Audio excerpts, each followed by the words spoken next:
away before you hurt someone. What are you whistling for? Greetings. Good day.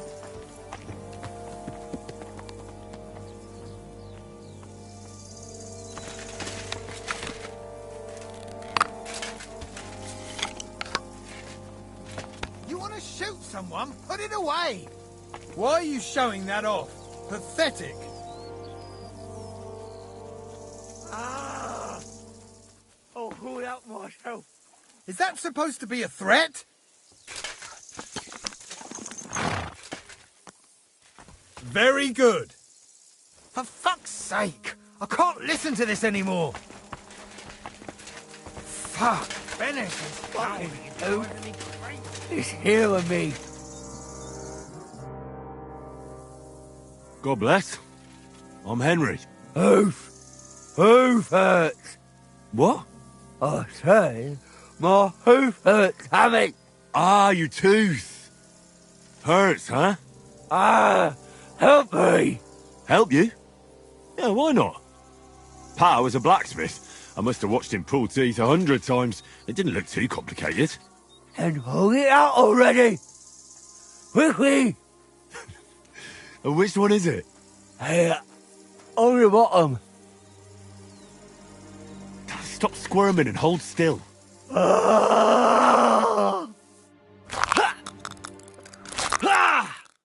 Mary, mother of God, it's out. It's really out. Do you want it as a keepsake? Fuck no. Throw that awful thing away. Mercy be, lad, thanks. And here's a few groschen for beer.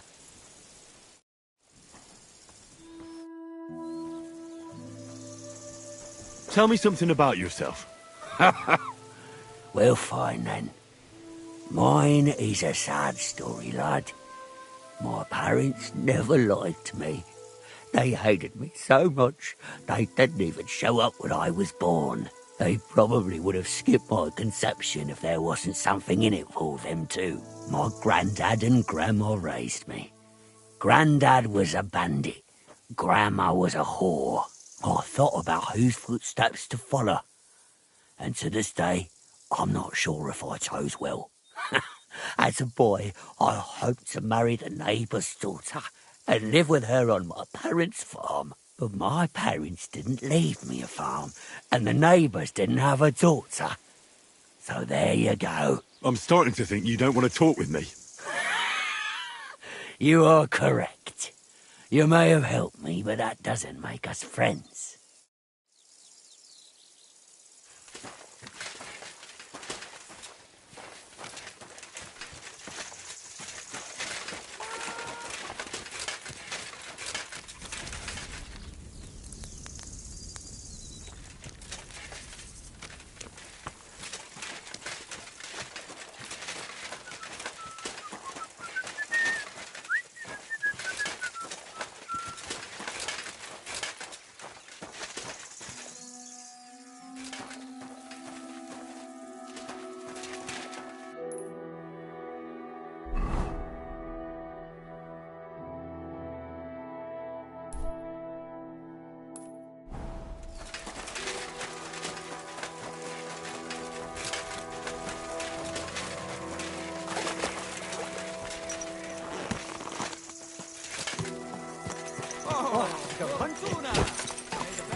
Whoa, whoa.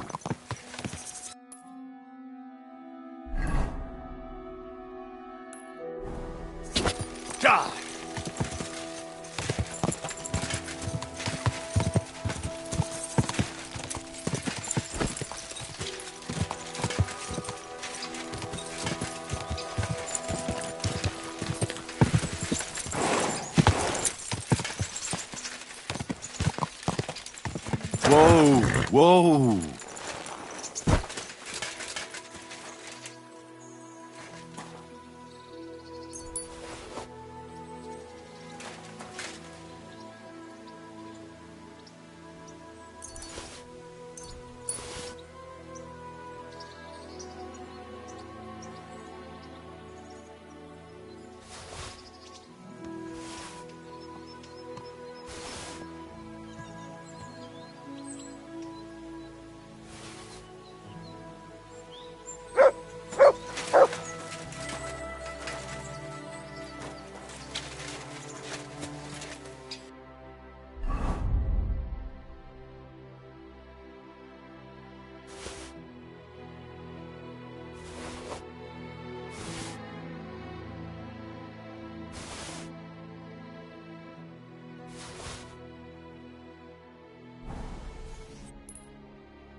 said no, and that's that. We'll wait here. Good day.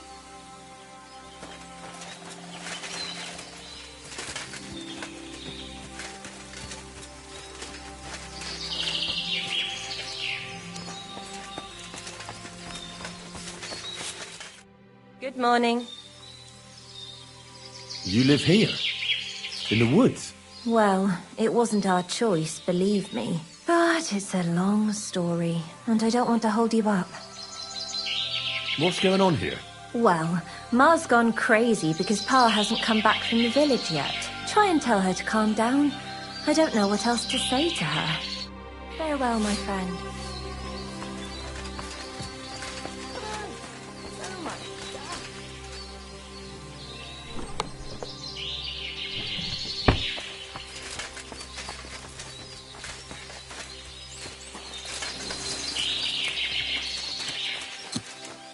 What's going on?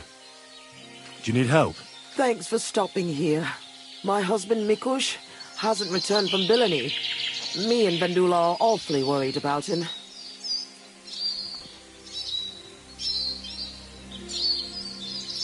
Why are you here?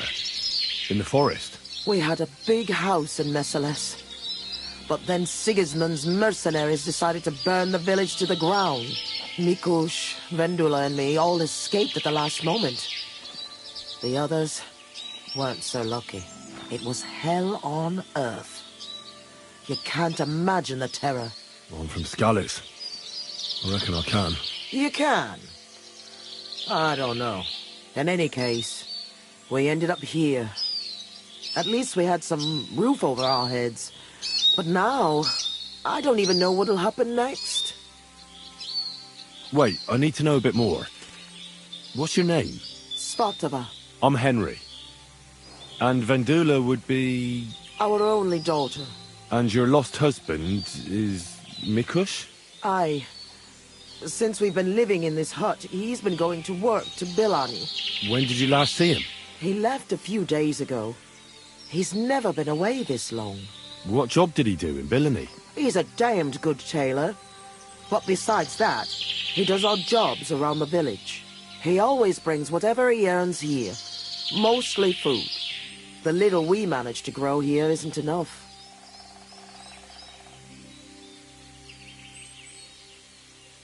Did your Mikush have any enemies you know of? Enemies? No. He's a nice man. He never hurt a soul. Maybe he's a bit too nice. He trusts everyone. I'm worried someone might have tricked him into something. What do you mean? He thinks people are good deep down. I don't think that. People can be right bastards. That's why I'm so worried about him.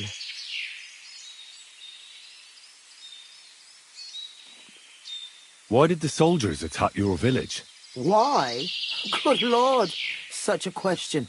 They didn't ask us anything. The worst thing is, the village paid some mercenaries for protection. But they took off the moment they saw horses kicking up dust on the horizon. I'm glad old Svartos, my father, didn't live to see it. His heart would have burst. Do you want me to find him? You'd do that for me? Yes. Don't worry. I'll find him.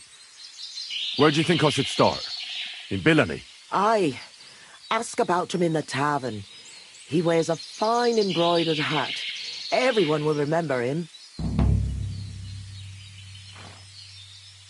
How are you getting along here? No. Quite miserably. I hope you find my Mikush soon. We won't be able to go on without him. I'll try and look for him. Oh, bless you, kind soul. And good luck. Let's get to it, then.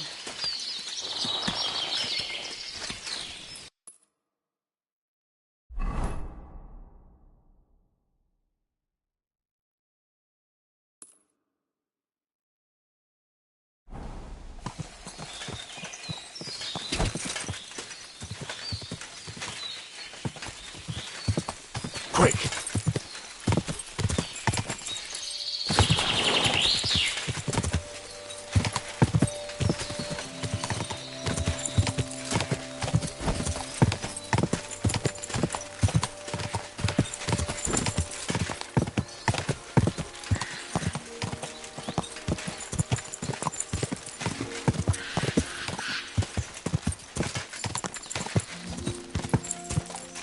Quick!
I've seen and experienced. In the south, I saw a land without end.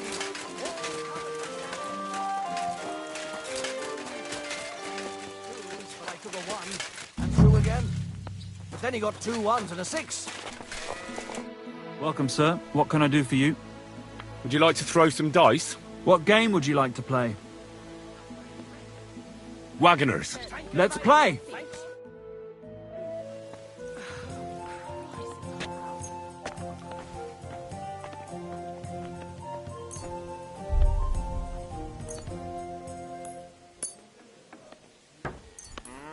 Maybe you're not playing for the first time, but you can't beat me. Mercy, do a good deed, and God will repay you 100 times over. God bless you, sir.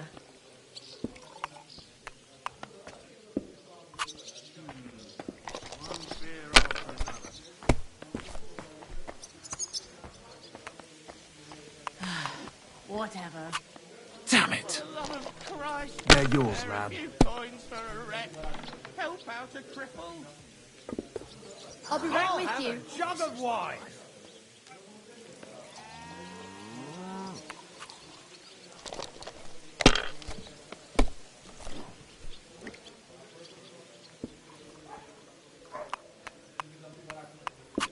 Well, you're not afraid of anything.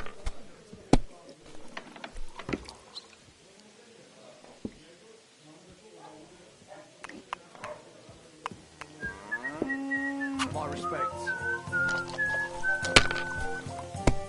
Have you seen that farmer's daughter? Innkeeper, a beer. Huge titty. I'd love to take her for a ride.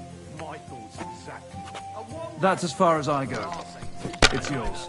Sack her. I've got a hankering for her just talking about her. I reckon I'll have to go and see that bird before you whisk her away. I'll whisk her Fuck away. that! I Rotten knew luck! it'd be good. I said as much. Why not? But first, let's have another round. Good day, sir. I'm looking for someone. His name's Mikush. Mikush? Never heard of him. I've been told he wears a... Fancy hat? Exactly. I've seen him around here. But I don't see why I should talk to a stranger about another stranger. Wouldn't you rather play a game of dice? Greetings to you. I'll have a bite to eat, thanks.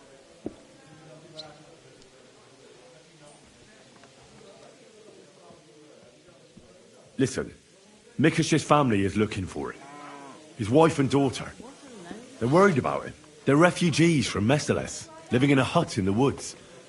They've lost everything. Now even their provider. Can you live with that on your conscience? Look, I wouldn't wish ill on anyone. And all right, I do know a bit about him. Tell me then. I've known Mikush since the first moment he showed up here to play.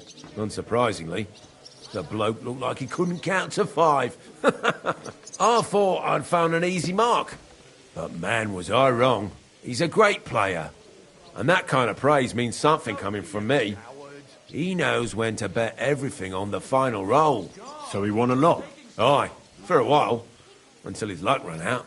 Then he started borrowing. One time he got so desperate, and maybe had a few too many beers, he started going on about his buried fortune in Messalas, saying he'd surely pay back anyone who lent him money.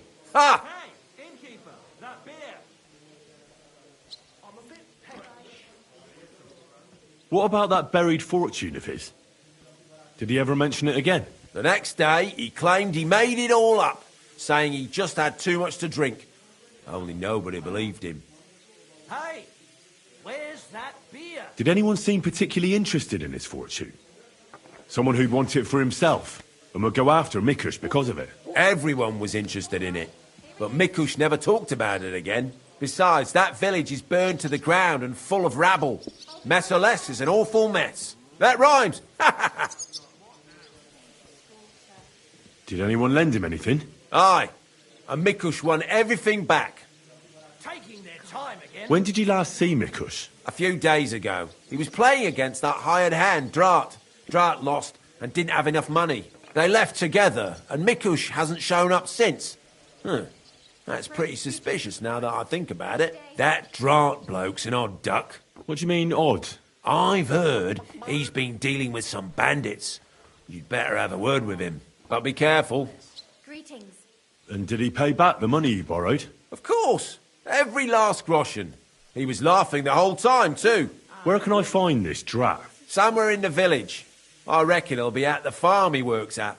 Well, technically, because he's a big fella and looks strong, they made him into something like the village catchpole. But to tell you the truth, he's less a catchpole and more just a regular farmhand pretending to be a catchpole.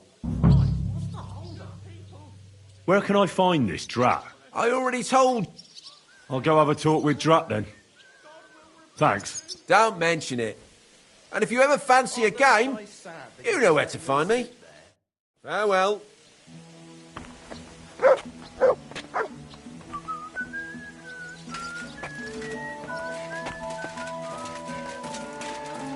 Oh, people, show mercy. Do a good deed, and God will repay you 100 times over. My humble respect.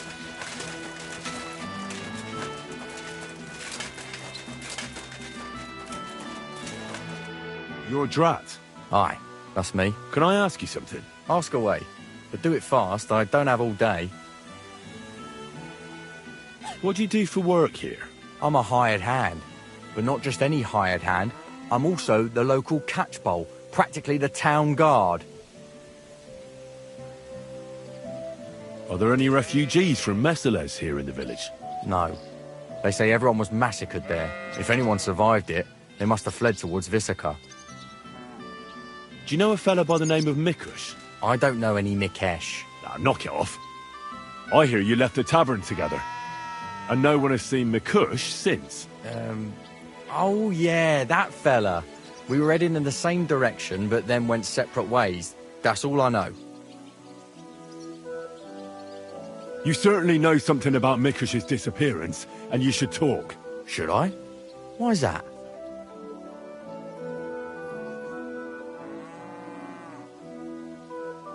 You best realise to whom you're speaking, boy. If it were of no importance, a noble such as myself would waste no time with it.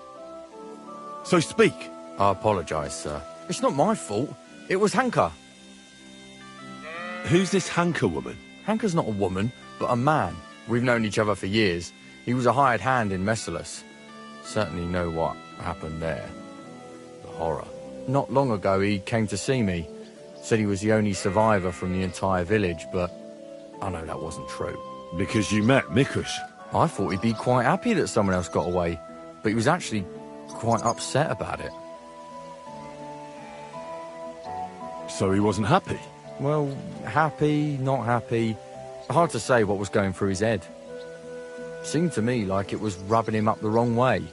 That Mikush, of all people, survived. And did you tell him about the buried fortune Mikush talked about in the tavern? I don't know. Ah, rubbish. Why would you keep something like that to yourself? It was the talk of the village, and all of a sudden a fella shows up here that knows Mikush. I don't think he even had to talk you into it. Admit it.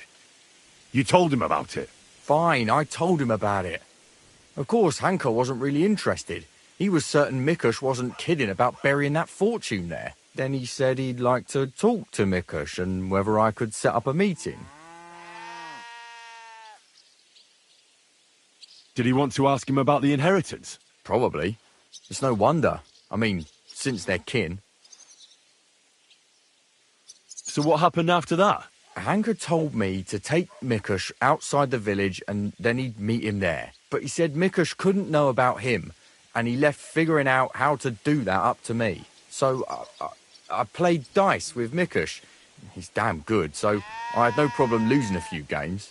In no time at all, I owed him quite a few groschen. I told him I could pay my debt immediately, but he'd have to come with me to my hiding place. He didn't blink an eye. He's damn trusting, given how things are today. I took him a little way outside the village, told him I was going to take a piss, and then took off. And that's all. I don't know anything else. And then what happened? Then I went home. I told you, I don't know much. Where did you take him? I want the exact location. Here, just outside the village, on the way towards Missalus. Are you trying to lie again, Drat? If he wanted Mikush to tell him where the fortune was buried, I reckon he wouldn't have asked him nicely. And just outside the village isn't exactly the best place to deal with things like that. Unless you want to piss me off, you'll tell me the truth. Now. All right, fine. It was a bit further away from the village. Actually, it was quite far. What did Hanka promise you for bringing Mikush to him? Nothing. I did it out of friendship. Are you trying to lie again? All right. He said he'd give me part of the buried inheritance. So Hanka wanted to get his hands on that inheritance the whole time? I reckon so. It's no wonder, when you're as poor as a church mouse. But if he did anything to Mikush, you're both in trouble. Hey, don't drag me into this. I didn't do anything to him. How long have you known Hanka? Since you're such good friends? We go back a long way. As youngsters, we'd beat the shit out of each other in the Messalus tavern. As it often goes, we ended up becoming friends over a beer, you know. But I haven't seen him since I've been working as a catchpole. Not until now, that is. But if you were such good friends, you must know more than you're telling me. Maybe. But it's not important. Every detail is important. So listen up. Hanka always had one big problem. No woman would have him. He's always said it's because he's not rich. But he's just a hired hand. As if a hired hand can't shag. The stories I could tell. Get to the point. Last year, his cousin danced with him at a feast. He was like a new man. He wouldn't stop talking about her. Vendula this, Vendula that. As if he was in love with her. And then, all of a sudden, nothing. He never mentioned her again. Where were you supposed to take Mikush? A crossroads by the forest, on the way to Missalus. Actually, almost right by Missalus. A little beyond the woodsman's camp. Just go straight. 2 roads intersect there. It's the only proper crossroads on the way.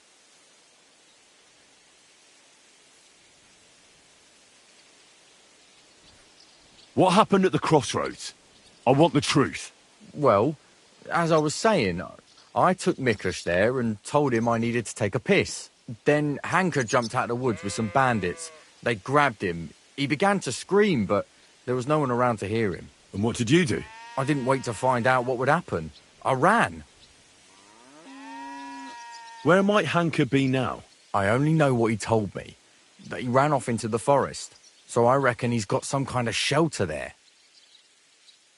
I'm not wasting any more time with you. God only knows what Hanka's done to Mikush. And you're responsible for it. Be ashamed. You sold out an innocent man for a handful of groschen. Sickening. I'm truly sorry. But being sorry won't help.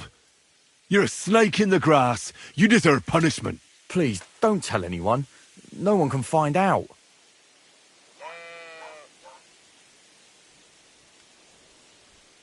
I could keep my mouth closed. But it's going to cost you something. Here, take this. It's all I have. And don't tell a soul, please. Nice, lad. Farewell, Drat.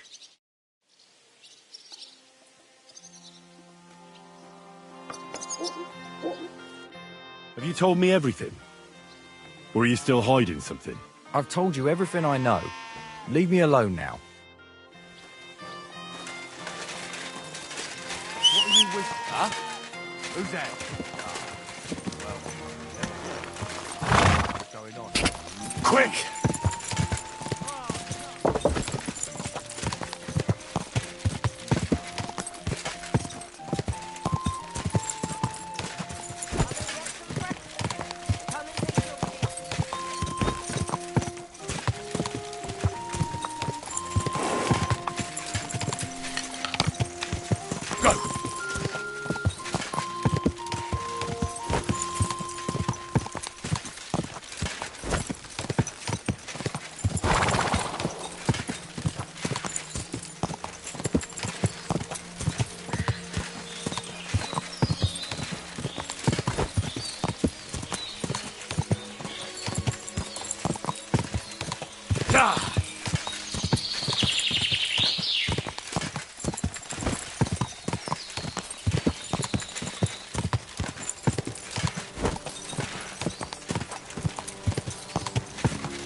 Whoa!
Blood. Quite a lot of it, too. Looks like they dragged that poor wretch further. I'll have to find out where.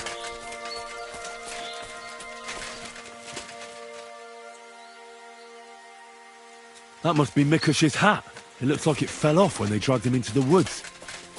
I have to find out which way they took him.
Shit.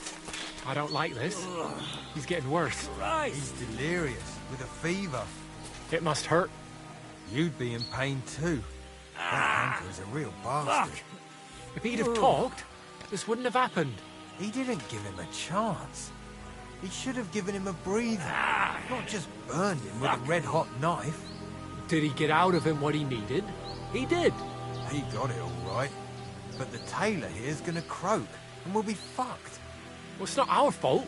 You can't get that through to Hanker. We should have kept a closer eye on him. Saka, what are we gonna do? What do I know? Shit. I wish he'd stop squealing like that.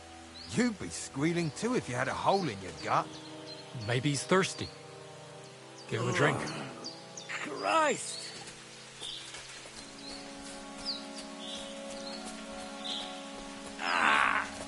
Fuck! Huh? Come to take us out, have ya? Not today.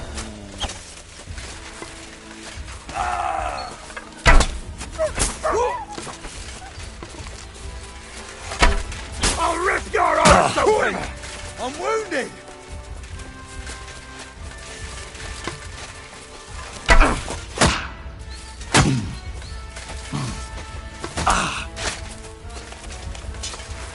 Do it! Too slow!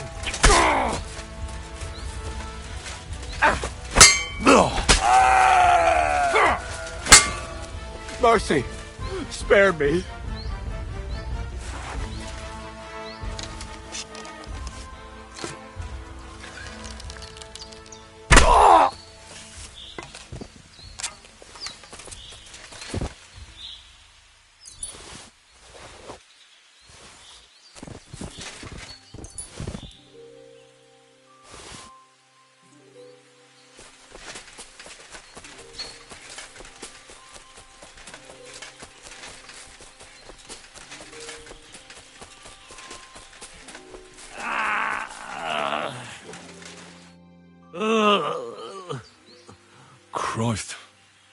on his last legs.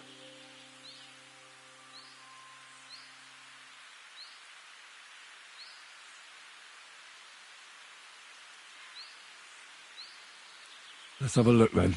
The burns look ugly, but something tells me they aren't the main problem. The stab wounds are worse. They're red at the edges, and they're hot to the touch. I think this wound is infected. I ought to do something about it. At the very least, clean and bandage it. Maybe a potion would help him. Something healing. That works fast. The better quality it is, the quicker he'll get better. Maybe some herbs would help him. Medicinal ones. They help with healing. If I place them on his wounds and dress them, he could get some relief. I've seen enough.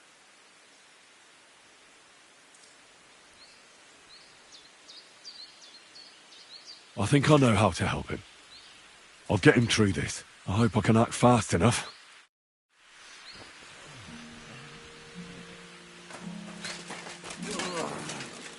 Christ!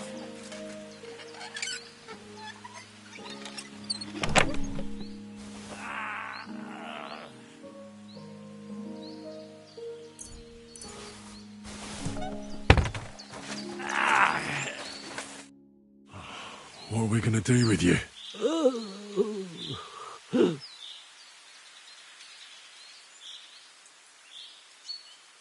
I should clean that wound first.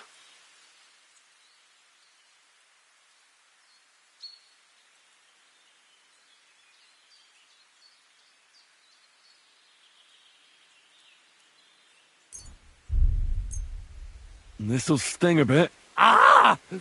That hurts! The wound is clean. That should stop the pus from forming. I ought to put herbs on that wound. But I won't do that now. I'll be back.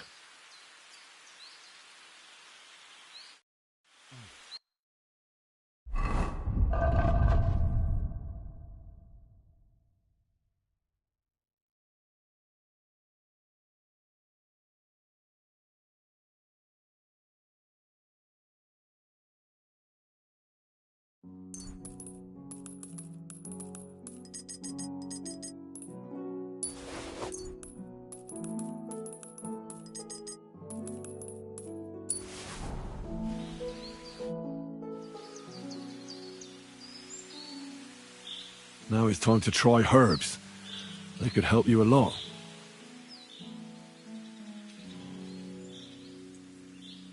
But I won't do that now. I'll be back.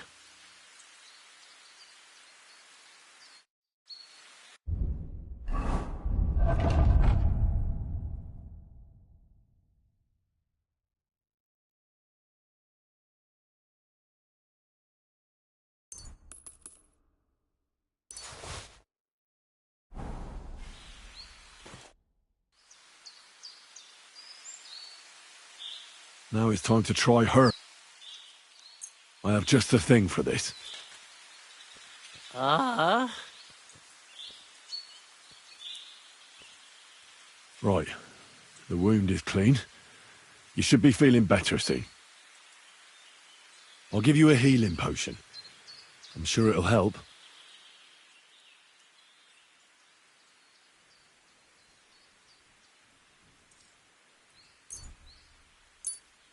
This one should do the trick. Drink up.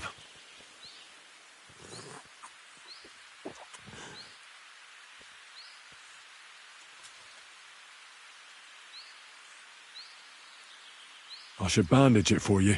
I'll just wrap it tight. There we are.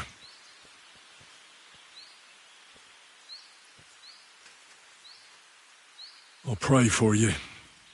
At least your soul will get some relief. How does it go again? All praise and glory is yours, Lord our God, for you have called us to serve you in love. Bless Mikush, so that he may bear this illness in union with your son's obedient suffering. Restore him to health, and lead him to glory. We ask this through Christ our Lord. Amen. Amen.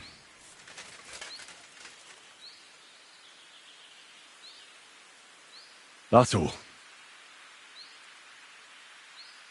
I'm sure he'll pull through. Mikush? Who are you? Henry. But that's not important now. What happened here?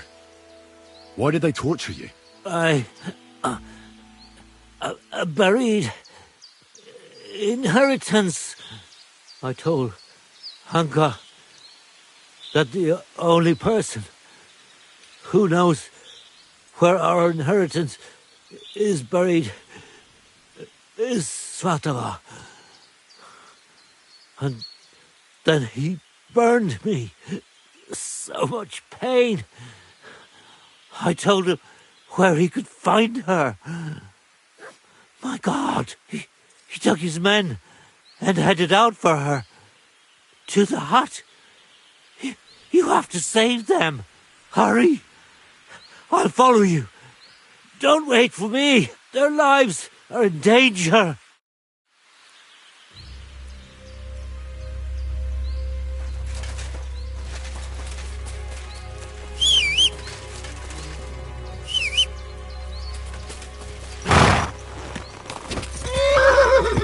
Quick!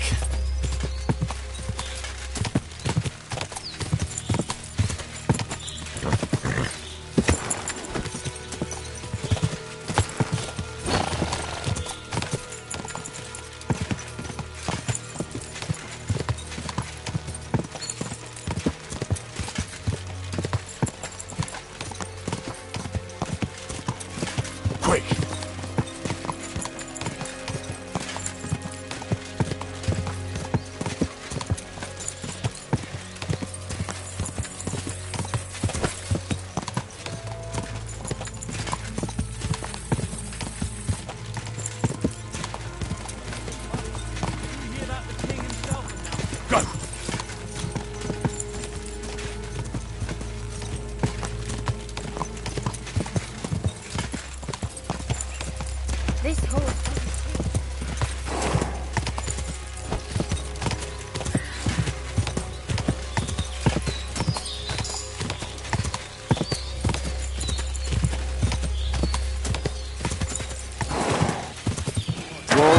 Whoa! It's not my fault. That's the decision your mother made. Or about our father's decision. Mikush and me were on your side. Bollocks! You let us eat shit. And you and your little tailor just watched us doing it. I tried to help you as much as I could. I found work for your mother. On the fields? She had a back like a dry twig, and you knew it. Calm down and let her go. All I want is what belongs to me. I want my family inheritance. That inheritance isn't yours. I got it, and you know very well why. You should have shared it, and not left us to end up in poverty. I'm not discussing this with you. Let her go now. Do you want to say something? Tell him more, please. Do you hear that? The girl's wiser than you. Don't get involved in this, Vendula. Please, I don't want to die. Calm down. Nothing will happen to you. If you don't start talking now, I swear to God I'll do something. Don't touch her. I will. Let her go immediately. Take another step, and I'll slit her throat. Don't do it. Do you hear me? You'll be sorry. Someone else is going to be sorry here. For God's sake, talk to me. Why are you sticking your nose into this? Calm down, Hanka. Let's talk this over. We can find a reasonable solution here. Give it time. You can't deal with everything in such a hurry. Well, I'm listening, but spit it out fast. You better let her go, or you'll be in so much pain you'll wish you were in hell. You've stooped so low as to hurt an old tailor and two poor women. Well, I'm in a different league. So, want to try your luck? All right. Calm down. Praise be to God. Look, I know it doesn't look good, but I was in the right. The money they hid, it belongs to me. It's my inheritance. I don't understand. You'll have to explain it to me. My grandfather, old Svotosh, was rich. He worked the fields all around Messeris. He built a beautiful house. He had many children, but only 2 daughters made it into adulthood. Svatova and my mother, Ludmila. When he was dying, he fucked my mother over and gave the house and all his money to Svatova and that tailor of hers.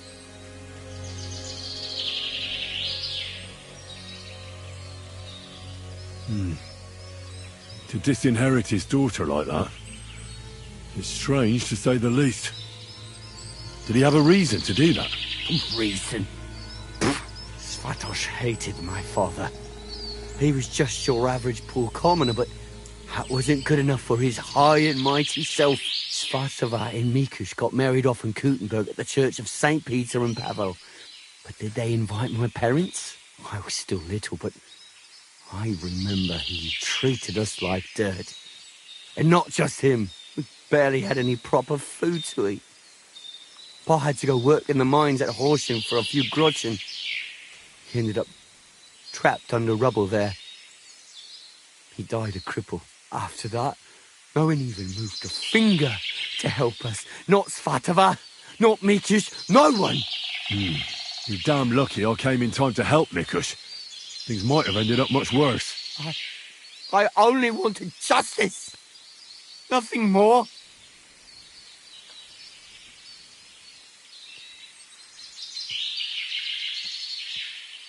If you felt aggrieved, you should have found another way. Violence solves nothing. That's the first time I've heard that. You don't exactly look like the type of man that would avoid, say, torturing an enemy.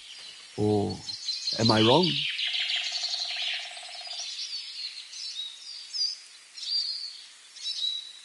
I need to have a good reason to get violent. Are you saying I didn't have a good reason? Tell me one thing. How did you survive what happened in Messelis? Dumb fucking luck, I reckon. That band of despicable cutthroats. Once they made their way into the courtyard, all hell broke loose. Tried to defend ourselves, but everyone but me fell. So I fled to save my brother and mother, but it was too late. Everything was burning. I took off running and didn't stop until I was deep in the forest. No matter what you've done, I must admit, I feel sorry for you. I know well what you went through. Your family? What happened to them? No one survived. No one was expecting it.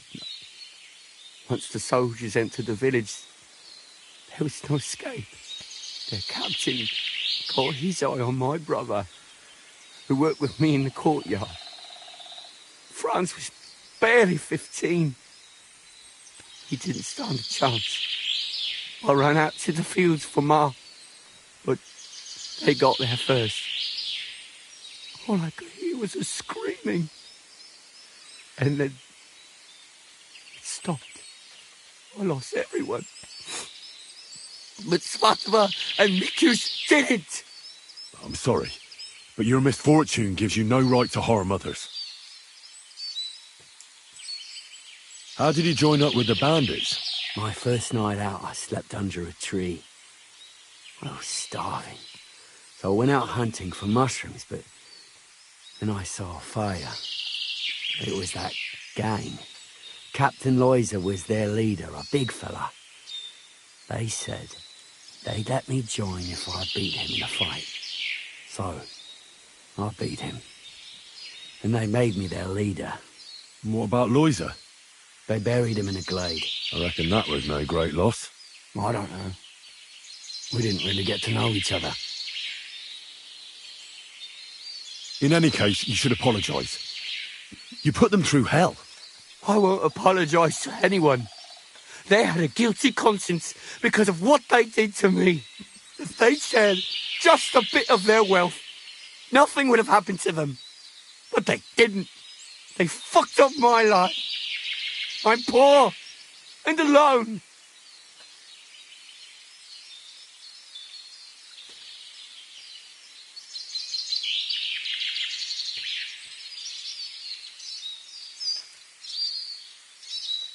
Drat told me you were attracted to Vendula. That's not true. Don't lie. I hear she danced with you, and you were over the moon. I wasn't. I just... Not so many girls dance with me. Because you're just a hired hand? Well, she's my cousin. So I wasn't head over heels for her or anything. No way. I mean, who want me anyway? I get it. You're alone and desperate. It's sad not to have someone by your side. You're right. But believe me, there is someone out there for everyone. It's God's will. You think so? Certainly. Try and pray more, and visit the baths. That's important. I wish I heard that earlier. But it's never too late to change, believe me.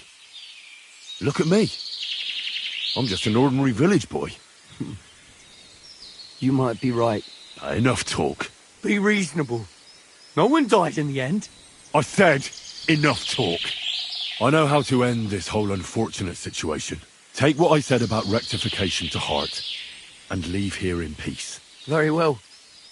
I was getting sick of the bandit life anyway. You'll never see me around these parts again. I swear. Farewell. Hey, Hanka! Where's he going? I have no idea. That fella told him to leave. I don't get it. Hey, Hanka! Hanka! Talk to us! Hanka, wait!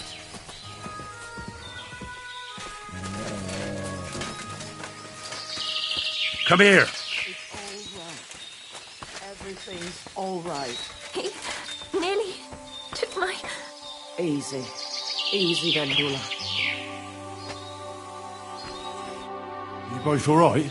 My sweet Vendula. Did he hurt you? I'm all right, Ma. Thank God. Thanks for the rescue, Henry.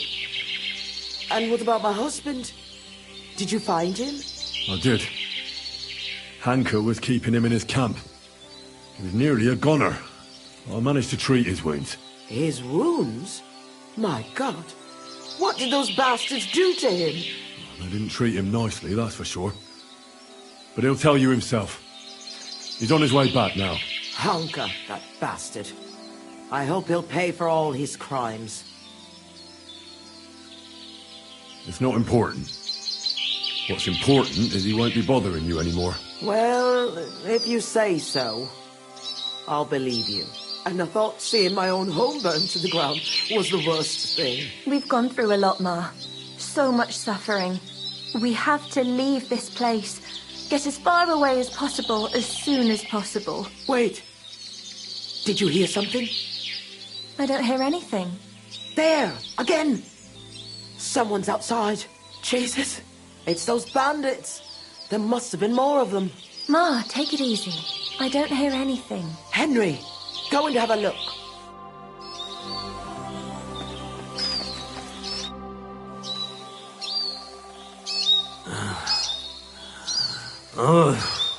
It's not the bandits. Look who's come home.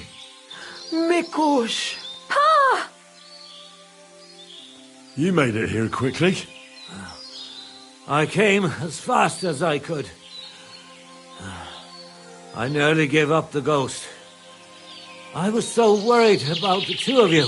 I'm so glad you survived. That horrible hunker tried to kill us. I know.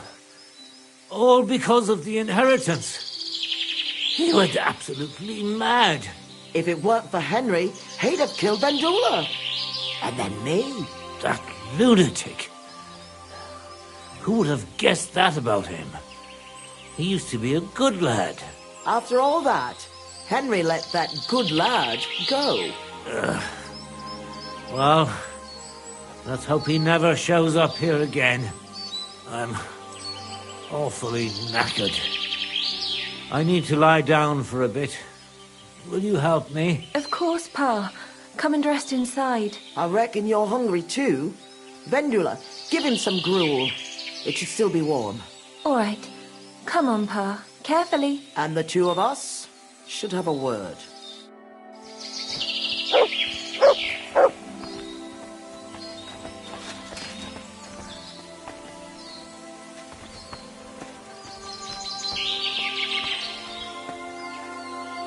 The angel of the Lord declared unto Mary, and she conceived of the Holy Spirit. Hail Mary. And Mary said, Behold, I am the handmaid of the Lord. Be it done unto me according to thy word. Hail Mary. And the Word was made flesh, and dwelt among us. Hail Mary. Pray for us, O Holy Mother of God, that we may be made worthy of the promises of Christ.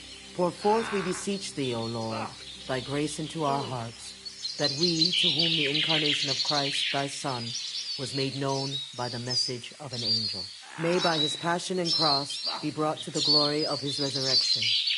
Through the same Christ our Lord. Amen.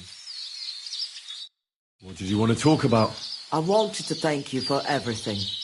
You saved our entire family. I'm glad I could help.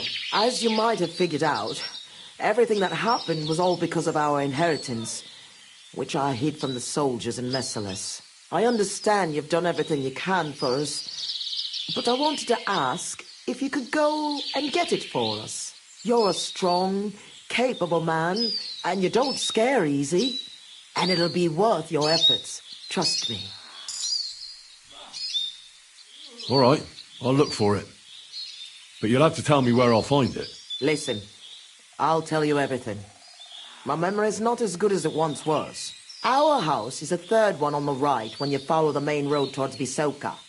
Anyone entering the village goes by our house. Must have been about 2 days before the tragedy. The neighbor boy ran over and started yelling about how something was coming, that he'd heard it from the patrol on the road. No one believed him, not even his pa. After all, why would soldiers attack a monastery village, one far from their camp? It didn't make any sense. That night, though, I had a strange dream. I tried to put out a fire, but the more water I poured on it, the bigger the flames got. So I decided to hide all our valuables. Only I couldn't do it during the day. I was worried someone would see me. I put all of it in a chest, loaded it onto a handcart, and waited till nightfall.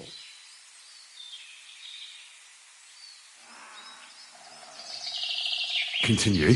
When night fell, I snuck out the back of our house with the handcart, making my way through the hole in the fence next to the compost heap. Mikush was supposed to fix that hole a long time ago, but as good as he is with a needle and thread, well, when it comes to other work, you can forget about it. At least it made things easier for me. First, I headed right. Then I turned left, up the path, around the neighbor's barn. It's outside his fence. I had to stop there, because the neighbor's little brat was still awake and wandering around. Fortunately, he didn't see me. So I kept going past a low wall where two paths cross. There, I went left. Once I was safely out of the village, a dog started barking at me, so I had to pick up the pace. Instead of turning right down the path, I went straight into the field there. That handcart was damned heavy, and it was rough going off the path. I crossed the field, making it to the woods, but the wheel got stuck there. I couldn't go any further, and it was pitch black. I lit a lantern and dug a pit to fit that chest. Took me forever. When I was done, I could barely walk straight. The sun was coming up. I left the handcart and shovel there and went back the way I came. I hope those directions are good enough for you to find it. Why did you do all that work yourself? Why didn't your husband help? The fewer people know about it, the better. I didn't want to leave anything to chance. That's all I need. I'll go and find your inheritance.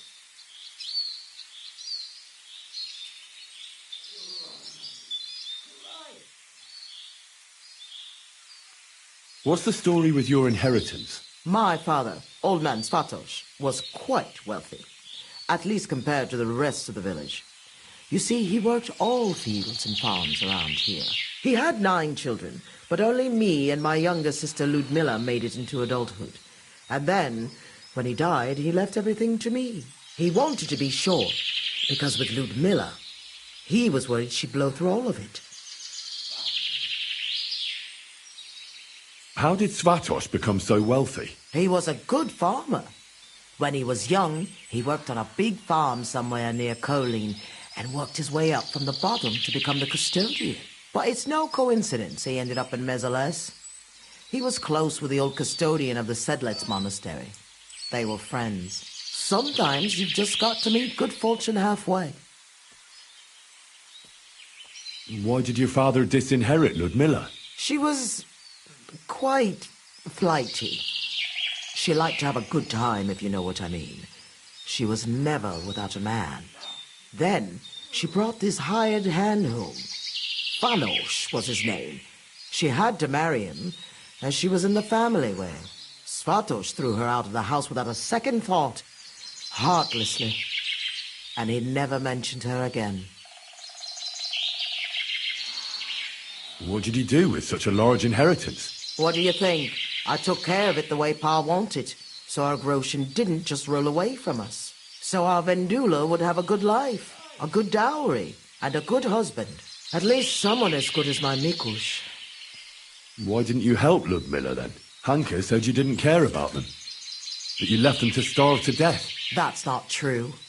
I offered to help her. I found her a job, but it was in vain. She was mad. Sometimes something came over her, like she was possessed. It was frightening, and it got worse and worse. It seems Hanka has inherited it from her. Those aren't the kind of people you let live in your house. Why didn't you help Hanka at least? He lost his father after he got hurt in the mines. He must have been desperate. Fanos? A miner? Where did you hear that? He never stepped foot out of the village. He drank so much, he lost his job, and then fell off a cliff at Simperk. He's a common swindler, and he's delusional, just like his lunatic mother. I hope our paths never cross again. What are you going to do now? I hope that inheritance brings us back the happiness we've lost. I hope our suffering ends soon, and we'll see better days again. I'd like to know more about Mesoles. Those are sad memories. You know, I've been through something similar. Sigismund's army burned down my hometown. Skalitz. My lord! Thank God you managed to save yourself. Unfortunately, very few of us were so lucky. My ma and pa stayed behind. I'm so sorry to hear that. What would you like to know, Henry? I know reliving it isn't easy, but I'd be interested to know how the attack unfolded. Like I said, we were prepared for it, unlike the others. The soldiers came from the main road. First the horsemen. They cut down anyone who stood in their way. Then came the first flaming arrows, and the roofs began to burn. The horsemen then stormed the farm, and that's all I saw. May God save the souls of those innocent people. You said you were prepared, so someone warned you? I already told you, Henry. A few days earlier, the neighbor boy was shouting about how he had heard something was going to happen. And then I had the strange dream. So I decided to get ready, just in case. Did you know where you'd flee to? I did. I remember this old hut by Billiny. A long time ago, the Lord's huntsman and his family lived there. When the forest fell under the ownership of the monastery, he had to move out. It was empty for years, and now it's our home. What was Mesoles like before all this? Was it a big village? I wouldn't call it big. Maybe back in my father's day, but not in recent years. As more and more silver started coming out of the mines, people moved to work in Kutenberg. It wouldn't surprise me if there was nobody left to work in the fields soon. But what can you do? That's a question for the custodian. And there's no reason to ask now anyway. Was there anything peculiar about Merciless? What do you mean? Well, something worth looking for, I mean. Something the soldiers might have wanted. They didn't attack us for our buried inheritance, that's for sure. They came for food and plunder. Though, on second thought, I heard something about a mysterious cave that's supposedly beneath Merciless. But I reckon that's just an old wives' tale. I'm going for the inheritance. I hope it's still there. I'm sure it is. No one would ever think to look where it's hidden. Me, Vendula, and Mikush will wait here for you.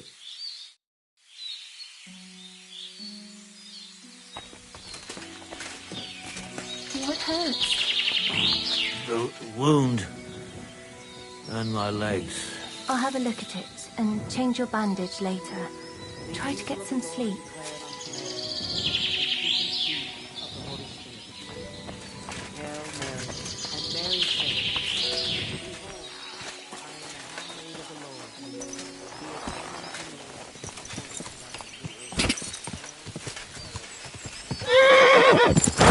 Go!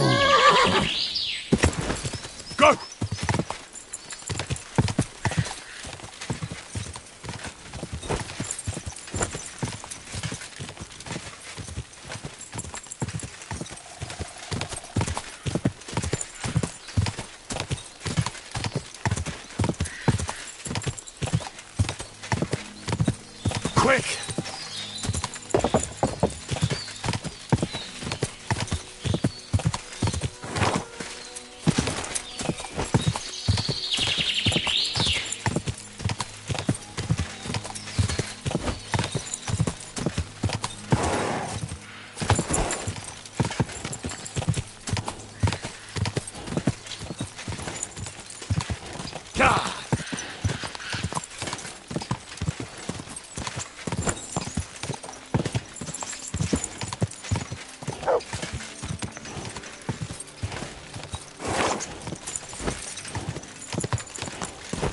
Keep it up.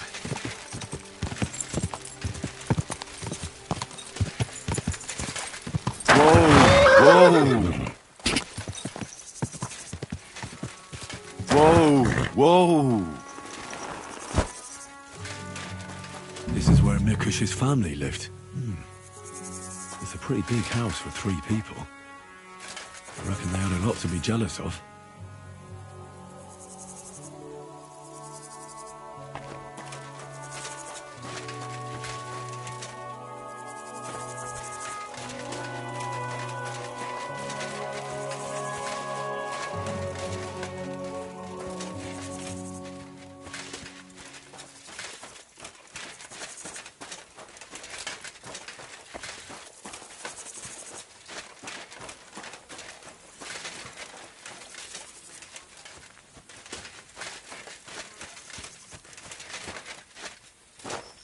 I wonder what happened to the neighbour's boy. Maybe he managed to escape with his life too. Maybe.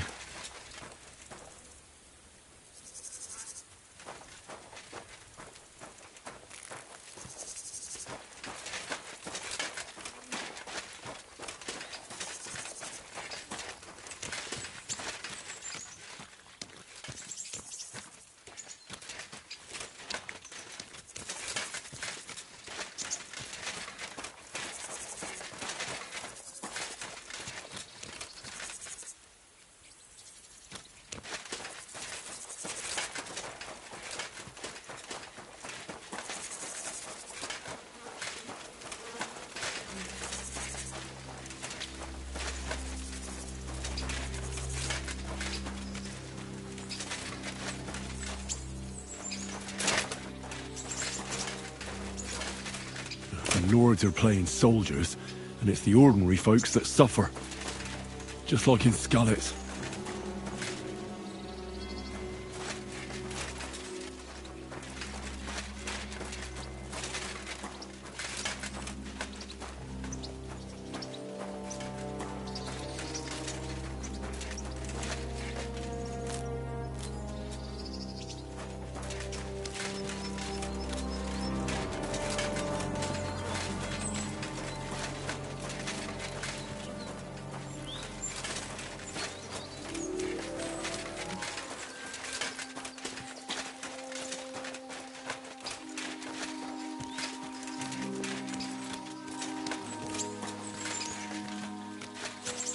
Oh, a stench of fire.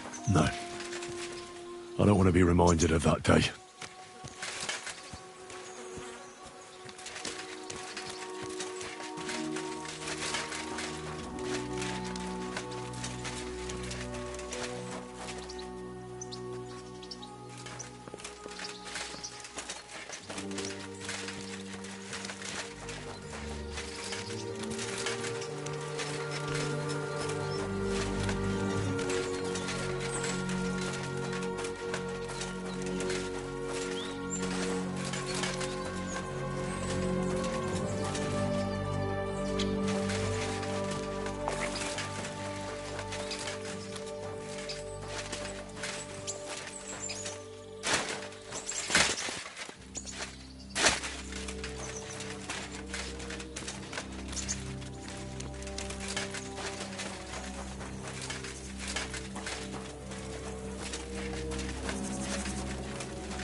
Look what I have for you.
This is where Svativa took the handcart onto the meadow. The inheritance can't be far.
Whoa!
Go!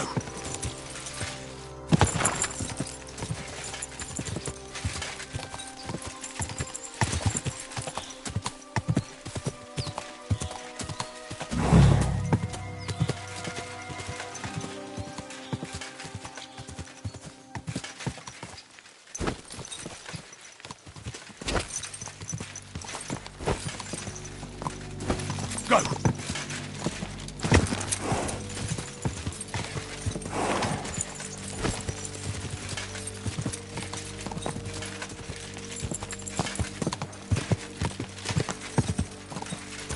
Whoa!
Sit and stay.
Come here.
Go!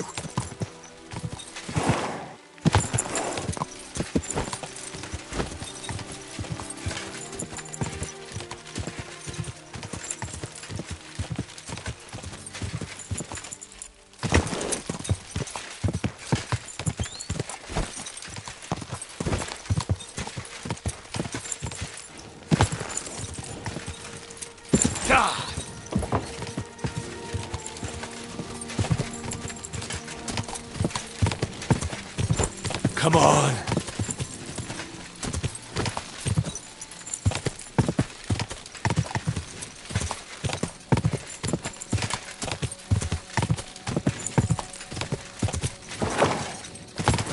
Quick.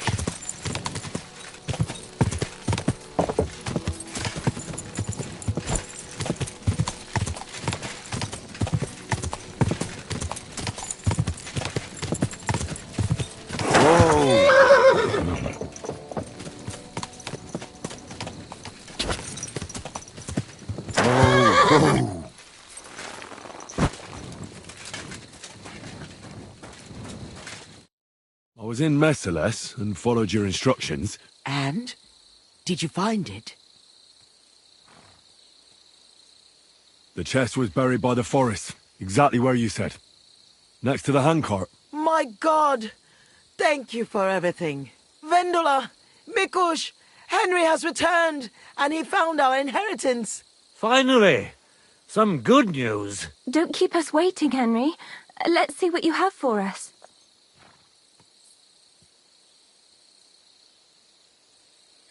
Here's everything I found. Fabric, Groshan, and our ancestor? Nothing's missing. This fabric's as good as new. Think of all the money this will make. Finally, fortune smiled upon us. It surely has. I told you that once our ancestor comes back to us, everything will be like it once was. Thank you, Henry. Here's something for your efforts. If you ever feel like learning something new, Mikush here would be glad to teach you. So he teach me to play dice, eh? You can't learn dice. You have to have it in your blood. That's not what I meant. He's a tailor by trade, so he can show you how to mend your clothes. I reckon I could. Stop by, Henry. I'll find time for you. God be with you, neighbour. Greetings to you.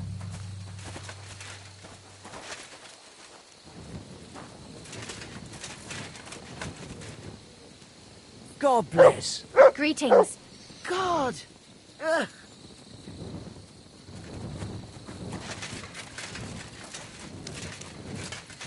You silly doggy.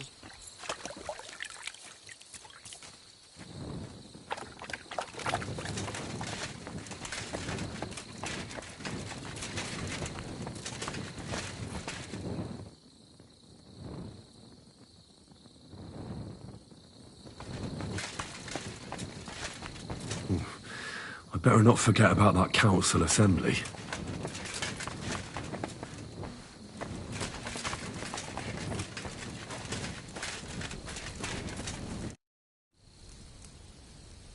I see you're on your feet. You feeling better? Thank God Vendula took care of me. So I'm feeling much better. Thanks for asking. I reckon it'll be a while before I dance again. But no matter. At least I can still hold a needle and thread.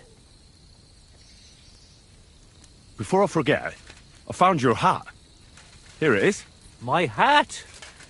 I thought I'd never see it again. I made it myself. It's the latest Italian style. You won't find another one like it. Thank you very much, Henry. I'd like to learn something. What is this about? I'd like to get better at crafts. All right. I'll show you something. But you need time for it.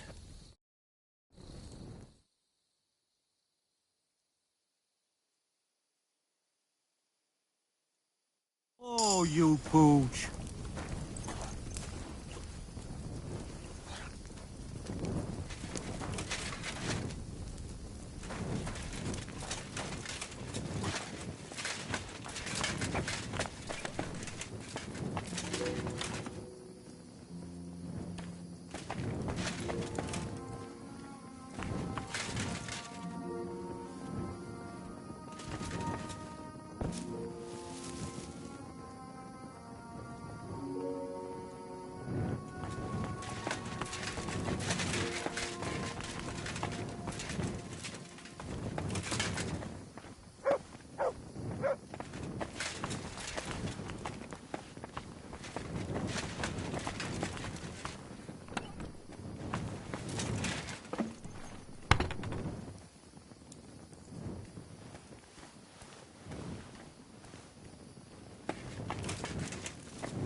Quick!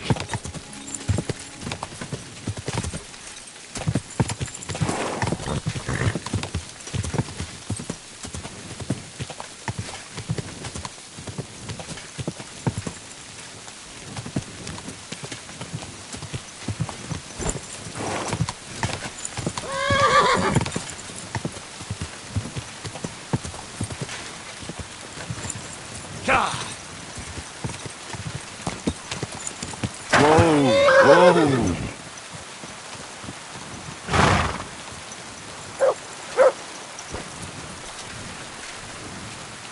Good dog, Mats. Show me.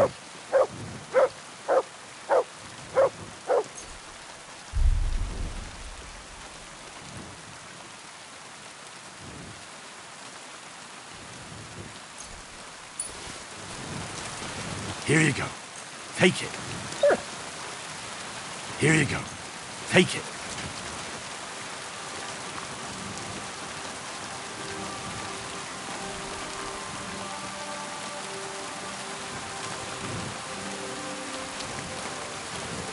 Look what I have for you.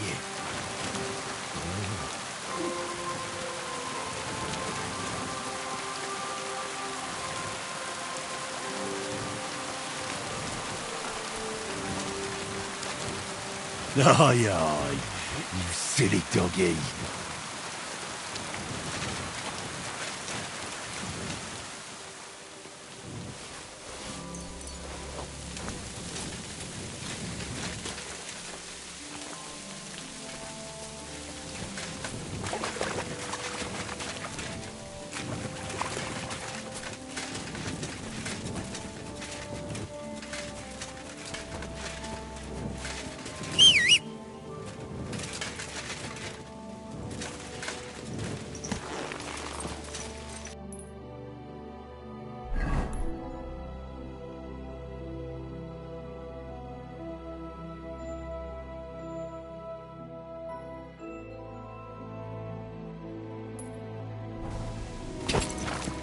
Go!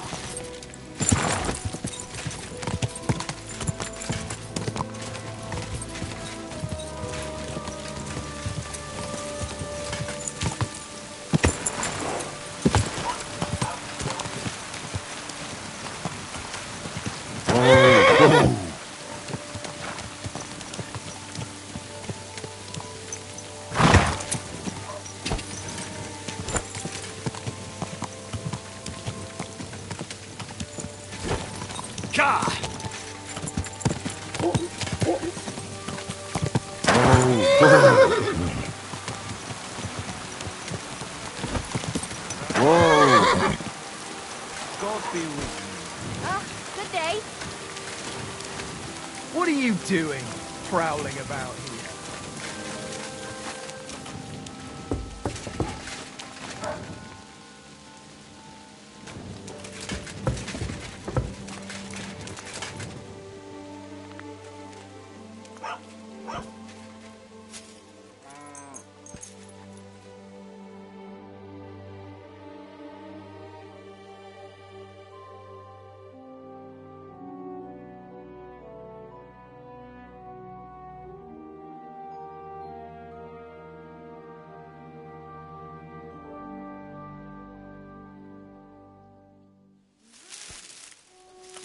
I ought to go and see Rosa. She'll be expecting me.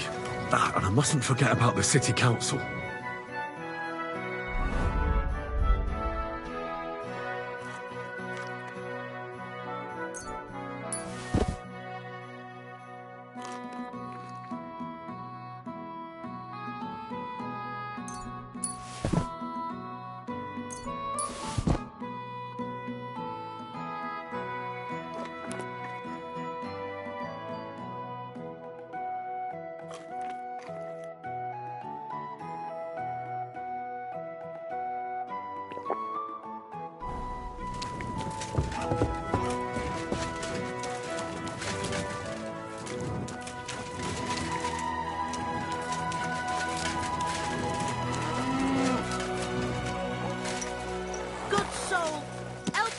Suffering woman, think of your salvation.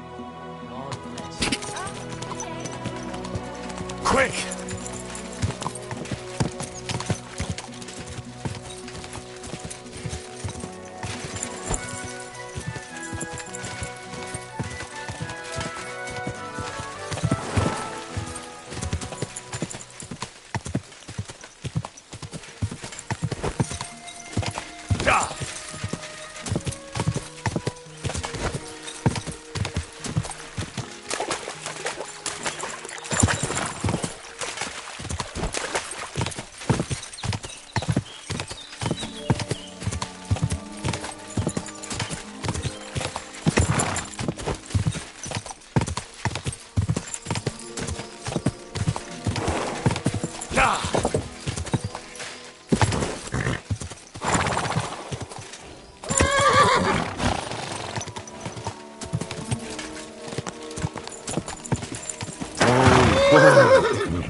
Good dog, Mutz.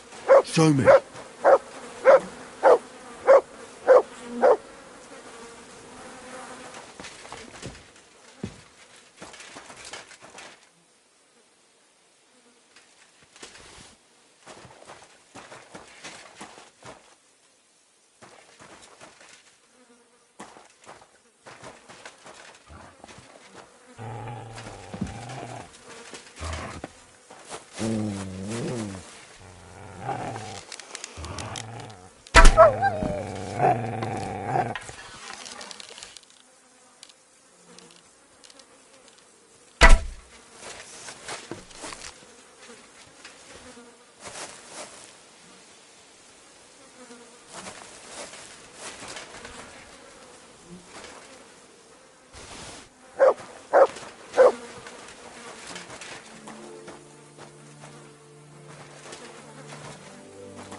You almost made it.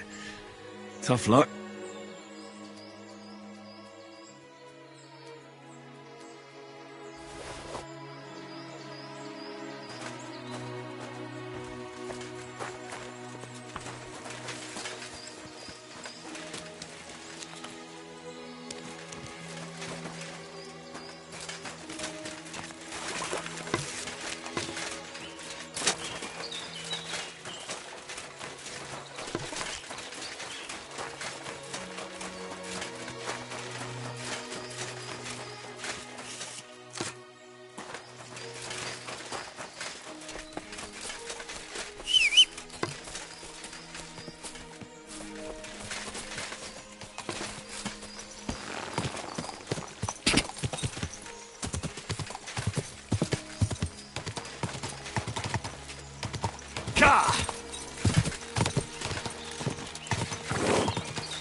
Quick!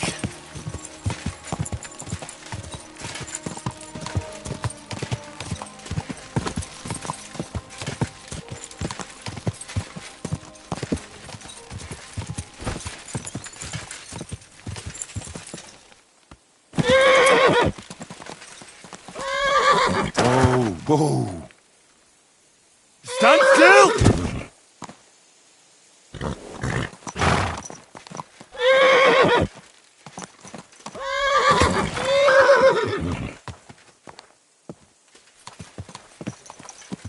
Everything all right, eh?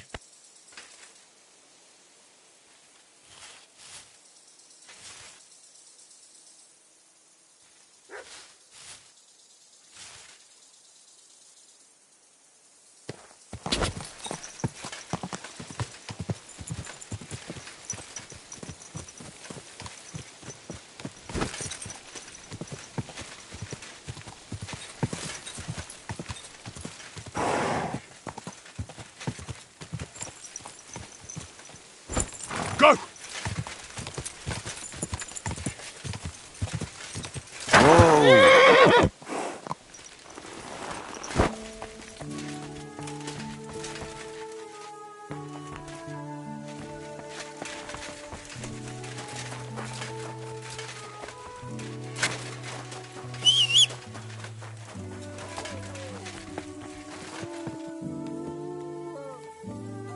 Mutt!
Quick!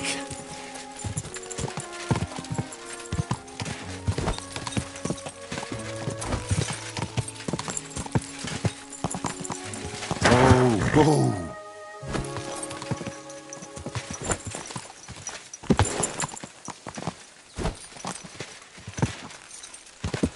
Whoa! something for you. Hey, Henry, over here. What is it you want? You must be Henry. Yes, I am. I've got a message from Master Chenyek for you. Go and see him in the Ole as soon as you can. What does he want? Well, I don't know.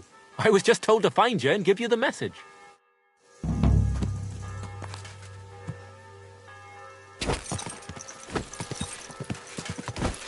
Die!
Nice and slow.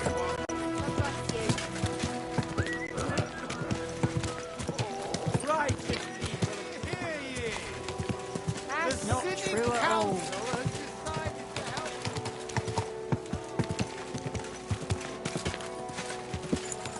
Come and shop here. We've got enough for everyone. That's a mess.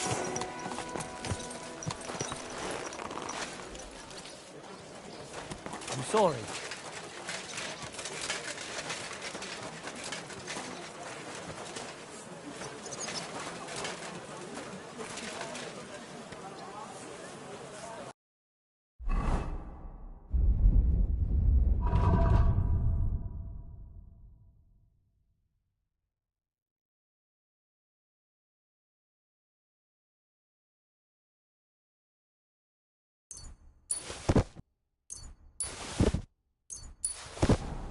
Greetings to you.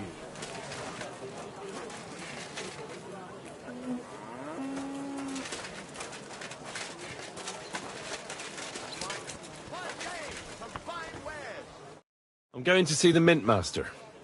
May I enter? Any fool could say that. What do you want from him? Don't delay me. I'm in a hurry. Suit yourself. But I'm warning you. If you give that kind of lip to Sir Ulrich, you'll be coming out through the door head first.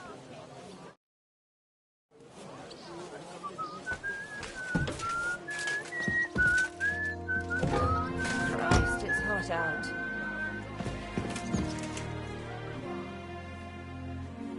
Good day to you.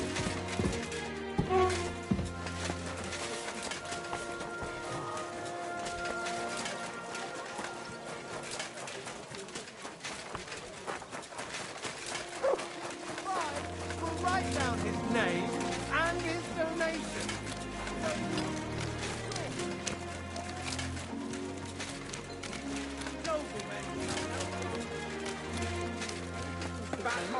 I do the best I can. I'm glad to hear it. Thanks. Well, when I wash their hair, I give them a head and neck massage as well, and I give their backs a proper kneading. All the girls do that. There must be something else. And I only wear a light blouse when I'm working. It always seems to get wet when I'm washing them, and then it's like Lord be I've with got you. nothing on at all. And then I look all downcast and say I'm going to get into trouble for being all many wet. promises. I knew it would be But something you like still that. didn't show up. What'll it be? My body is in need of rest and relaxation. What'll it be this time, Henry? I'd like a pretty girl to take care of all my needs. Don't worry. Once my girls get their hands on you, you'll forget all your sorrows. At least for a little while. I can't wait. Excellent. Pay up, and we can get started. I'll gladly pay you. Excellent. You'll find exactly what you're looking for in my baths.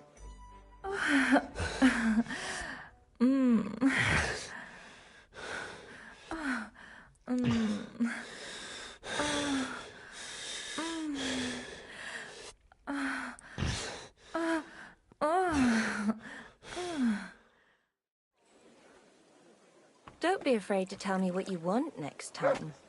There's no need to be embarrassed. Anyway, now to have a bath.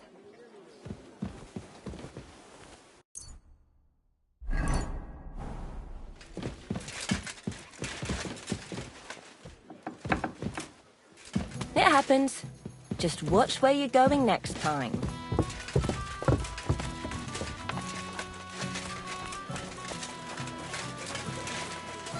You're acting like a child. Go and whistle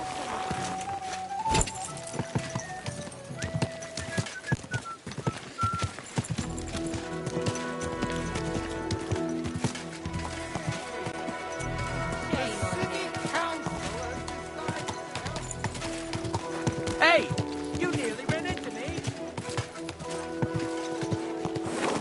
Ow! Don't you Whoa! Quality goods, the finest wares.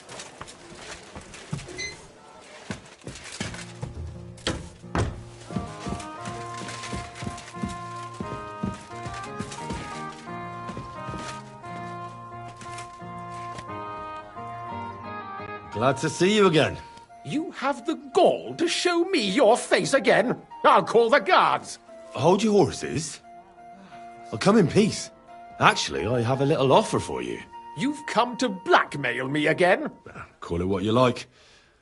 I need to get into the City Council Assembly, and I reckon you can help me. The Assembly?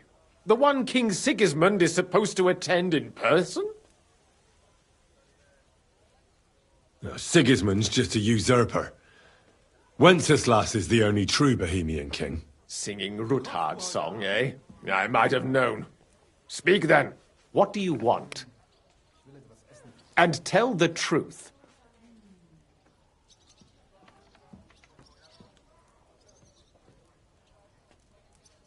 Well, I just want to climb the social ladder a bit. Nothing wrong with that, is there? And could you not choose a different occasion for that? Have you forgotten I have you over a barrel? If you want to keep your position and your head on your shoulders, you better shape up. All right, all right. Maybe we can make a deal. If I get you into the council, you'll behave appropriately and you won't betray yourself, or especially me. And that will be the end of our business together.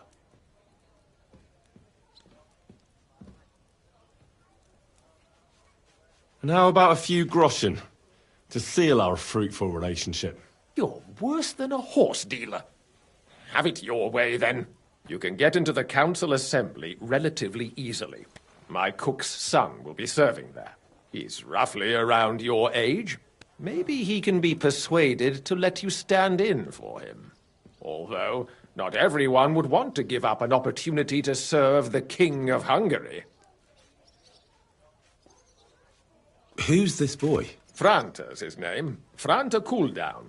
He's an idler and a boozer, but he's proved his worth as a waiter. Which reminds me, you'll need his letter of permission to serve in the council. Otherwise, you won't be let inside.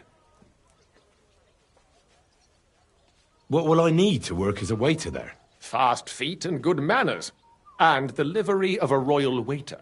Excuse me? Do you think you can serve the king in a torn shirt and muddy hose? Well, no.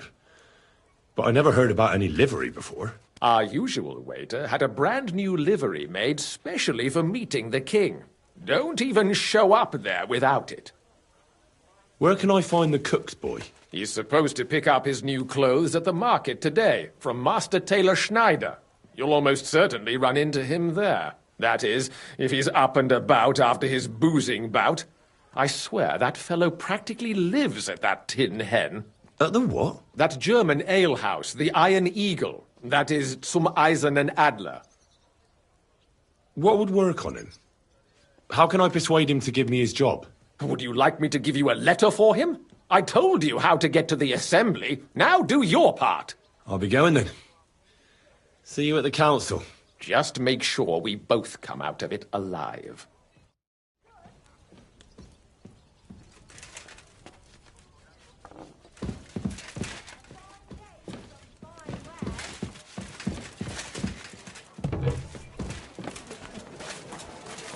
Last chance. Beware. You blind?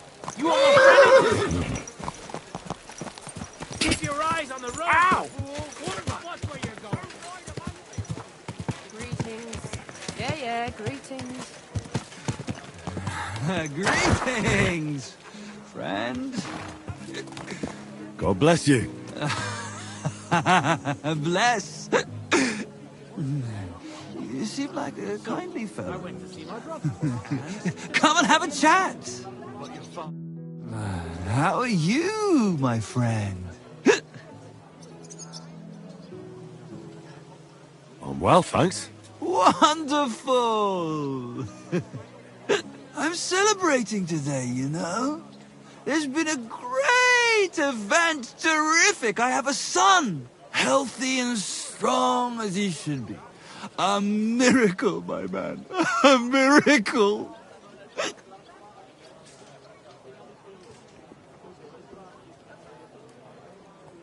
What's his name? Well, what else? Same as me, of course.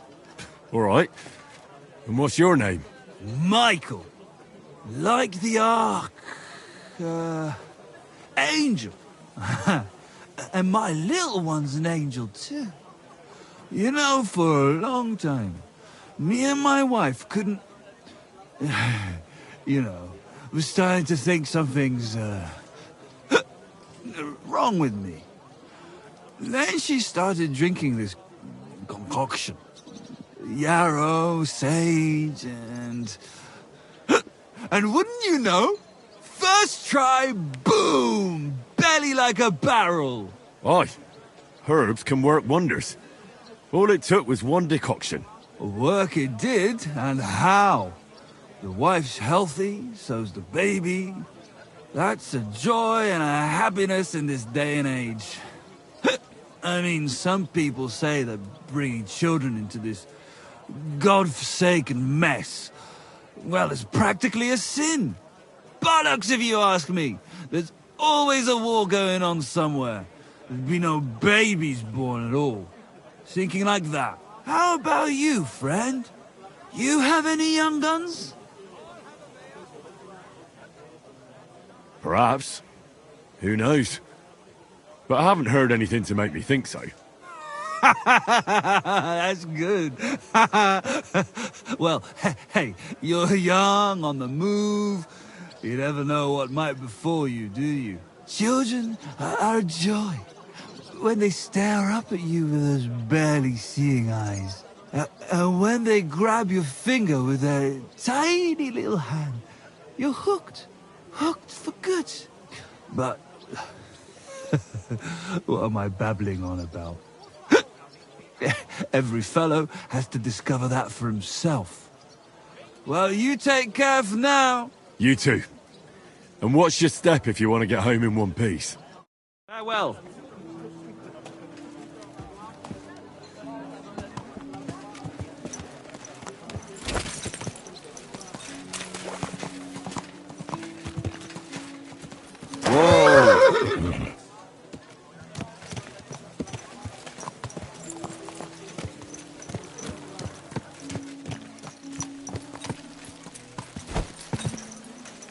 Hey! Your horse nearly trampled me!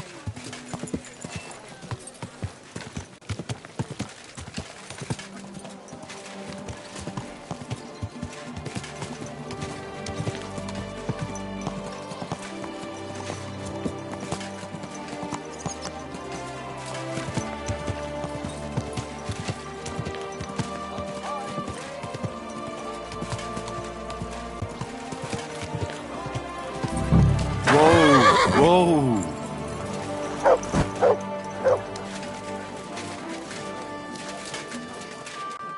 Good day to you.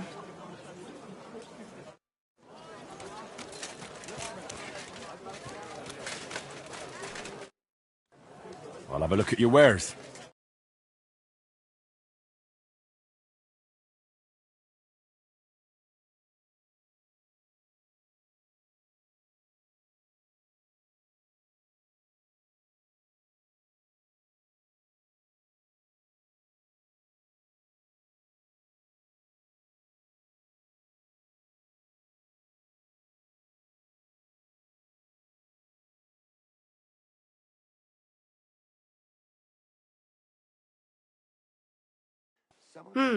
Nothing to your liking, sir?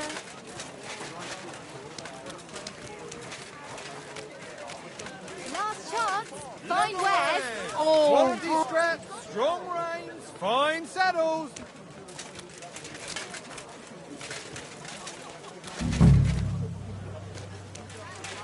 A fine day for some fine wares.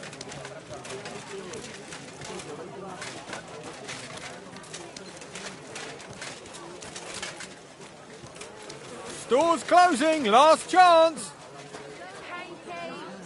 The best wares.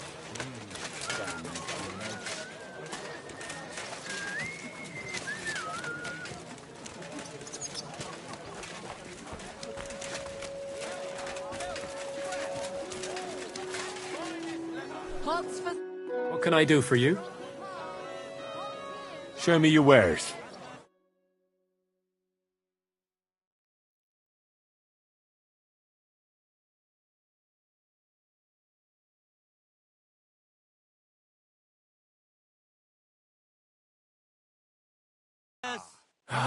I hope you'll find what you're looking for next time.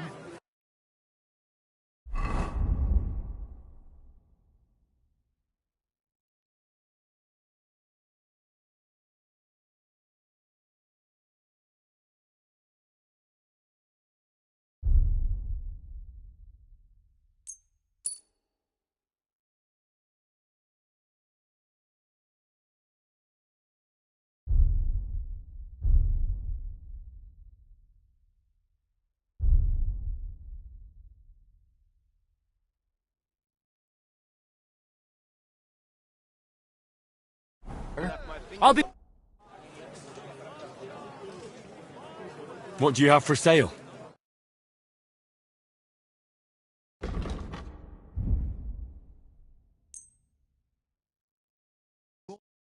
I could smell from a mile away that that's stolen. I'll buy it. But at a discount. How much do you want for it?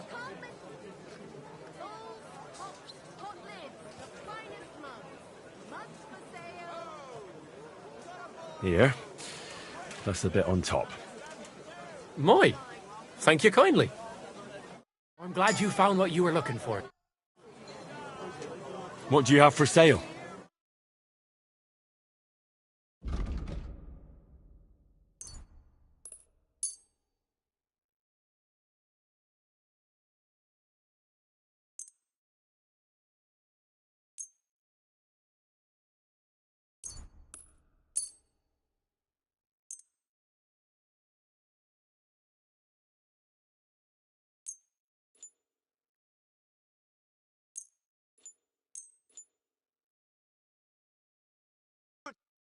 I'd like to discuss the price.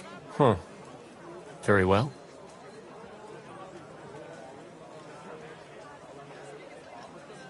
Aye. You'll convince me with that price. Thank you, sir. And come again. Round and thin, calm and by. A fine day for some fine wares. Good afternoon, sir. I hear one Franta cooldown is supposed to come and pick up new clothes from you. You're too late. Franta already came and picked up the goods. You just missed him.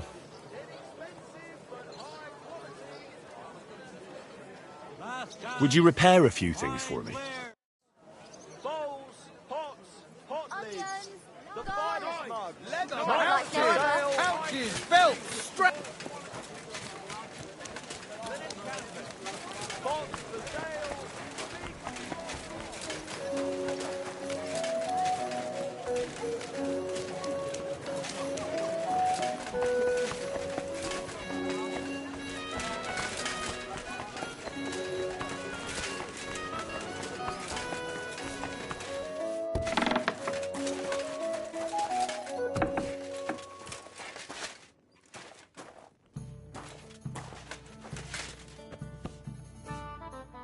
God bless you, sir.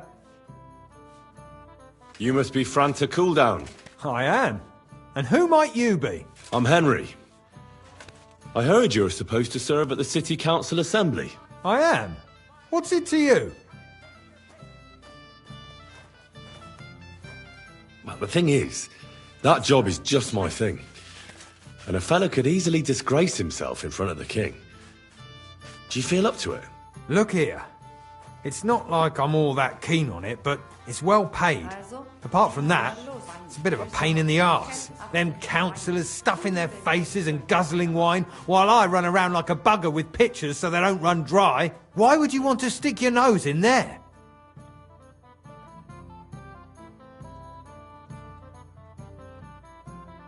I just have to get in there, understand? I have an important message for the king about a plot against him. But why would you want to get to him as a waiter?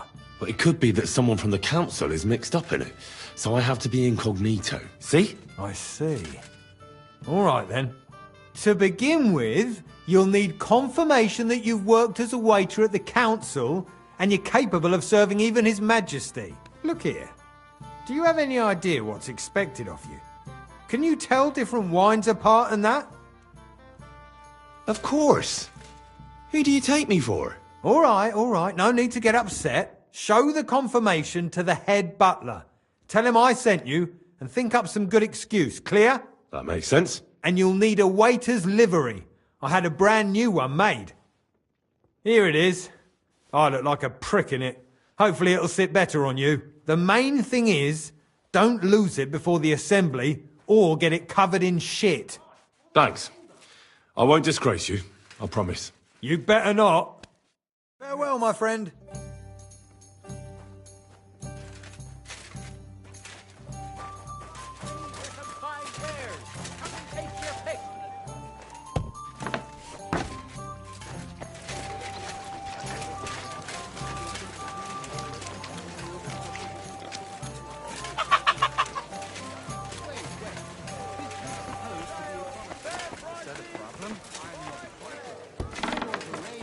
Responsibility. You want what? More money. And you want me to tell everyone.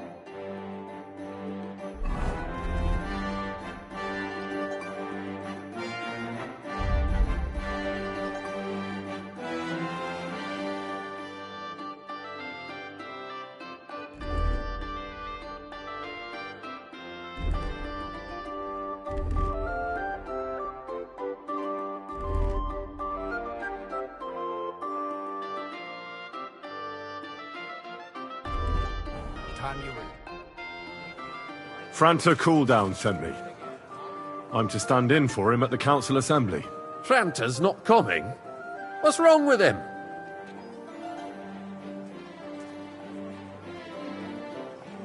He's relaxing in the baths.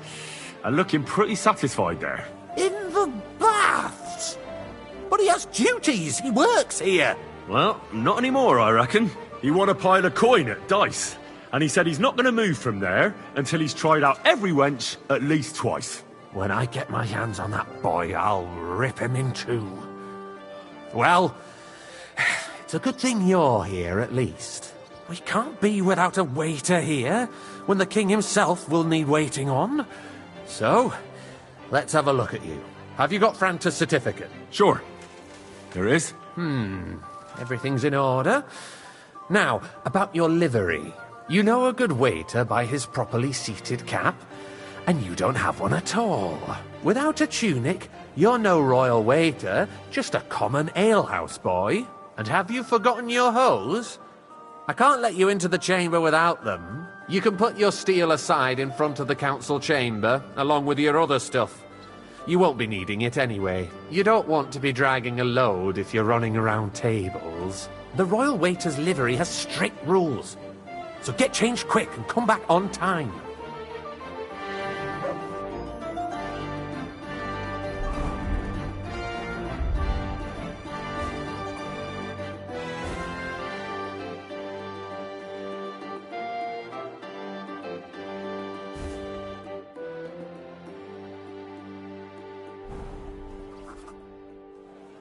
Here I am.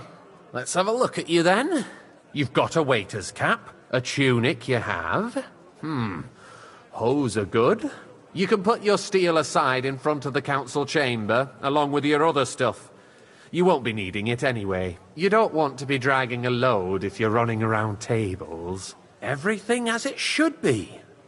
Glad to see it, lad. Do you know what your duties are? For an inexperienced greenhorn like you, it'll be a great responsibility.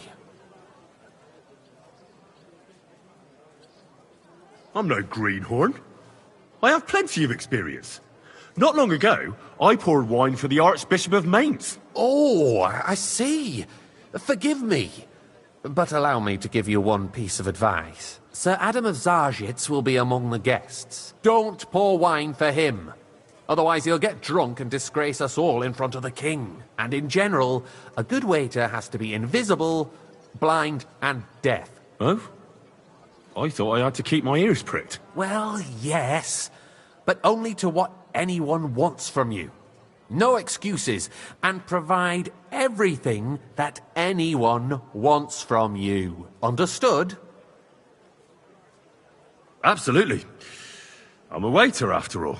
Not some street gossip monger. Correct. And if you manage not to botch it up, you can even rise on the social ladder. Not just anyone can serve the King of Hungary, but you'll manage it, right?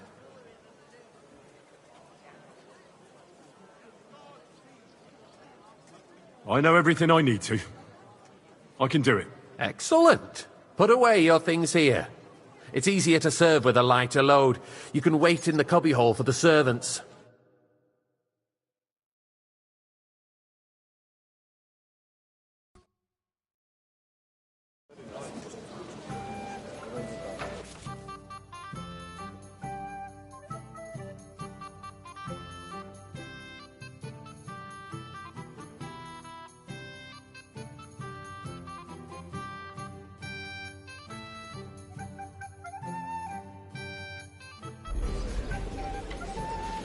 There are the pictures of wine. Hopefully I won't splash anyone's shoes. Is a joke, and on top of that, the army was requisitioning from it.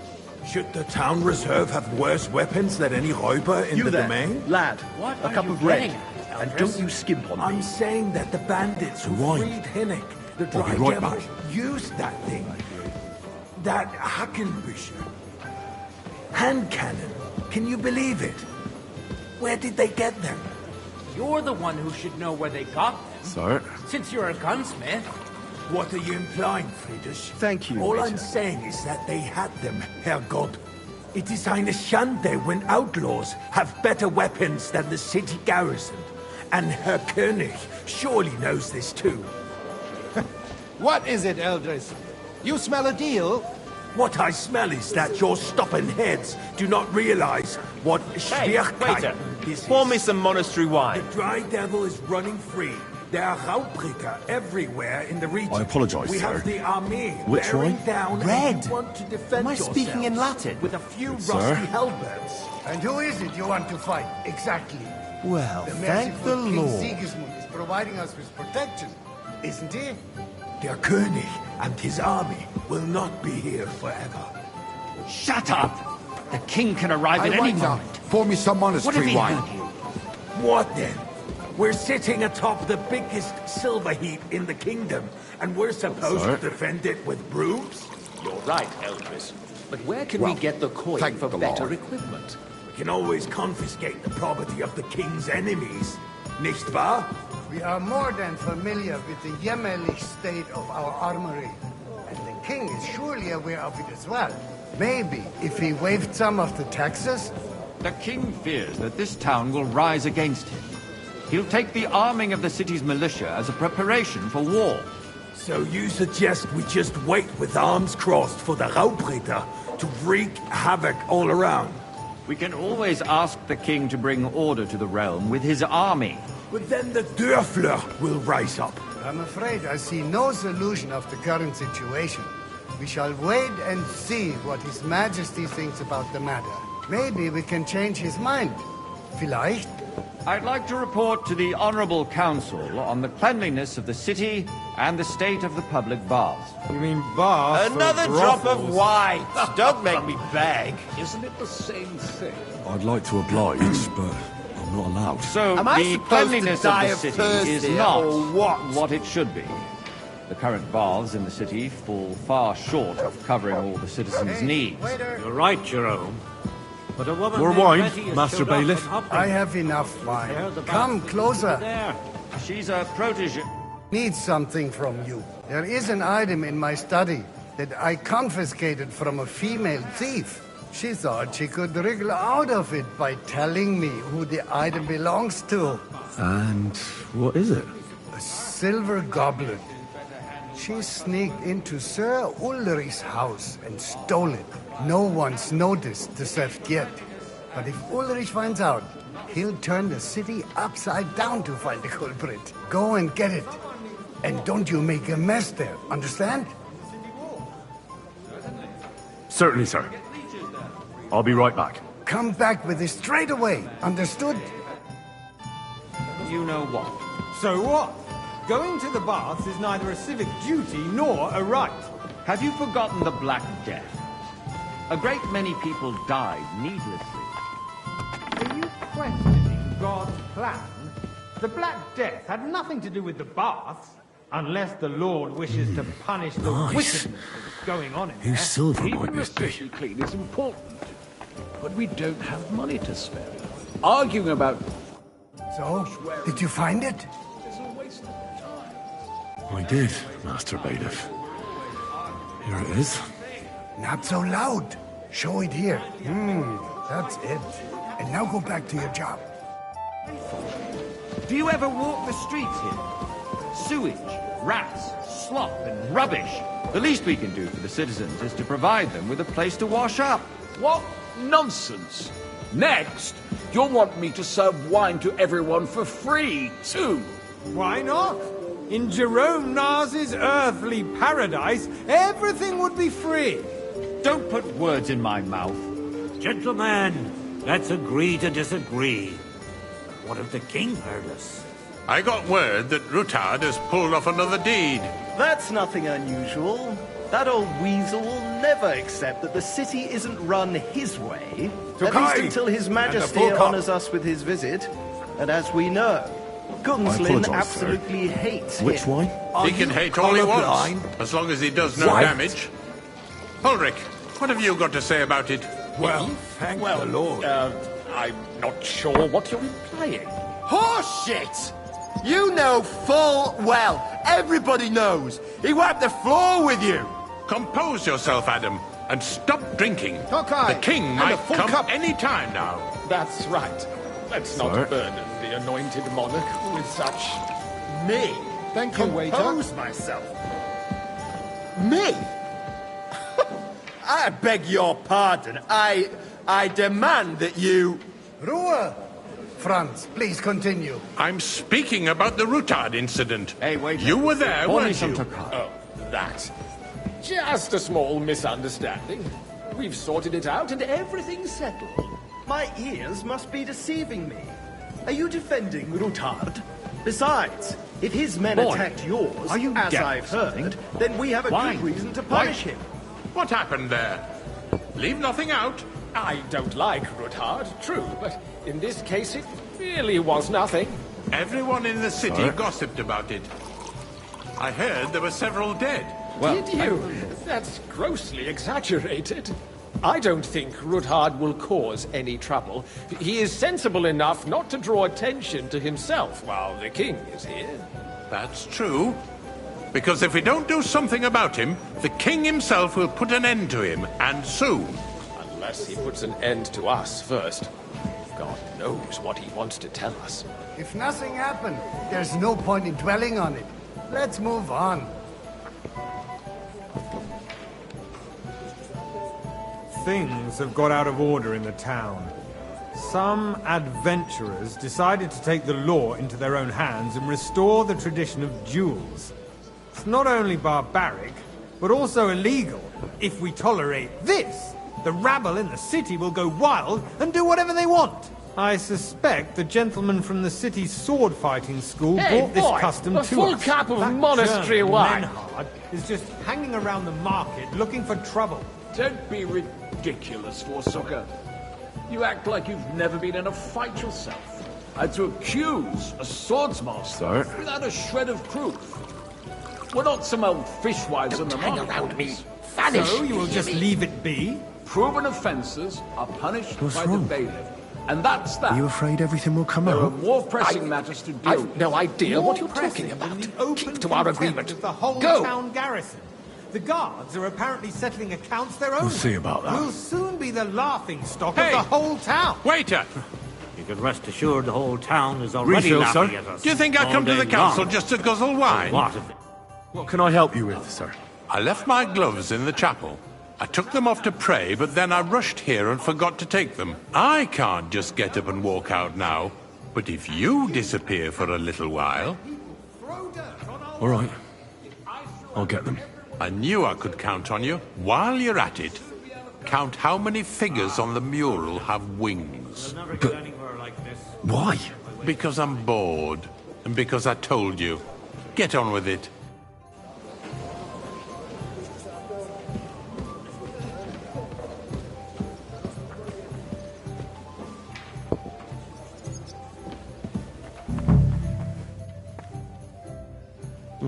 That was easy enough. And he wanted me to count the winged figures.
So, let's see what you've got for me. I found your gloves, sir. Really? Let's see them. And did you count those winged figures?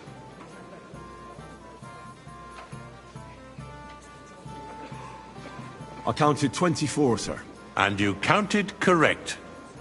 Good. Here you are, so you can have a bit of fun in the evening too, eh? There's the eternal dispute over the cathedrals. The building of the church is dragging on, and in the meantime, they are calling diocesan pilgrimages to settlers, right under our noses. It's just a village with a monastery. I'll have a cup and of they are wine. going to make a oil mining city. Why can't we build faster? Hire more craftsmen, start with night shifts. Because those so-called craftsmen are a band of parasites. You pay them, boy, they come late, It's or very quite sick, and if they do come, their work is shit, and you have to pay someone else to put it right. It's a waste of time. I tell you, a waste of time. Adam, don't interrupt the proceedings with your drunken ranting, even if you are in the right. And as for you, Angelin, haven't you noticed there's a war going on? And a Are full the cup. experts from far off supposed to work in the city under siege? Besides, I get the feeling there's something other than the welfare of the city behind your complaints. Oh, you do? Do you? And Why? what would Are you that be? deaf or something? Like, for Fine. instance, Quite. you'd like to have your own altar I there? mean, really. So what if I I order one Hold thing your and horses, get gentlemen. another. Sorry, sir. That space in the It side won't gate happen is again. mine. Then hell freezes over, mein Freund. Your place is at least 2 steps behind mine. A swordsmith dares to insult me? Ha! I think not. I'd like some white. Excuse me. You wanted to buy yourself an altar in the cathedral, just like you bought yourself a seat in this council. How dare you? I acquired my seat for the services our guild provided, and still provide to the crown. Why? I hope you're not supplying equipment to the army. If that's all Thank you, Rita. they would be defeated by that bunch of ne'er-do-wells from the alehouse on Hopbrink. What ne'er-do-wells? Those wrestlers of theirs, of course. People from the whole town go to watch them brawl. Oh, this is news to me. Because it has all been sorted out. Not long ago, the guards raided and threw them all out. Ah, yes, I had forgotten. What do we have to discuss next?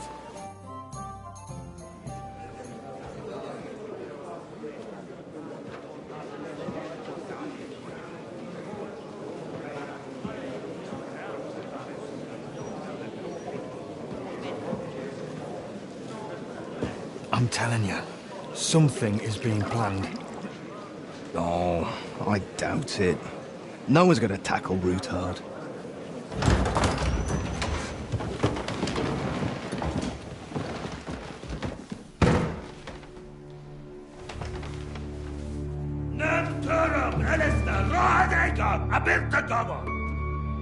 Azonal Juchagase, Alegiop Katonaikat, Ishkelkinek Utra.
You have nothing to fear.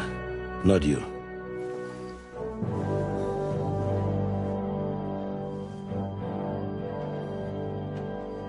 Like this plan of fights!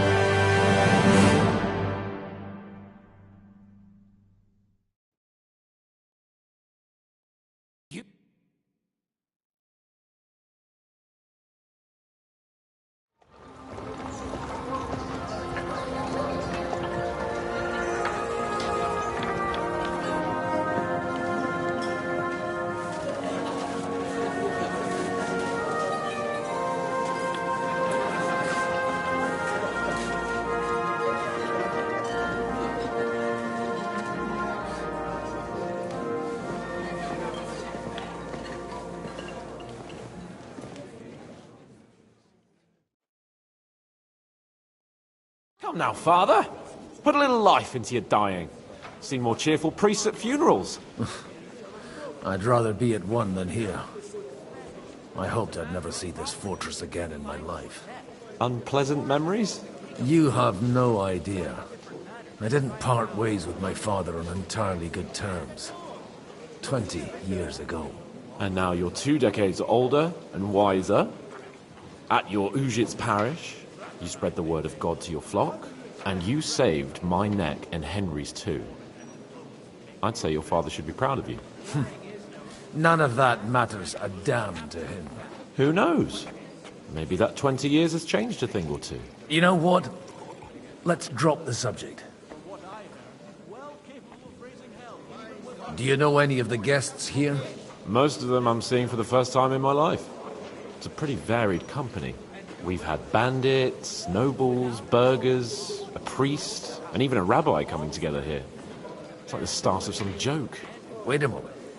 Rabbi, you say? The Kuttenberg rabbi? Yeah. He came with a retinue. But for now, they're keeping mostly to themselves. Maybe you should go and welcome some of them. After all, this used to be your home. And you're a spiritual man too, so you should have something in common. I wouldn't be too sure. But I suppose I can try. Who's that French fellow you brought here from Malashov? The great Baron Brabant. Been everywhere, knows everything, and has the keys to half the kingdom. He's got more fairy tales than my old nanny. Can he be trusted? He's a blabbermouth, but a harmless one. Besides, he defended Kuttenberg, and you know how that went. If he were on Sigismund's side, he'd hardly have been locked up with me. How does it feel to breathe free air again? What can I say? You can never truly appreciate freedom until someone locks you up for a while. Or until you become a priest. No fear of that in my case. I intend to enjoy life to the full. Wine, women, and song. What do you plan to do now you're a free man again? What do you think? Get drunk, woo one of the local wenches, and wake up in the morning with no hose and a head like a church bell. Have you perchance forgotten we're supposed to be deciding the future of the kingdom here? I'll leave that to the older and wiser. And duller. Dear me. I'd rather creep off into some corner with a full wineskin. But I suppose I'll have to introduce myself to the rest of the guests, eh? Indeed you should. After all, you are one of the lords of Rabosh. Oh, don't start with that. I'd like to steer clear of the old man as long as I can. In that case, you should sound out Radzig and Hanush and find out what they're actually planning.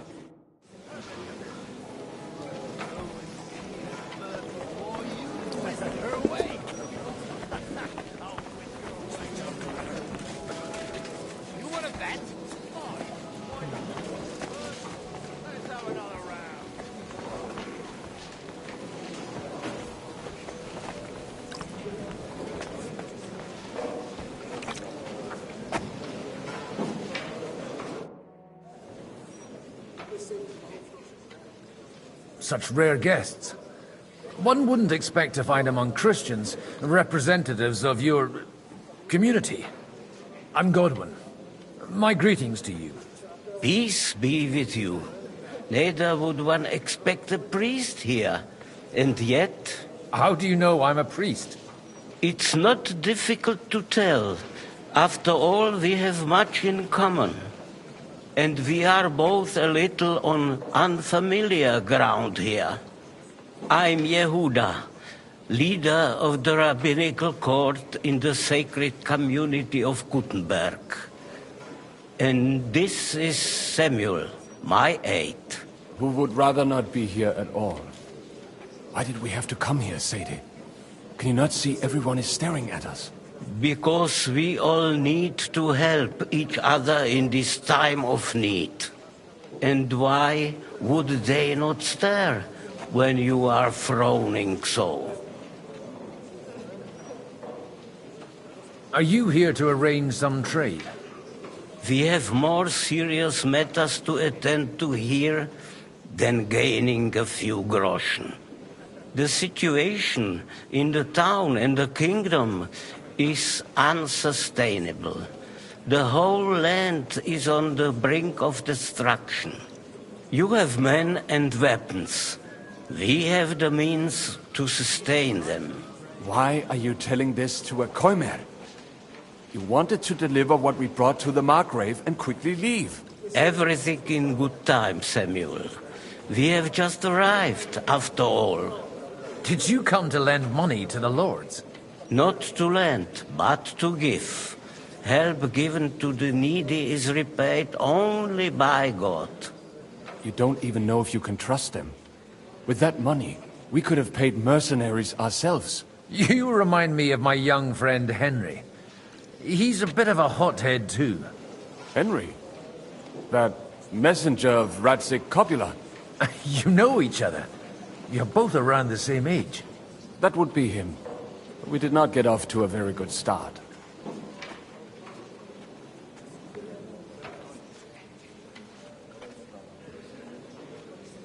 Well, maybe you'll get to know each other better.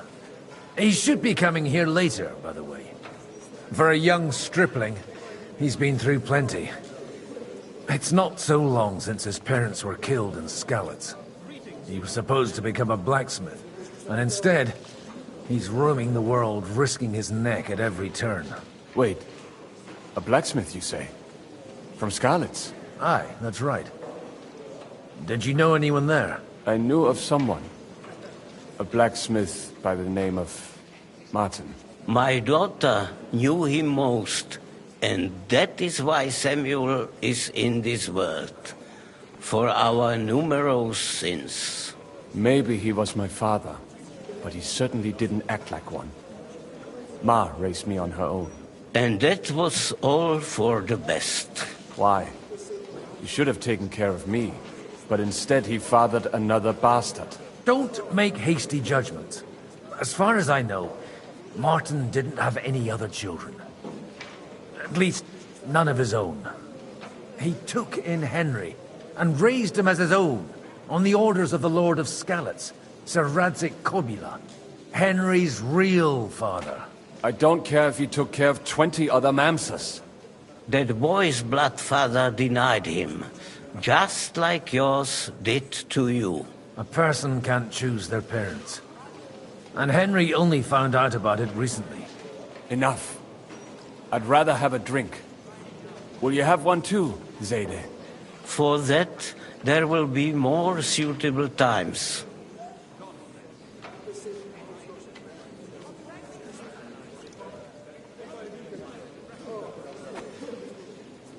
Excuse me. I'd better not drink. Better communion wine than kosher, is it?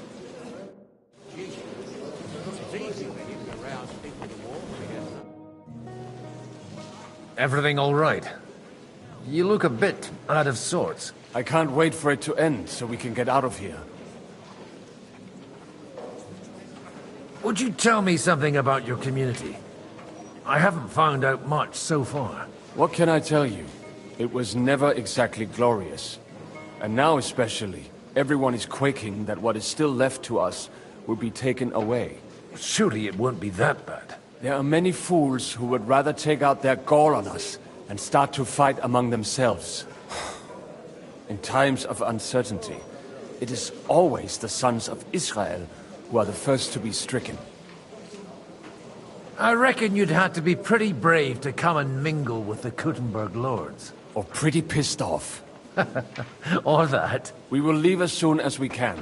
Anyway, all of these worthy gentlemen will be relieved when we are out of sight.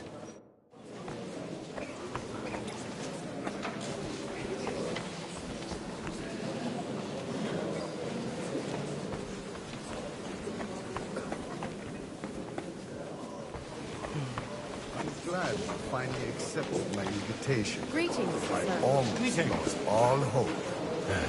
It's not that I didn't want to, but understand that my absence from the city council would have serious consequences. I understand. I appreciate your coming here all the more. I'll have to justify myself before the council and come up with some reasonable explanation. We'll think of something. Maybe you can say you were investigating a conspiracy against the crown. I was thinking something like that as well. And in truth, I wanted to discuss this with you. I'm listening. I've come into possession of evidence against Anna of Volkstein. Of course. Chairs. I see you're not a Geschäftsmann. She spends far too much money. I see Geld. Just sell it all. I tried that. I burned whatever was worthless, fixed up the rest, and now I offer it to people wherever I go. You see? You do have some Geschäftsgeist after all. I would have chopped that plunder up and sold it as firewood. It's just that I can't take it anymore. These people are as dumb as rocks. All those endless questions. I tell everyone, come and take a look. 2 groschen each, a chest, wardrobes, everything. And they start asking. Good health to you, sir. I'm Godwin, a friend of that lad you arrived with, Henry. We don't know each other. Baron Vauquelin Brabant, Chevalier d'Arezzo. The last of my line. I am a warrior, a traveler, a strategist, and also, à ma manière, a poet. My word. Isn't that exhausting? Mais non! And I'm glad to meet a new friend. It's a pleasure to make your acquaintance, Baron. I knew right away we'd hit it off. How did you end up imprisoned in Malashov? Ah, c'est une histoire compliquée. It was after I heroically led the defense of Gothenburg, and only lost it narrowly by an unfortunate turn of events. That needs some explanation. What unfortunate turn of events? Oh, misère. It is clear you have never been to war.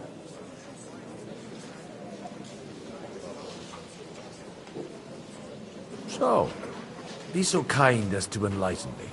When they broke through the defense, I ended up in captivity. It was only due to my acquaintances in a court that I escaped execution. Oh? I thought it was Henry who saved your neck. My neck was not at risk in Malashov. I may have still been a prisoner with my personal freedom restricted, but they never broke my spirit. You say you're a poet? How about a verse or two to amuse us? Jamais. Is poetry nothing but a fuss to you? Is a poet a gesture for amusement? I think not. To recite, I require the proper mood. And besides, few here would understand me. Where have you been on your travels? Have you seen the ocean? But of course! I was born by the sea. If you are interested in my greatest journeys, then I have traveled with a merchant caravan all the way to the Ottoman Empire. And if you are interested in my greatest deed, then that was perhaps saving the life of the King of France. And you wouldn't by any chance know the Pope, personally? Which one do you mean? I spoke briefly with Boniface IX when I was sojourning in Rome. A pleasant fellow. How come almost nobody here knows you? I am operating, as they say. Incognito. My great benefit is my strong connection with the French court. There, everyone knows my name. Here in Bohemia, I'm still building my reputation, slowly, but surely.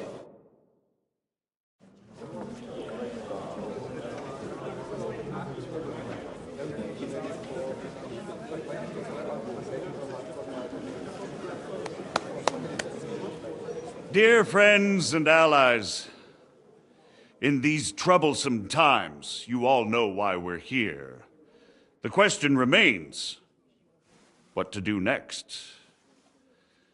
Sigismund is facing troubles in Hungary, and here, too, he is up against resistance. He's a capable strategist, but a poor diplomat. Mark my words. If we wait him out until winter, he will leave of his own accord. By winter, he'll have torched all our fortresses and carried off everything that we possess. Are we seriously gonna wait and cower in a corner? Or are we gonna drive them out in shame? A few well-planned raids and we could have him in our fists! At what price? Have you got men to spare? Has any of you got men and money to spare? We don't have men out there. Yes, we do. We do not. Jobst is right. That whole sun won't fall easily. Only we can't wait. Are we to get ourselves killed? Or end with nothing?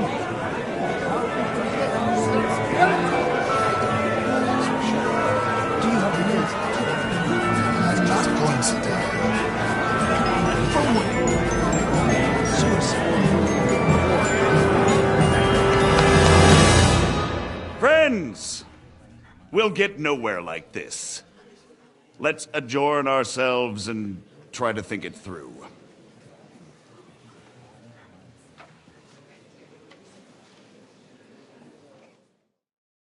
Well, that went just as expected. Good health, and to yours.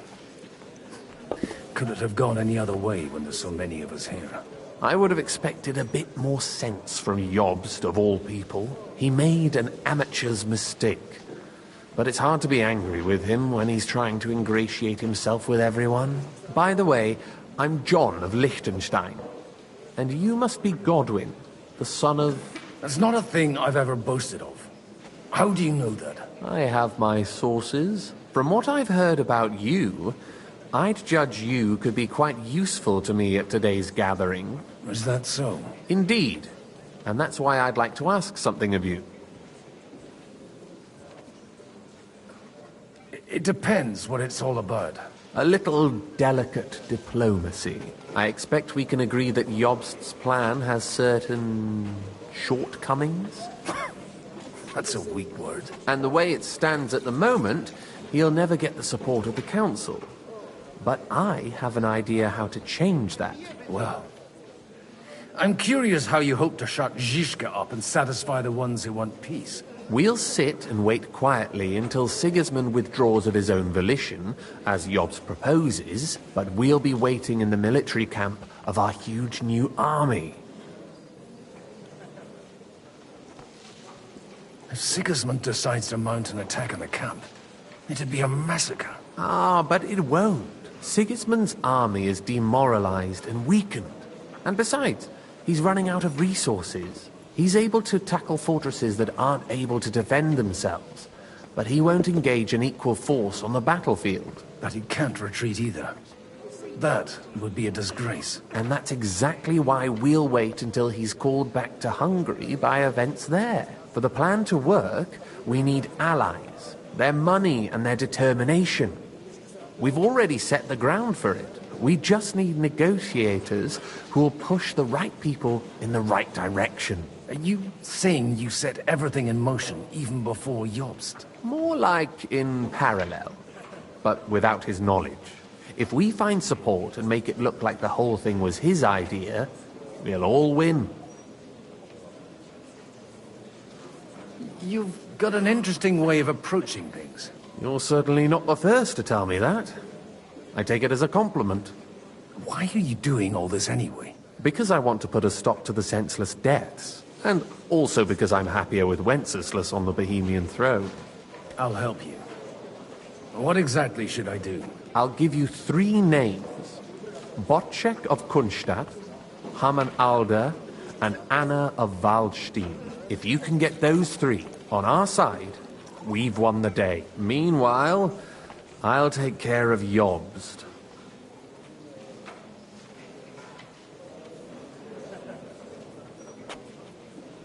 What if it doesn't work? I refuse to even consider that outcome. Because it would mean slow, but certain defeat for all of us. Why me, of all people? Because you've got a head on your shoulders. You know how to talk, and you're not just out for your own good. You and your friend Henry are similar in that respect. That's why I know I can count on you both. There aren't many like you two left. Tell me a bit more about those people, so I know who I'm dealing with. Certainly. Who do you want to start with? Botchek of Kunstadt. I know the name, but I can't quite place him. That's just the thing. He's got massive estates, great influence, but he holds back. He doesn't play the big game, because he doesn't like to take risks. He always goes for the sure thing. But once he's made his mind up, not even a pair of oxen will hold him back. Alder the Alderman. Wasn't he a Kuttenberg councillor? He still is. The only one who retained his position after the city was taken. Only he's here, instead of cozying up with Sigismund in Kuttenberg. So his days in the council are numbered. But he'll continue to have a strong influence on the guilds and the rich burghers. And that's why we need him. Anna of Waldstein. The widow of that rich mine owner. What was his name? Wenzel Bartosz. And I'm not surprised you forgot. I was quite surprised to see her here. Assemblies like this are more of a male affair? So far, Godwin, so far. Anna is holding back and behaving like an exemplary young widow. But don't trust appearances. She's got claws, she knows how to do her sums, and she certainly has no love lost for Sigismund. And what use can she be to us? Apart from her late husband's money, of course. She's as sharp as they come when it comes to trade. And she knows a thing or two about diplomacy. There are wicked tongues that claim Bartosz acquired most of his wealth thanks to her, and that it was thanks to her that he died, too. I'll get on it then. Wish me luck. I wish us both luck. Before the day is over, the die will be cast. Success to our plans.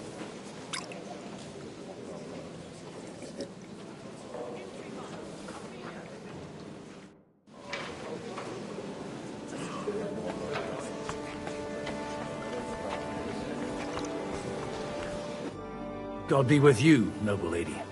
There's something I'd like to ask of you. God be with you. What would that be? Your diplomatic support.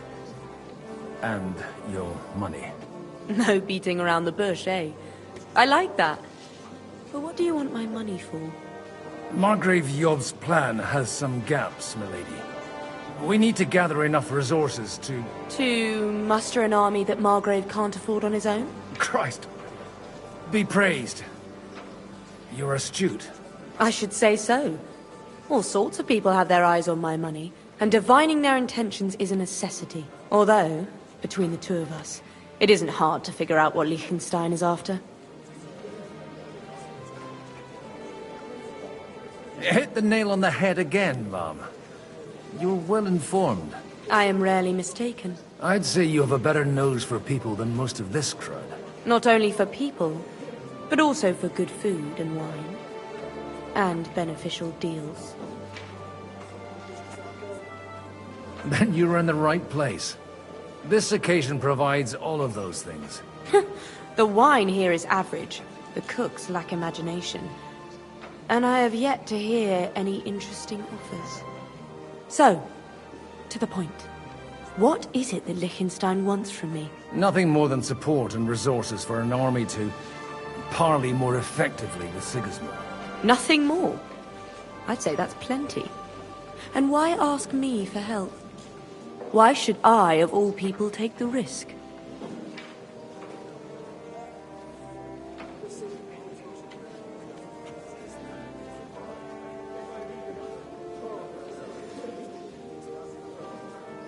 You manage large estates. In return for your generosity, we offer you protection. I've managed quite well up to now, taking care of my own resources. If you want me to support you, you must give me a good reason. Perhaps a favor in return. Do you have something in particular in mind? Well, one of the guests here has something that shouldn't get into the wrong hands. Who's that? Harman Alder.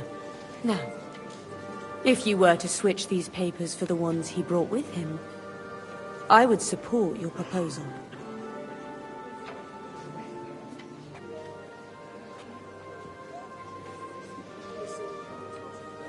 And these papers I'm supposed to switch, what do they concern? My relatives somehow dug up some trade contracts between myself and certain undesirable parties. You were dealing with the enemy. They were not the enemy at the time. My conscience is clear, but I'll rest easier when those papers are in my hands. Have you fallen out with the town councillor? No. Alder is innocent in the matter. My relatives from the House of Bartosz are behind it all.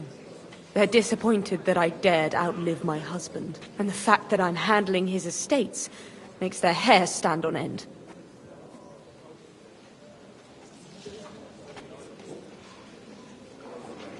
And the papers I'm supposed to plant on Alder? Just insignificant documents.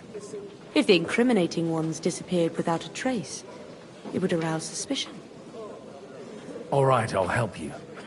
Or at least I'll give it a try. Alder will surely have the papers in his saddlebags, which he left in the shed on the outer courtyard. Bring them to me, and put these there instead. But watch yourself. Odoran's groom has eyes everywhere.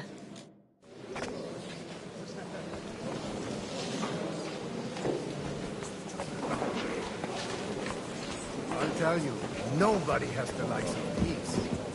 Not even Wojciech? Not even Wojciech. And he's a great lord. That's hard.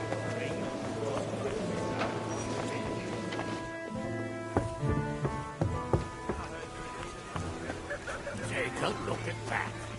A nightingale. Huh? What brings you here?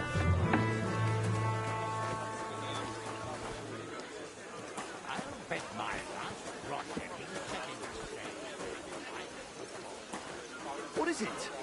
Did you drop something? Strange.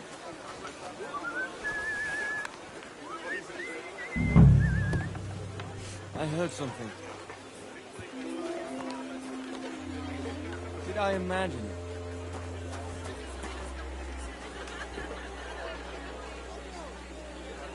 I suppose it was nothing.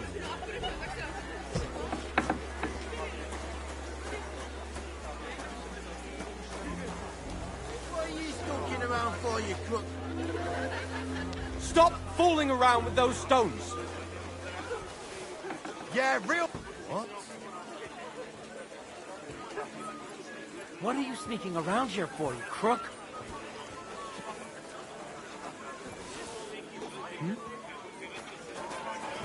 Huh?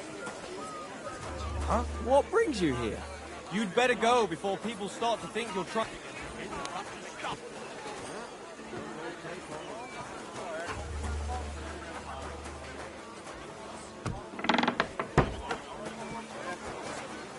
That'll straighten him out in no time. Well, now that you mention it... He'll sire a few brats and he'll be as tame as a lamb. And happy. An interesting idea, don't you think, Hanush? Maybe he really needs a firm woman's hand. Don't you start too. Am I supposed to find him a bride? On top of everything? No burger's daughter, but them merchants would bleed you dry before you could say dowry. Godwin, you wouldn't be avoiding me. We didn't have much time for conversation on the way here. Let's rectify that. With pleasure, sir. As it happens, there's something I'd like to ask you.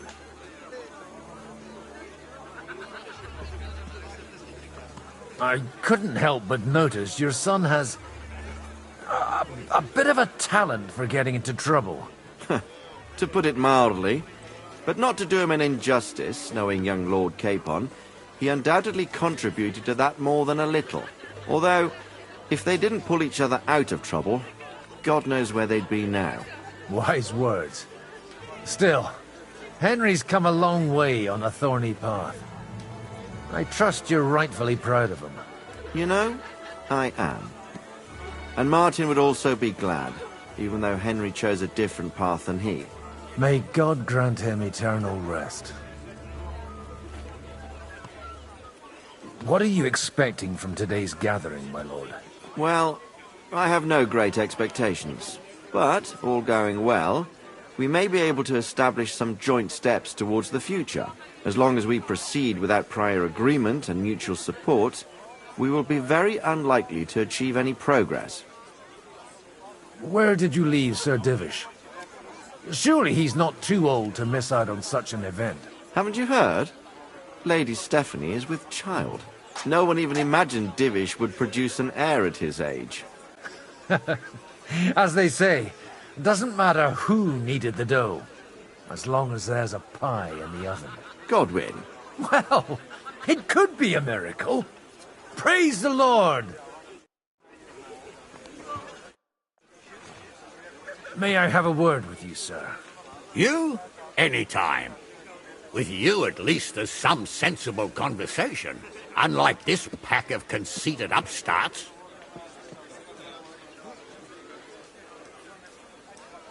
Young Lord Capon is finally free again. Let's hope he'll take better care of himself now. He got a harsh lesson. But at least he might remember to lay off that tomfoolery of his for a while. But if not, war will make a man of him soon enough. Do you think there's really going to be a war? I mean a proper one, not just sitting around and talking about it. I sincerely hope so. Whoever sits around risks nothing. It's time to get off our asses and take action. Have you got something against the Kuttenberg nobles? Their forefathers lived up to their ears in dung. But thanks to the royal mines, they were born with silver spoons up their asses. And they think that can turn their blood blue. But surely they're not all like that. And they are our allies. Allies or not, someone ought to show them their place. What do you think about Jobst? Are you testing me? Jobst called this assembly and he wants things to turn out well. We have to trust him. To turn out well for whose benefit, though? Some are up to their elbows in silver and blood, so others can live in freedom. Better make sure you're among the latter, then. And in the meanwhile, help the former to keep their losses to a minimum.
Aye.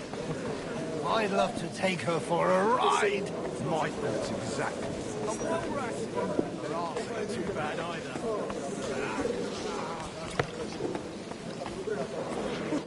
I've got those papers from Alder for you. Quiet! You don't have to announce it to everyone. My lady, with all the clamour going on here, I can hardly hear my own thoughts. Here they are. You're more capable than I expected. Thanks for the help. You're welcome.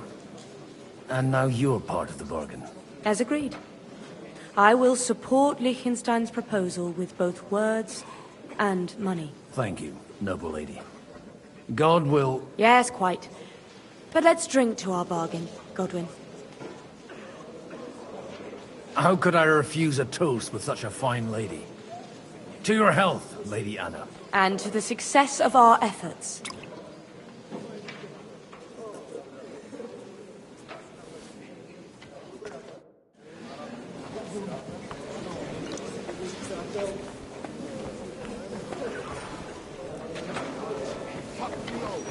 Again? He's supposed to be a bloody soulbones, for fuck's sake. He's nothing but a bloody fraud. I mean, who the hell does he think he is? He's not the one with the itchy prick.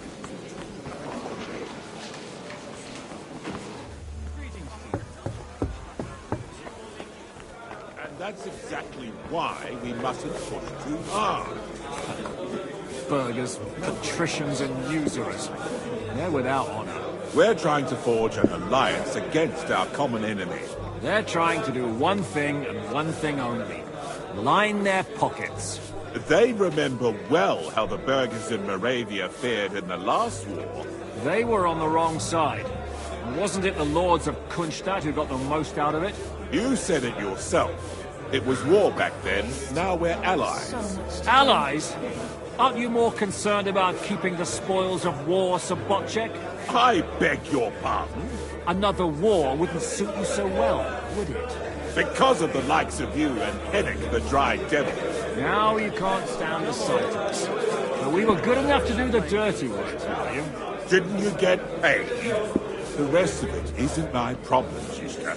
I didn't come here to argue with another Kunstadt. Dry Devil is enough. You two sound like an old married couple. You argue all the time that you couldn't live without each other. And he hasn't even greeted his own cousin yet. Tell me, What did Pinnock ever do for his house? He certainly doesn't sully its name by conspiring with the merchants. A knight ought to fight out of conviction, not for profit. He who has nothing can lose nothing. Eh, Lord Trotsdorf? Just you wait. The likes of Rutard and Alder will certainly find some use for your silver. You seem a bit out of sorts. Anything wrong? Oh, these grand aristocratic assemblies are nothing for me. I'd be happier if they just told me in the morning how it all went and what my boys have to do next. But then you'd miss all the grub and the booze, and the gossip. Oh, and have you heard anything interesting here?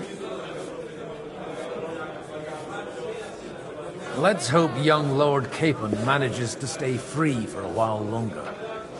Ever since leaving Rattay, he's gone from one pile of trouble to another.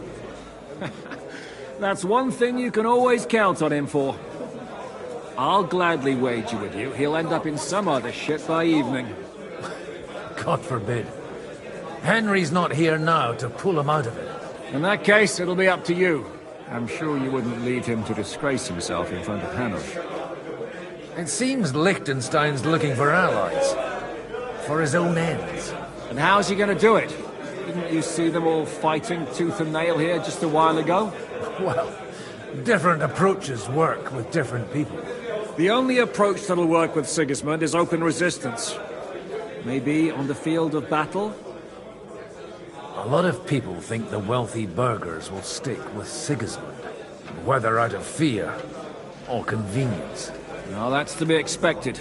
As long as Sigismund has the city council under his thumb, no one will rock the boat. Well, at least there's a few individuals here, like Rutard. Sigismund confiscated his castle and half his estates. That'd be enough to make a man mad. Not to mention that his son was killed in the siege of the city. Sir Bocek, I need to speak with you for a moment. A man hardly puts his cup to his lips as someone comes along to put a flea in his ear. Yobs comes up with a plan as full of holes as a beggar's shoes, and now you're all jostling to win me over for him. On the contrary, I've come here with an idea how to improve it. Does that improvement include a few thousand men-at-arms? If not, you can go to the devil with it. A few thousand men-at-arms as a convincing argument. And 100 horsemen on top. Only in order to get them, we need coin. You've got my attention, but not my money yet. How can I persuade you? I need guarantees of security. I don't want to end up like Rutard. Of course. Once it comes to protecting property, ideals go out the window. You can talk, since you haven't got a pot to piss in yourself. If you were in my position, you'd think differently. I have a lot of property, lots of subjects to look after, and along with that, the Lord blessed me with a large family. I can't risk it all in a conflict with Sigismund. So you need guarantees that you won't be left standing in the cold if you openly oppose Sigismund? My guarantee is called Yitka. She's my niece. If I succeeded in marrying her off to another strong house, I'll have the certainty that I won't be left alone. Maybe it's enough to find a suitable groom among the allies. Perhaps someone of suitable standing who Yitka would also gladly accept. I don't want her to be unhappy.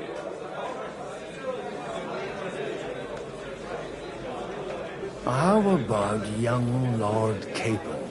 He's a youngster still.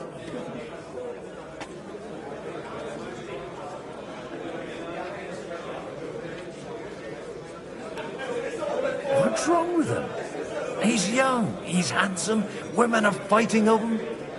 Yitka will like him, and he'll give her a whole bunch of children.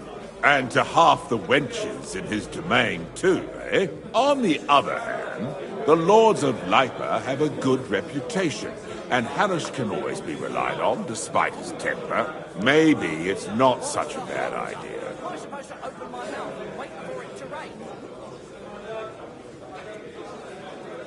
So, will you support our plan? You're selling the skin of a boar that's still grunting. First, I want a confirmation that the wedding will take place as soon as possible. And what if Lord Capon refuses? I don't care what the young lord thinks. Hanush is the one to decide. If he agrees, I'll be happy to support your plan. Pushing a friend to tie the knot to save the kingdom. Things have come to a pretty pass. The kingdom will not forget his sacrifice. Now stop dilly-dallying and go and tell Hanush. If I know my luck, things will start going sour now.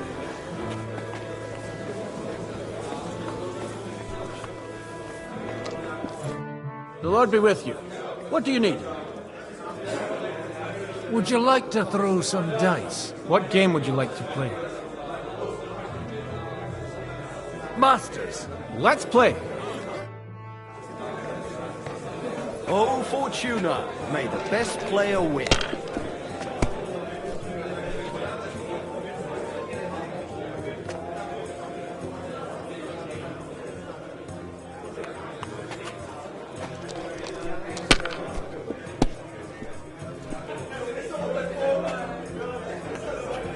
Well, you're not afraid of anything.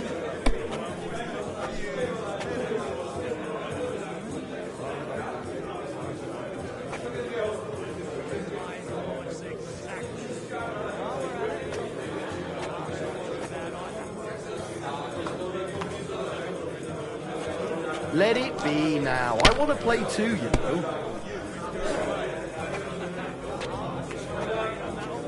You might even win with that.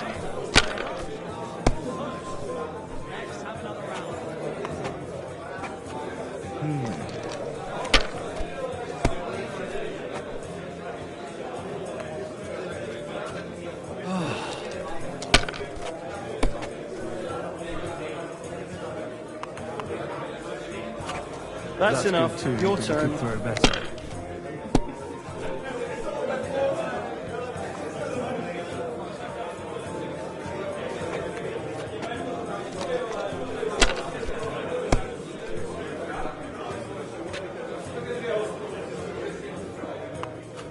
Have you lost your mind? You're going to lose everything.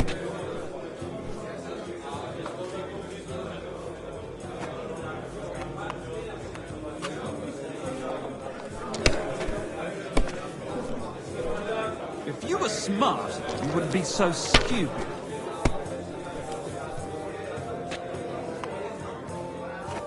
Here.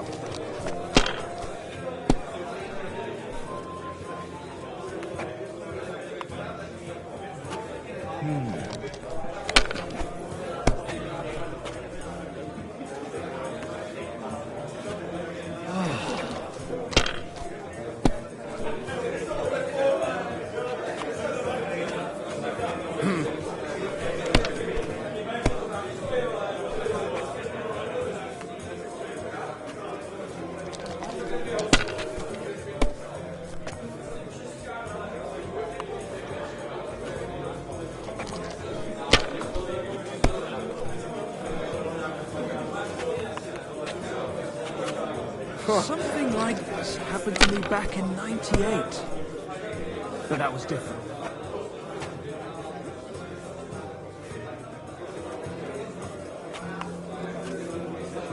I'll have a jug of wine.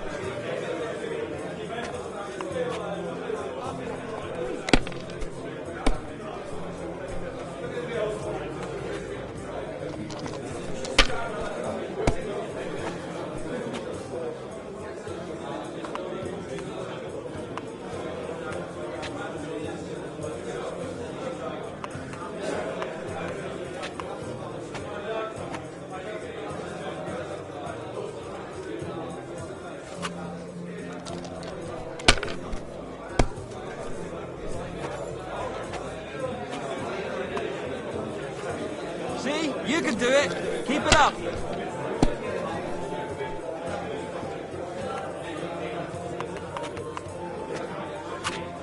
Here. Bottoms up!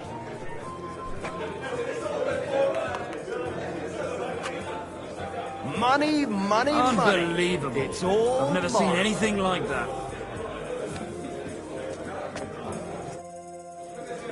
I have a bit of coin again, and I'd like to throw it around. Shall we play dice? What game would you like to play?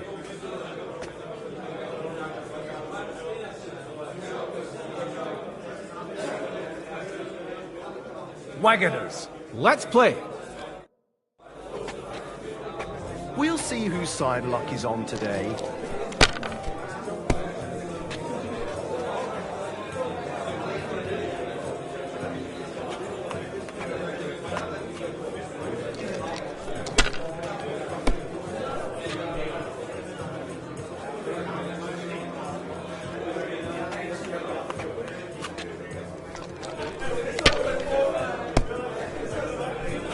If you were smart, you wouldn't be so stupid.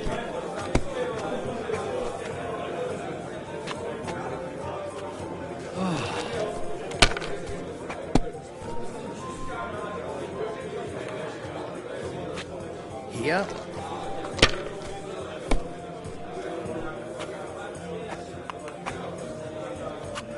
My See what God, you find so I'm done. complicated. I just pick them up and throw them, then I pick them up and throw them again. That's all there is to it.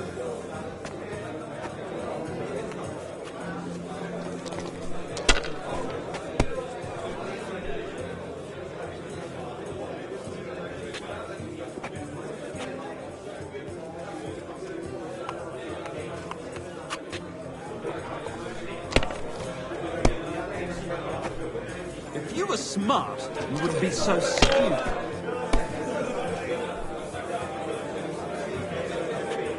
Don't be a coward. And that's exactly why we mustn't push too hard. Take a look at that. A nightingale surrounded by hawks. Jobster Nightingale. He looks more like a wet hen to me. It's quite unusual to see him cornered like this. I'll bet my last groschen he's setting the stage for his final performance. I hope there'll be no singing. I've had a few nightingales and they all screech like the devil. Be careful with those groschen, my friend. What is this about? Oh, nothing. An old grievance. A little misunderstanding involving a big pile of counterfeit groschen. How big a pile? Big enough for that bastard Istvan to raise a small army. He caused us a shitload of trouble. I heard about that Hungarian pussack. But he was dangerously clever. And as slippery as a bag of eels. Even though Jobst is right, I'm in favor of decisive action. We can no longer afford to wait. As if I didn't have enough on my plate already. Like my ward, who I can't leave unattended for a few days without him damn near getting executed. Oh, go easy on him. It wasn't his fault. And you said you forgive him. But for the last time. Those shenanigans of his have got to stop. Ah, young Lord Capon is an adult now. But he doesn't act like it, damn it. So marry him off. What? Find him a wife. That'll straighten him out in no time. Well, now that you mention it... He'll sire a few brats and he'll be as tame as a lamb. And happy. An interesting idea, don't you think, Hanush? Maybe he really needs a firm woman's hand. Don't you start too. Am I supposed to find him a bride? On top of everything? No burger's daughter, but them merchants would bleed you dry before you could say dowry. Sir Hanush, I bring happy tidings. You do? Let's hear it then. Young Lord Capon is going to get married. If he's got some impoverished noble's daughter pregnant, I'll have his hide. I'm not going to support some bastard. You misunderstood my meaning. I was the one who arranged the betrothal. I mean, with your blessing. You arranged a marriage for my ward? Just like that? With who? With the niece of Sir Bushek, Lord of Kunstadt. Her name's Yivka. Bushek of Kunstadt? The Bushek of Kunstadt? Godwin, you conniving old bastard! Oh, fuck. I don't believe it. So, young Hans is to marry Kunstadt's daughter? Niece. If you're serious, I'll make sure that you get the Rattay parish. Or you could make me the abbot of Sassa. Or what about a bishopric? Forget it. Soon I'll be paying for a wedding. Not a word to Hans. I want to tell him myself. But let's drink to it, shall we? Cheers! Cheers to you, and to your parleying skills.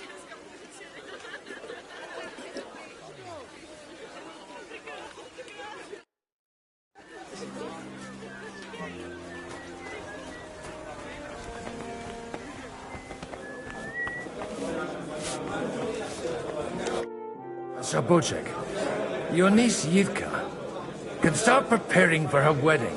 So Hanush agreed, without reservations. Indeed. Then I will fulfill my end of the bargain without reservation. Thank you, Lord of Kunstadt. Enough formality. We'll have a drink. What do you say? Cheers to the beautiful Lady Yivka and the unhappy Lord Kid. Here's to a good bargain.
I've got some good news and some bad news for you. The bad news is there's hardly any females in this whole damned place. There's some old bat standing there with two young girls, but she watches over them like a mother hen. So at least tell me the good news. Actually, never mind. At least the wine here is decent. Cheers! To your health.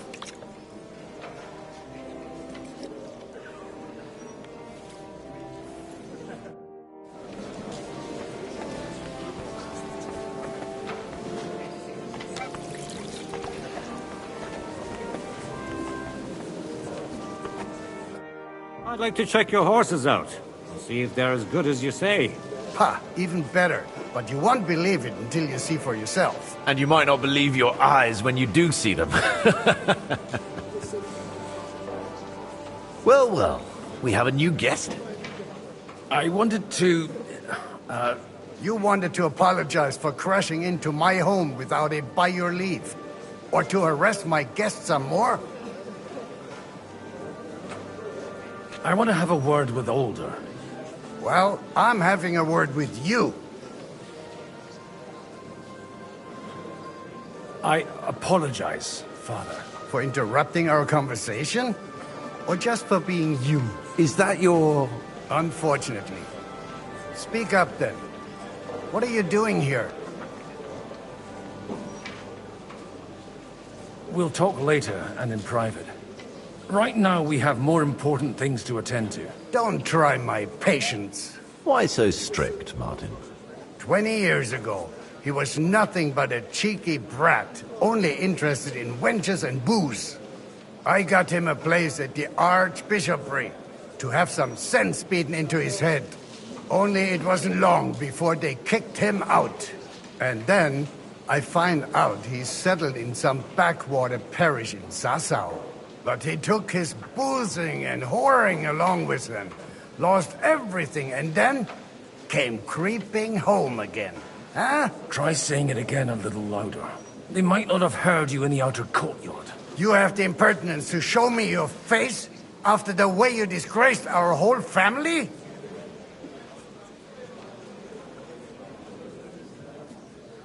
I wouldn't set foot here if I had a choice. Better to be a priest in some backwater than have a father like you. How dare you? You're as shit a father as I am a son. We've got nothing to blame each other for. And now let me speak to Older. You're dishonoring your host. I can't dishonor someone who has no honor. If you had any, you'd be... That's enough. Christopher. You won't get away with those insults. I challenge you to a duel. I'm not happy about it, but I accept. This isn't how I imagined my first meeting with my brother. Make room for us. We'll just settle a very private matter. It's an honorable duel, man against man. Stay back. Arm lower.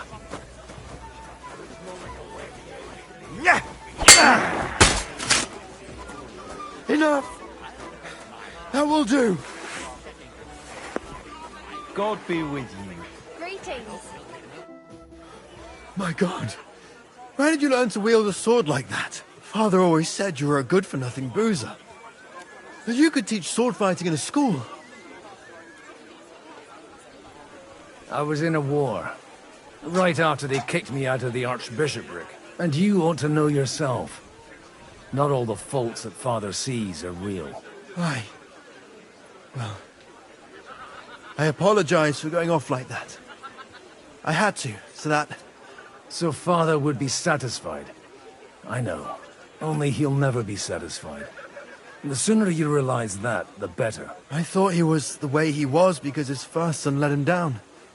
And he hoped at least his second would become something. Not at all. I remember him the same since I was a nipper. When I was 6 years old, I fell off a horse and broke my leg. He wouldn't talk to me for a week because I'd let him down. The first time he took me hunting, he let me starve for 3 days until I was able to shoot my first hare. Only 3 days? He got soft. I always wondered who you were. There was never much talk about you at home. Look, I really did fuck up everything I could. I brawled and boozed until they threw me out of my own parish. But now, I have a chance to put things to rights a little. And that's why you want to talk to Older.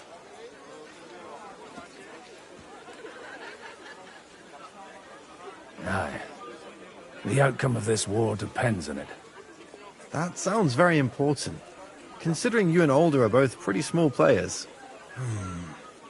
After your encounter with Father, it won't be easy to get to Older. Actually, I don't think you should even attempt it. Unless you want to anger Father even more. What else can I do, though? I'll talk to him myself. He'll hear me out for sure. But you'll have to trust me and tell me what it's all about. Do I have any choice? If it's really that important, you don't. All right, then. You've heard Yob's plan, right? It's a nice idea, but we can't wait around without an army to back us up. Only no one's going to pay for one, because that would be an outright admission of rebelling against Sigismund. Alder's got some clout with the councillors and burghers who are loyal to Sigismund. If he agrees, they'll follow. I expect Alder's not the only one you're after. You got that right. Leave Alder to me. The plan sounds sensible, and he's no fool. I don't know how to thank you. You can drag me to a tavern sometime. Pa doesn't need to know about it. You're starting to sound like a brother.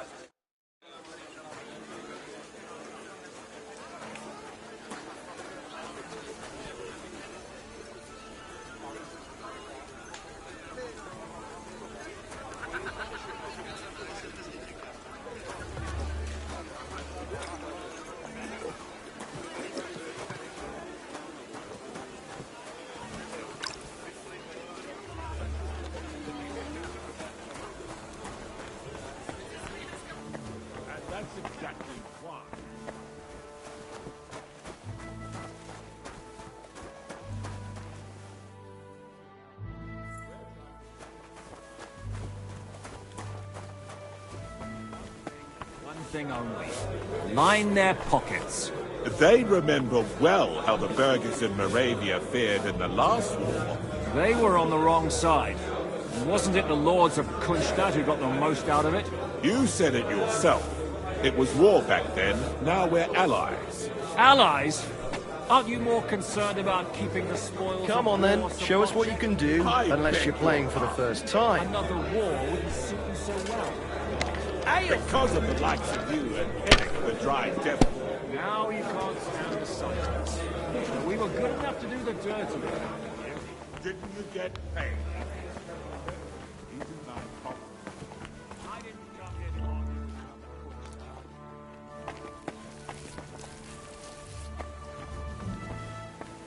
All the time that you couldn't live without each other, and he hasn't even. I'm still hoping it works out. We walk out of here with a clear plan. But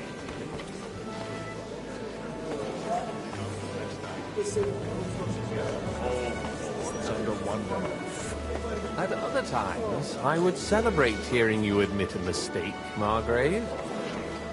But if I were you, I wouldn't lose faith just yet. Sometimes all you need to do is send the right man to whisper the right words into the right ears. You mean you managed to convince someone? Someone influential? Not at all. I managed nothing. But I have found someone who could pull a thorn out of our side and get some influential people to join our cause. And who is this secret envoy of yours? Gentlemen, I think we can raise our goblets to the successful conclusion of the negotiations. Is this supposed to be your secret weapon? Like I said, miracles happen where you least expect them. Tell me, Godwin of the House of Odorin, what news do you bring us? I bring nothing from the House of Odorin. But the widow of Waldstein and Sir Bocek of Kunstadt will support our cause. Both of them?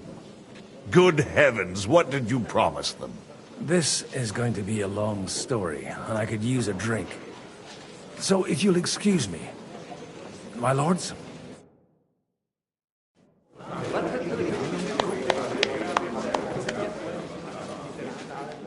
It would seem that we have all benefited from the break in these proceedings. New alliances have been formed. And I have also changed my plans. We shall still wait for Sigismund to withdraw his troops of his own accord. But we will wait with an army at our backs. Yes! And how are we to raise an army? Wasn't it made clear at the meeting that no one wants to take the risk? The only thing made clear was that each of us alone is weak, and that we could not find common ground. But that has now changed.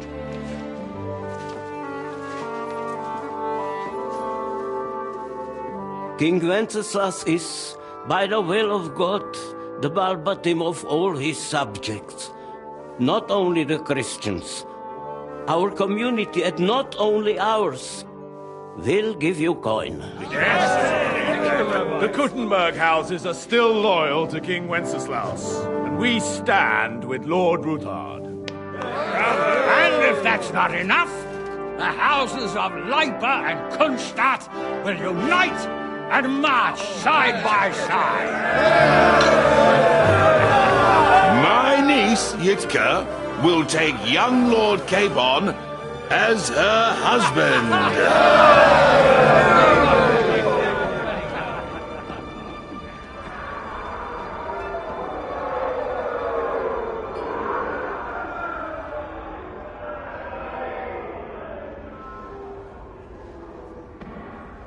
Lords Kunstadt, Hanush, Radzig, and I will set out immediately. God willing, we will be back within 3 weeks, along with an army. Now those are words worthy of a nobleman. My friend, I still believe that words are more powerful than swords. And our words will ring in 1,000 voices to the glory of King Wenceslas.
After we conquered the city, you promised to restore order immediately.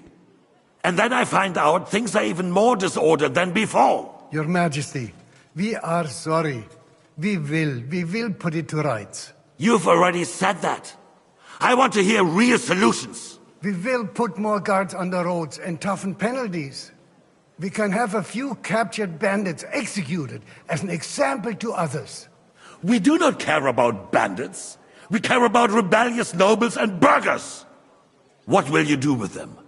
How will you solve the chaos in the town administration, the rebellious miners, and the dismal yields? And how is it even possible that a rebellion against the king is smoldering here in the city? What do you mean, sire? I hear the resistance is coming from the Jewish quarter, from right under your noses. Why haven't you done anything? We don't know who is behind this. Without evidence, we cannot punish them. Otto von Berghoff did not ask questions in Prague either. He acted. And I advise you to do the same. Find a couple of wretches in a hole somewhere, point them to the Jewish quarter, and give them free rein to do anything. The city's Jewish community was and still is on Wenceslas' side. They need a warning. We do not even have enough men to... Marquardt, could you spare a few men for a while? Of course, sire. I'll assign them to Eric. He'll take care of it. So you see, all you have to do is make sure the city rebel get their share. You could at least manage that, couldn't you?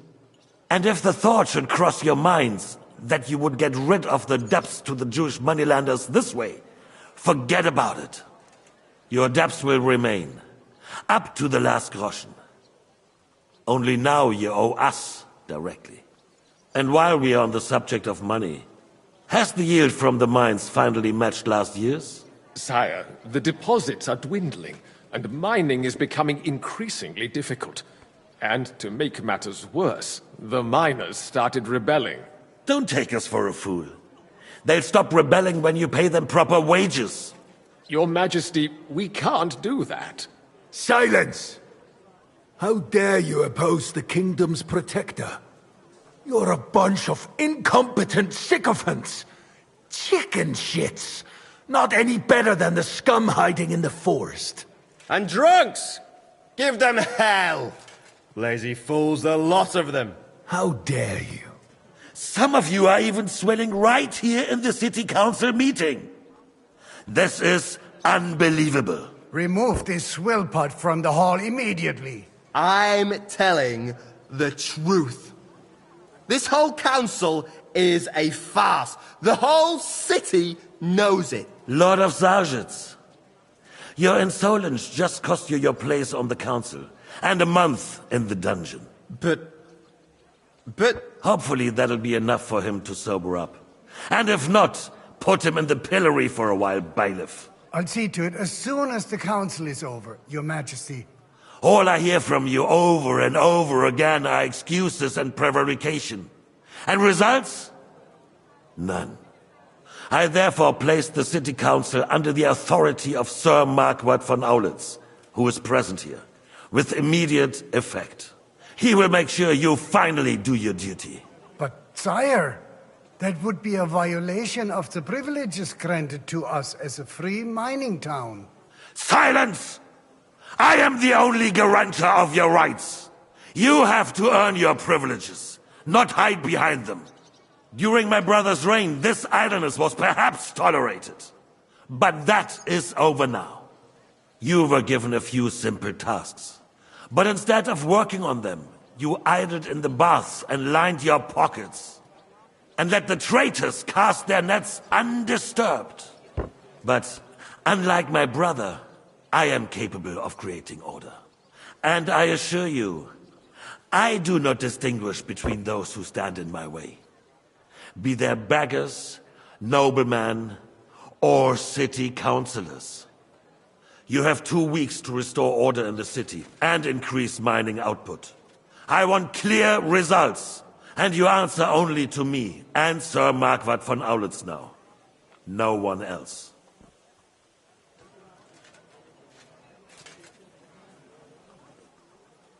The council is dismissed. You, don't go anywhere, boy. Be so kind and remain here.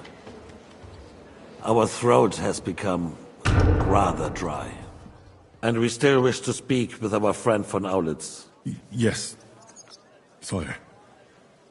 As you wish, sire. Between the two of us, Marquardt, was I not perhaps too harsh on them? And speak candidly. We have had enough of false flattery. Sire, you were harsh, but rightfully so. These councillors, they need to be shown their place. You suffered their insolence for far too long. And the same is true of the Jews. We know. Otto repeated to us several times that it is time to strike against them. We are glad he's not here.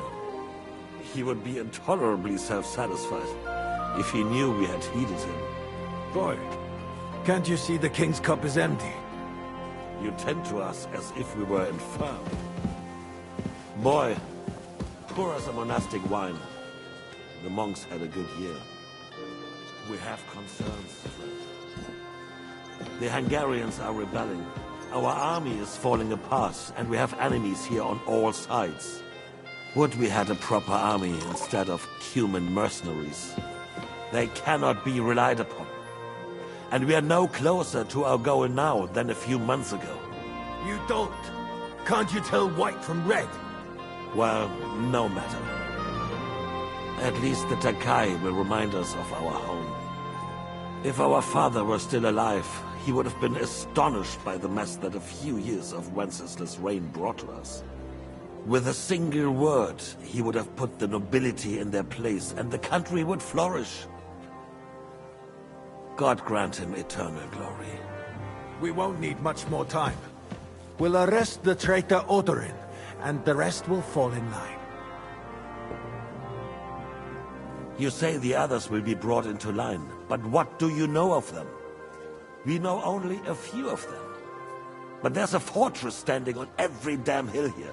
What side are their lords on? We'll find out soon enough, sire. If only Wenceslas were not such a stubborn ass, and relinquished that throne that he has no use for anyway. The nobility, on the other hand, found a ruler like him very useful. They made a puppet out of it. Once you restore order, they'll join you. All you have to do is promise them the privileges they lost during Wenceslas' reign. First, they'd have to be willing to make peace at least among themselves. Jobst does everything he can to sow chaos, so that he himself emerges victorious in the end. This business makes me thirsty. Pour me some of that red, boy. I think Jobst is just waiting for the right moment. He'll switch sides when it suits him. Maybe. But first I'll have to conquer a few more cities, and get a couple more lords on my side. Then they take the threat of war seriously. And Hungary. If Bohemia is a wasp nest, then Hungary is a viper's lair. You will follow in his footsteps, sire, as soon as you get the chance. But the wine is good here. To your health, Marquardt.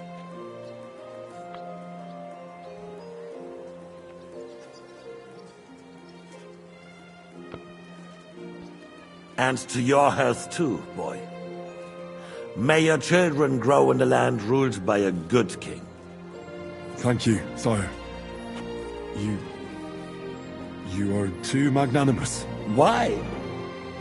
You did a good job. You can be proud of yourself. To your health, your majesty.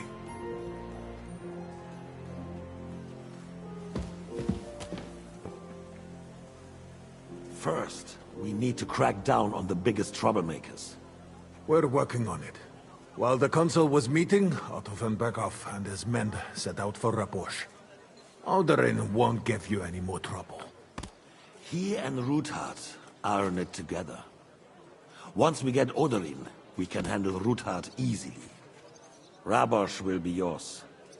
After all, Otto has already got Malishov. I appreciate your confidence, sire. But the devil knows there are a lot more strongholds to conquer here. For the king, red wine, boy. No. We shall have white. We have had enough of red. White it is. Quickly! If Rabosch falls, others will follow. I think von Berghoff's little contraption will find its use again. If need be, we could use it to raise this town hall too. And I have some suggestions for other candidates. Not so fast, my friend. It's a wondrous tool, but we can't rely on it forever. But to bring it here to the square and point it at the city hall? Those sycophants would only benefit from a warning like that. It's a splendid idea, but it won't be necessary.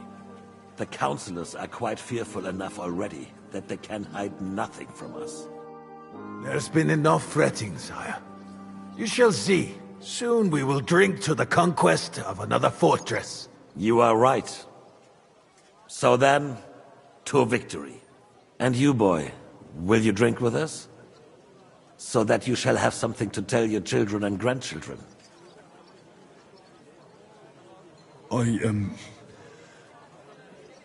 No, sire. It would be inappropriate for me to drink with you.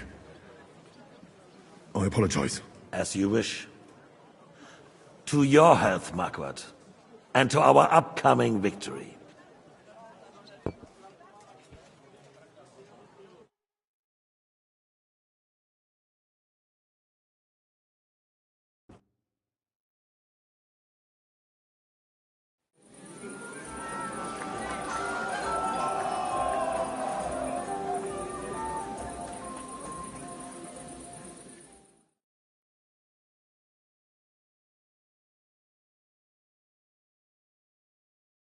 Break in. You. Begging to be eaten. I couldn't do that.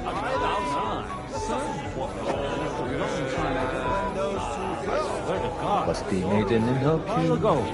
Parish priest has quite a view, sweating at the old town. Nearly drops his soul to Hallelujah, I thought the French cropped. Hallelujah, We're not in France now. Here. How'd you like a wine, Sherlock? The art of winemaking has a long tradition in La Belle France. Recipes are passed on from father to son, and each generation brings them to perfection. I myself was practically raised on wine. How many I have tasted. Even the French royal court took note of my refined taste. The king himself had wine delivered for his table according to my advice.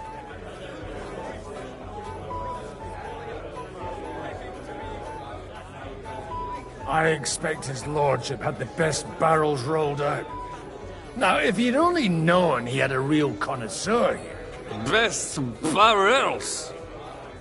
Mon ami, this wine would perhaps be suited to the infirmary, where it would suffice for cleaning wounds and easing pain. For that, the taste is of little consequence. Baron Baku. The name is unpronounceable.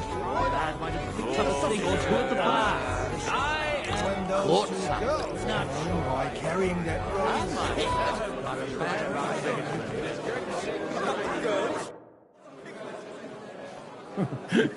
You in need of something, my well-oiled friend? I'd like to drink a toast with you to our joint success. As they say, all's well that ends well. So, to brighter tomorrows. Touching. Come now. What's become of your poetic soul? I never had one. Truly? Not even a little?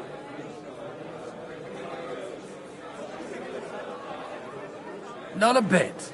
I'm just a cynical old pragmatist. In that case, in quite simple and pragmatic terms, the wine has run out. Fuck. I've got a tongue like a slice of weak old bread after all that gabbing. Well, get something wet for us then. His lordship is so unsteady on his legs, he can't make it as far as the keg. To hell with that keg slop. Your father surely has something better stored away. I had my eye on him all evening. He had pictures brought from somewhere for himself and his closest friends, and left the rest of us to drink cheap dregs. Try and find one of those pictures for us, eh? I'm sure you can manage that. You can bet on it. I've got a nose for booze. I don't doubt it. Get sniffing quick.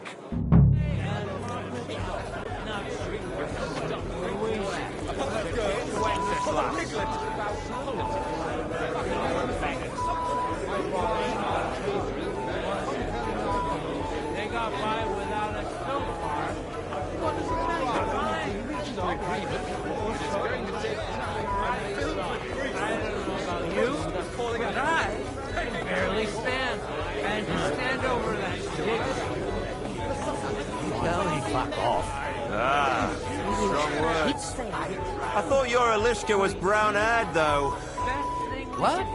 I'm talking about fucking Sigismund, you twat. I love my Alishka. All right.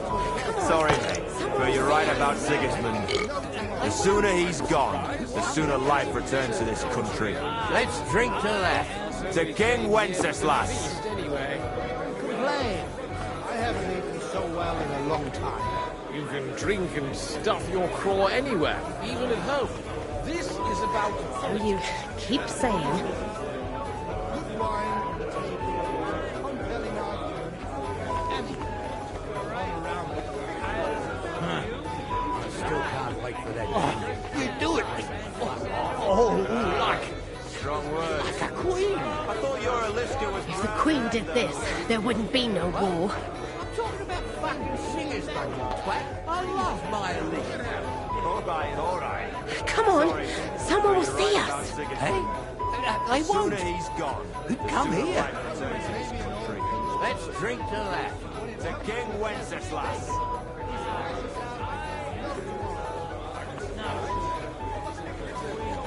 Oh, just a bit longer. Aye, you already said that.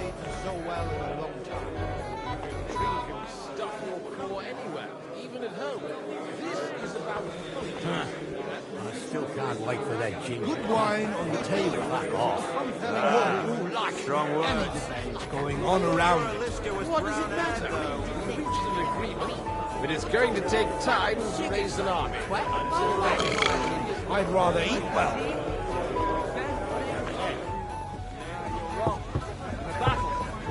Half the day scrubbing that floor.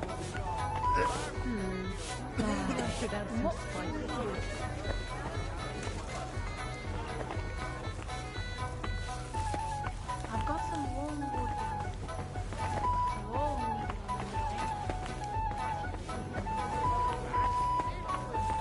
Ravens to run away from the first army that crossed his path. You could have made it all the way here. But this won't be just any army. It will be an army like the likes of which this country's never seen before.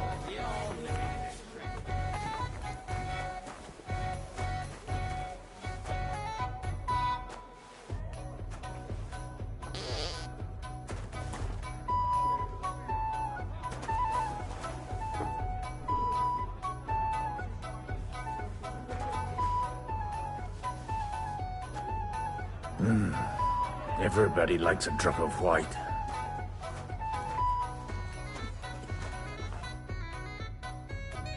Now there's a piece of horseflesh for you, Rudard. Not like that nag of yours. What the hell do you feed it with? It looks more like a damn bull. Sir! Sir! There's some horsemen right out front of the fortress. Ah, that's Peter of Pisac. Wouldn't come to the council, but he is coming happily to the celebration, you old fox.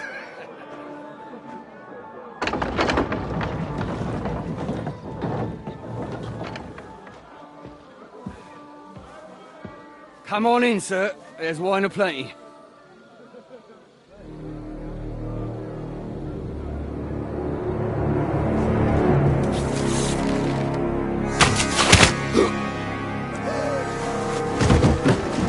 Hey! Hey!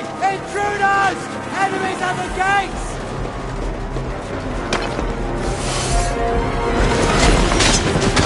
Seize the nobles! Kill the rest!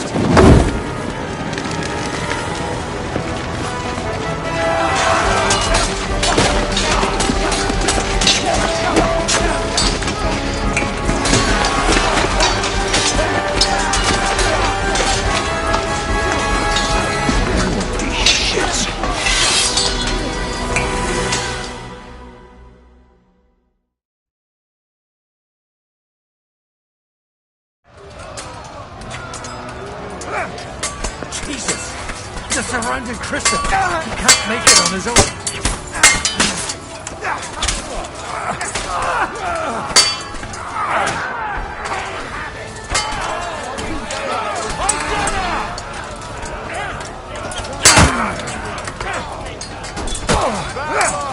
I'll smash your face. I'll be done with you in a flash.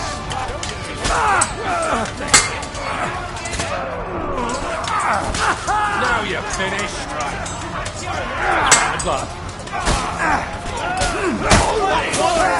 You got him. Stand your ground!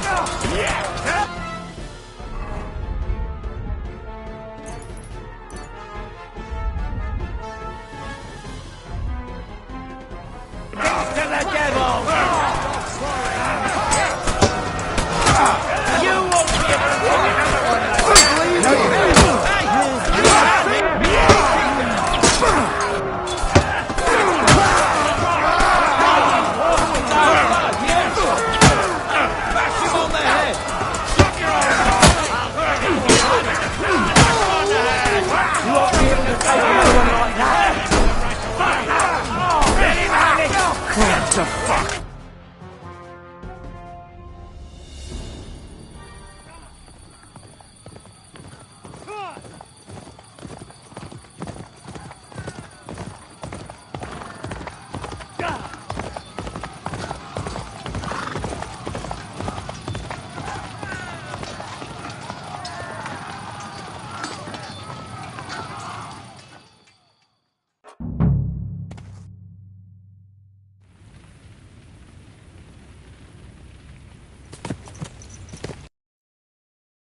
quick!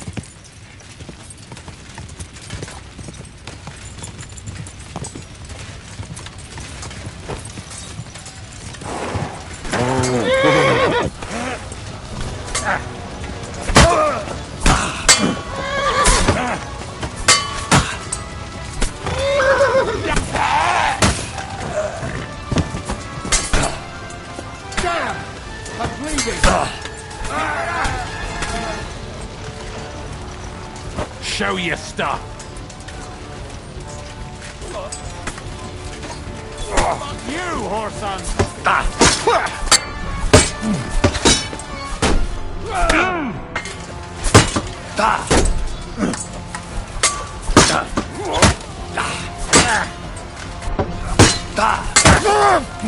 Hey, get him! Got him! Take that, you shit! Now it's your turn, you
Go on then! No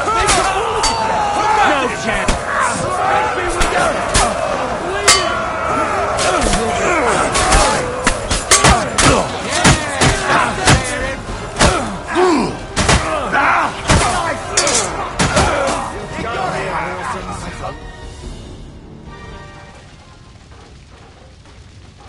That was a close shave. A little too close. Fuck me. Do my eyes deceive me? Henry! Godwin! How did you get... Damn. I can't tell you how happy I am to see you. You turned up at just the right moment. Is everyone alright? Well, some are, some aren't. They captured Odorin, Kunstad and Rutard. And they took Alder and Kunrad of Vector away too. They wanted to slay the rest like dogs. What about my father? And Hanush? They left with Yobs long before that. I'm sure they're all right, but not everyone was so lucky. What happened, Godwin? Who died? Anna of Waldstein. She didn't stand a chance against those butchers. May she rest in peace. She was simply in the wrong place at the wrong time. And they almost killed my brother. But only almost. Good work. What do you mean, almost? What happened? I got there in time to help him, fortunately. Christopher tried to defend our father, but nearly lost his life doing it. For nothing. Old grievances aside, Odorin is an ally, the same as Rutard and Botchek. Well, they all have their quirks. Cousin Botchek's a money-grabbing magpie. But I wouldn't give up on the fucker either. We'll have to wait for the other side's move anyway. We don't even know where von Berghow took them. I tried to come as soon as possible and warn you, but von Bergov's people beat me here. You knew he was coming. Markvart bragged about it to Sigismund, and Sigismund promised to make him Lord of Raborsh in return. When he sees what von Berghow did with it, he'll shit himself. You find that funny? Do you like watching those foreigner dogs rampaging around and slaughtering innocents? Who else has to die before we do something about it? Tell us about it. We were neck deep in corpses before you bothered to turn up. Well, not you. Fuck you, Jan. I'd trade places with you in a heartbeat. Trust me. We've lost a lot of allies. We'll have trouble finding new ones. They'll be afraid to even peep against Sigismund. Well, are you surprised? Look around. Sigismund showed everyone what's coming for all who resist him. You want to give up now? Nobody said anything about giving up. We'll treat the wounded, bury the dead, get the hell out of here. Then we'll hide in the Devil's Den and wait for Jobst and his army. If I survive the journey... Oh, God's teeth. That stupid nag nearly broke me in half.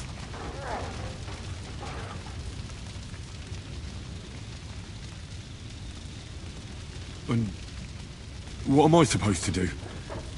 Can I help somehow? You've done enough, don't you think? And I'm sure Liechtenstein can't wait to find out what was discussed at the city council. The king announced one more thing at the council. He asked the councillors to ransack the Jewish quarter. That is, he ordered it, more like. Fuck! Liechtenstein's got his people there. They could reveal a lot. The city rabbi is sitting upstairs in the hall. At least he's safe here. They're our allies. We have to help them. What do you mean by we? Everyone here is lucky to be still breathing. I can just see them all jumping to their feet and rush to save their poor Jews. Maybe Samuel will figure something out. He wanted to talk to you anyway. He's here too? Aye, escorting the rabbi. You should go and see them as soon as possible. And tell Liechtenstein too. Anyway, we've got work to do. Godwin?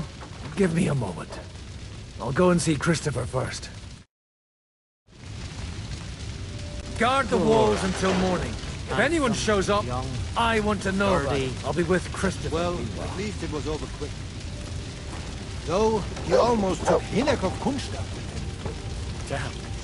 That dry devil is as tough as old boots. If a horse fell on me, I wouldn't get up again. They didn't even spare the animals, the butchers. My Tempest lost his life too. They put enough arrows in him to knock down 3 like him. What about your horse? I don't know. I saw him bolting out the gate. Someone set his mane and tail on fire. Maybe he survived. Maybe he'll come back. Or maybe the crows are feasting on him already. Poor animal. Handsome, young, sturdy. Well, at least it was over quick. Though, he almost took Hinnek of Kunstadt. Damn. That dry devil is as tough as old boots. If a horse fell on me, I wouldn't get up again. They didn't even spare the animals, the butchers. My Tempest lost his life too. They put enough arrows in him to knock down 3 like him. What about your horse? I don't know. I saw him bolting out the gate. Someone set his mane and tail on fire. Maybe he survived. Maybe he'll come back. Maybe already. One Kunstadt captured, the other all crushed. What have they done that the Lord is punishing them like this? God's punishment or not, brought it upon themselves. Watch. He's as greedy as a pig. Hinnek is... well, leave it alone, the two of them. Now we're in it with them anyway. One Kunstadt captured, the other all crushed. What have they done that the Lord is punishing them like this? God's punishment or not, brought it upon themselves.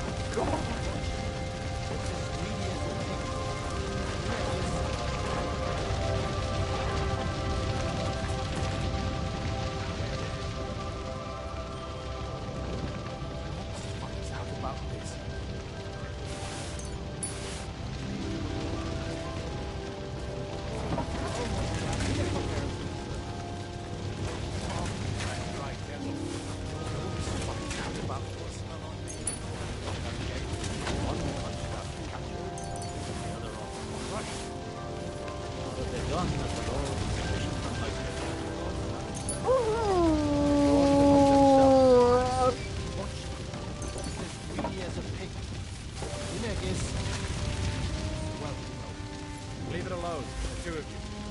Now we're in it with them anyway. They didn't even spare the animal. My temper lost his life. What about your horse? I don't know. I saw it bolting out the gate. Someone set his mane and tail on fire. When did you come back? One punch got captured, the other one crushed. What have they done that the Lord is punishing them like this? God's punishment or not, they brought it upon themselves. Hinegis. Leave it alone, the two of you. Now we're in it with them anyway. One punch got captured, the other one crushed. What have they done that the Lord is punishing them like this? God's punishment or not.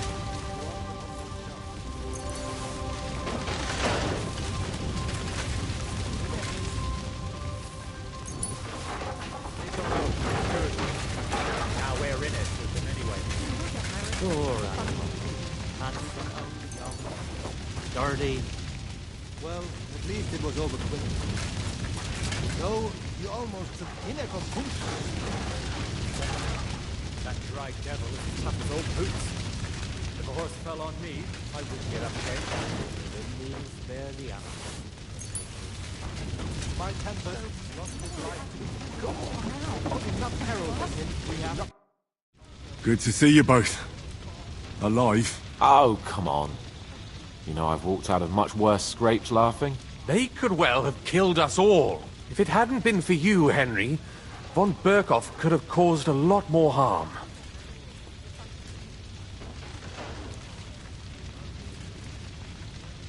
Von Owlet surprised even Sigismund with that. You should have seen the look on the king's face when he told him. Well, thank God we all survived. Well, not all of us. They killed Lady Anna of Volstein and many other nobles. It was slaughter. And they captured our closest and most influential allies. Without them, we can hardly get the burghers on our side. We're stuck. We can't give up now. It would only show Sigismund that he has nothing to fear. Exactly. This is a test, and an opportunity to show that we stand by our allies, whatever the cost. You're right. When I drink too much wine, I get overwhelmed with self-pity. Nevertheless, I have to admit it can't get much worse. Actually, it might. And very soon. At Sigismund's council, an order was given to ransack the Jewish quarter. God's wounds! We need to get back to the city and warn them. I'm going with you. Out of the question. Do you want to end up imprisoned again? You'll be more useful if you stay here and help Shishka. Henry, tell Samuel and the rabbi to get ready to travel. I'll try to get someone else to join. So many dead, my God.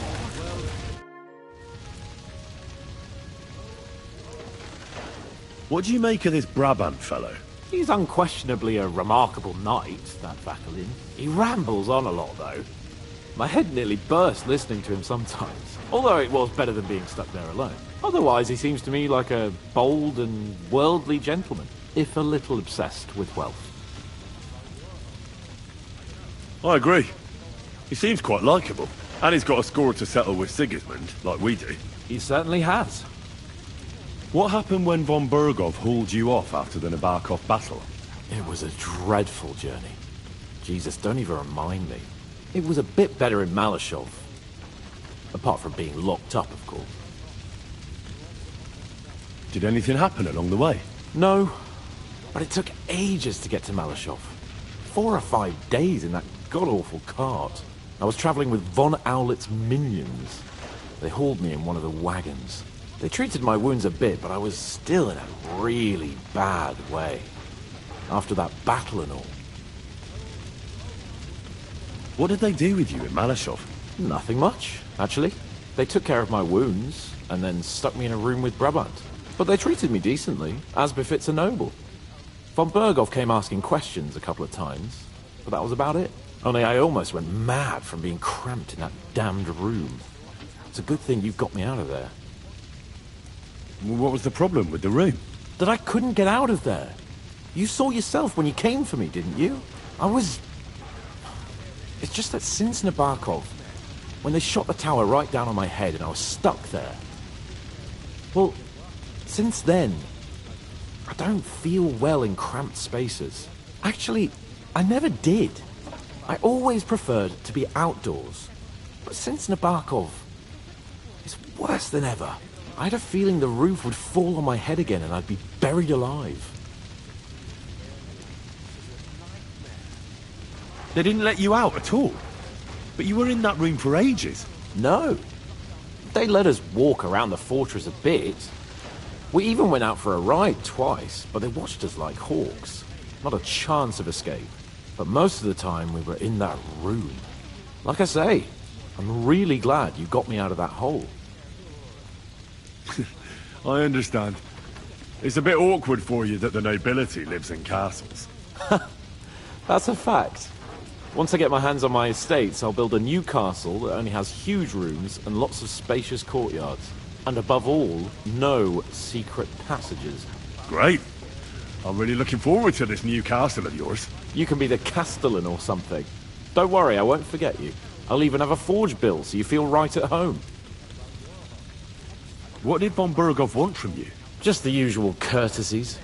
The captivity of nobles has to observe certain formalities, you know? It's not like they can just throw you in some hole. They behaved fairly respectfully, but of course he was fishing for information. About Radzig and Hanush, and especially Jobst. What they're planning, how many men they have on the field, who else they're negotiating with and that. And what did you tell him? Nothing that he didn't already know. I played as dumb as the village idiot. I only told him they sent us with that message and discussed the rest when we were gone. And did he swallow it? I think he suspected I was bluffing a bit.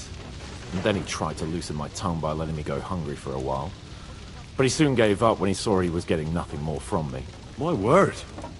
Nice work keeping him at bay. But the main thing is, you're alive and kicking. Back with us. Indeed.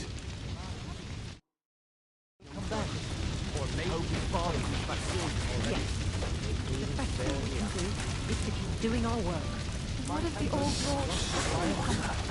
Then we'll have a young He's not a little boy anymore. Soon he'll get married and have a bunch of children. I thought we could only get someone that is made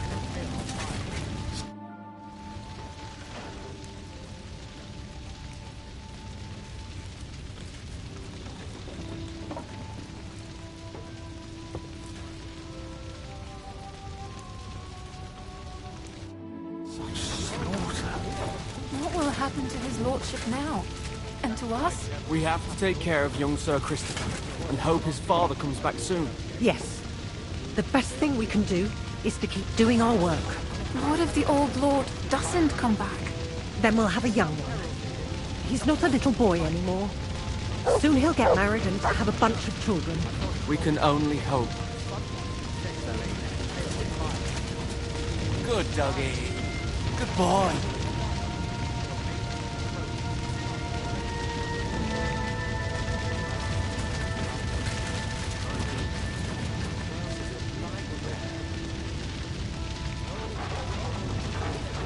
What will happen to his lordship now? And to us? We have to take care of young Sir Christopher and hope his father comes back soon. Yes. The best thing we can do is to keep doing our work. What if the old lord doesn't come back?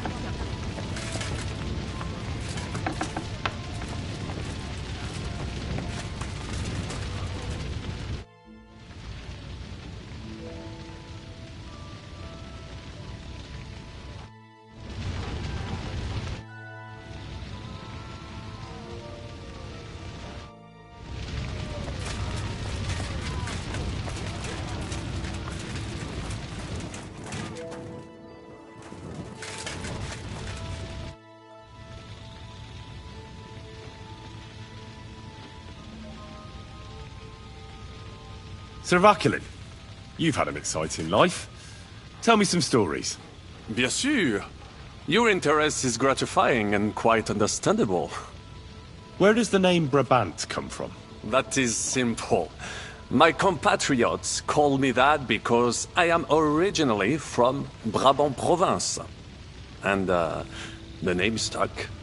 One day, I shall tell you about my place of birth, but I am sure you will long to hear about the conquest of Arezzo, yes? Or would you rather hear how I saved the King of France from certain death?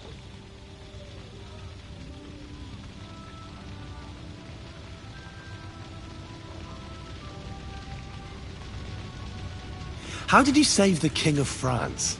With Providence as my guide, mon ami. I came to the court from the field of battle to bring news of our victory, because, and remember this, the bearer of good news is always rewarded and cherished. But the king was in a bad mood and did not wish to be disturbed.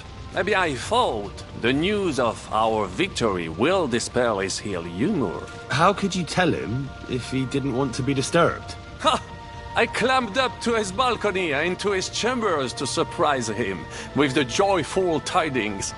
And lo and behold, the king was writhing and gasping on the floor, overcome by one of his fits. Wasting not a moment, I dashed over to him and unblocked his throat, thus saving his life. In return, the king bestowed on me the title of Échanson, or cupbearer, and other generous gifts. And I then spent a while in his service at court. Unfortunately, though, even the king's favor does not last forever, and minor mistakes can come to overshadow good deeds.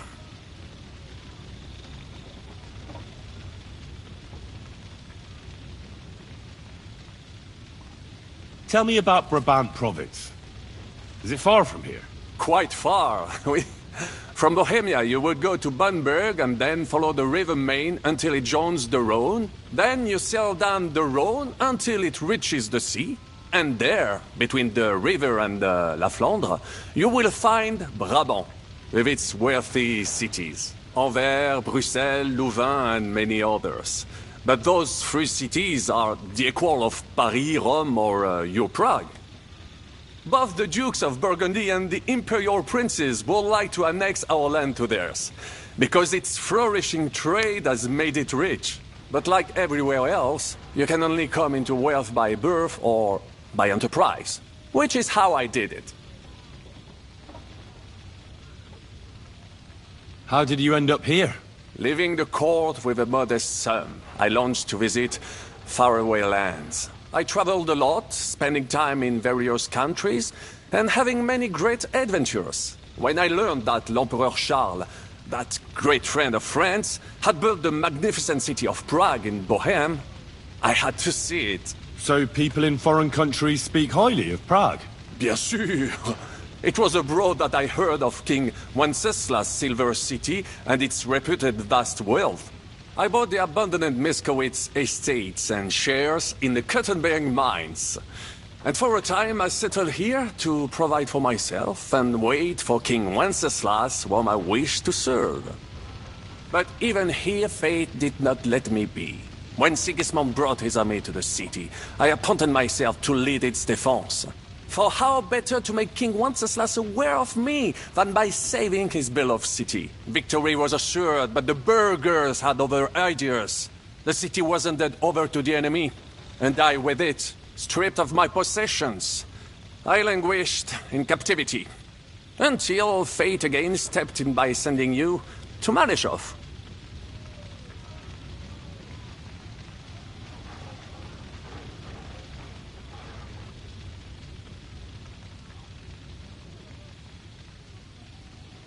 Sir Vaclin, I'm surprised how well you speak our language. Where did you learn it? Where do you think? Here, of course. Ce n'était même pas difficile. Perhaps I have already mentioned that I am guided by Providence. She endowed me with many talents, mastery of language among them. I can communicate almost everywhere in the world, and learn every new tongue in a trice. I now speak French, German, Italian, Latin, Hungarian, and Czech. Some English, though that is only a necessary evil. Thanks for sharing your stories with me, Sir Backlin.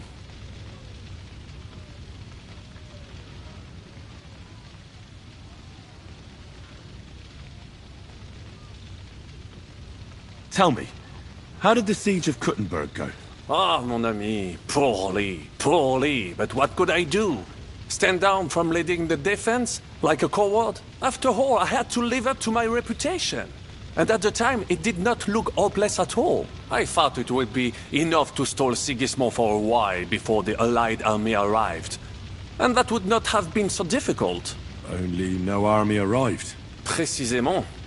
The hope for a swift end melted away, and the courage of the burghers along with it. I, who fought in 5 countries, was relieved of command, arrested, and handed over to Sigismund. What other countries have you fought in? In Italy, against the English, here of course, and I will tell you about the others another time. In the meantime, however, I can pass on some of my experience to you. After all, I am not getting any younger, so it is time to pass my wisdom on to future generations.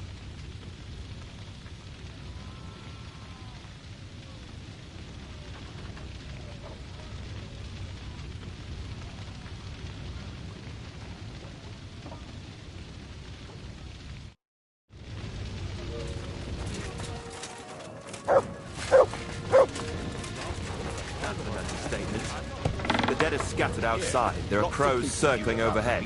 The tower is still smoking. And you want to run away. Shout it even louder. I don't think they heard you in the courtyard. Pull yourselves together, damn it. And prove that this alliance isn't just a farce. It's easy for you to say. Your fortress is safe. Far away from Kuttenberg. I knew so what?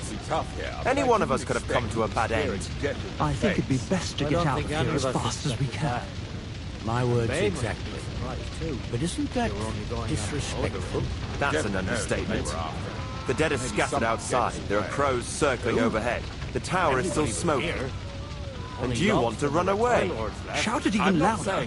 I don't think they heard you in the courtyard. Lots of people knew about the meeting. But to reveal something like that to Sigismund would be an admission of conspiring with King Wenceslaus's supporters. You'd end up on the gallows with 2 shakes. So, you think Odin, Ruthard, and Butcher? I don't think anything. They let them live, so they must have something planned. I knew it was going to be tough here, but I didn't expect you'd be staring death in the face. I don't think any of us expected that. Makes a man hungry. And they must have been surprised too. They were only going after Odorin. The devil knows what they were after. Maybe someone gave us away. But who? Everybody was here. My words exactly. Only Jobst and the Ratai lords left. I'm not saying it was someone from here. Lots of people knew about the meeting. But to reveal something like that to Sigismund would be an admission of conspiring with King Wenceslaus's supporters. You'd end up on the gallows with 2 shakes. So, you think Odin, Ruthard, and Butcher? And prove that this alliance isn't just a farce.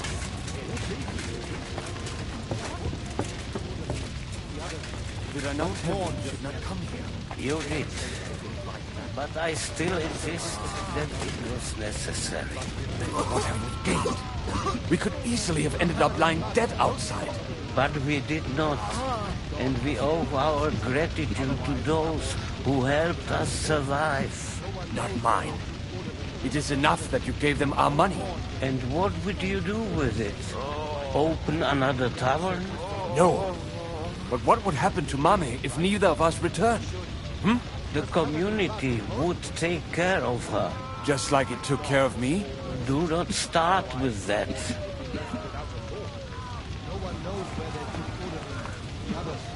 Don't mourn just yet. Young Sir Christopher came out of it. But he'll live, right? He should. He was covered in blood. Most of it probably wasn't him. Otherwise, Rabosh would be left without a war. No one knows where they took Odorin and the others. Don't mourn just yet. Did I say anything like that? Young Sir Christopher came out of it badly. But he'll live, right? He should. He was covered in blood, but most of it probably wasn't.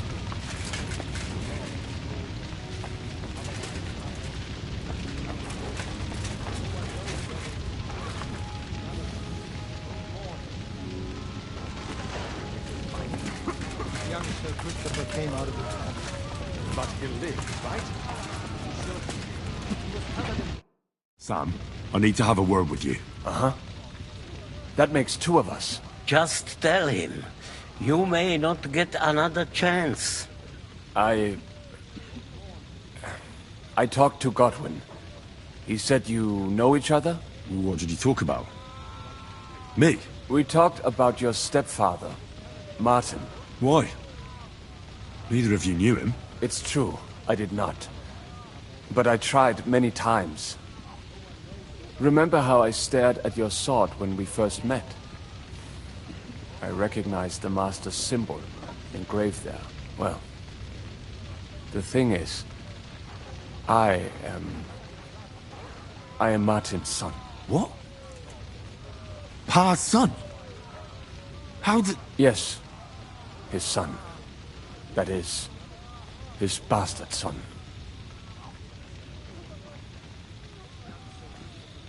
Are you sure?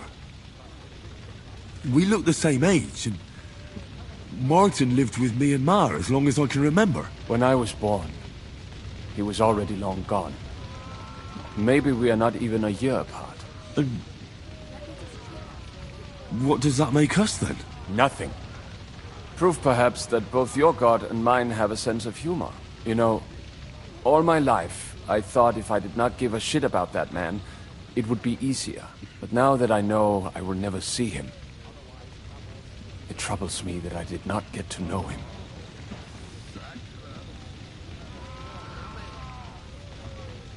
I can tell you about him if you want.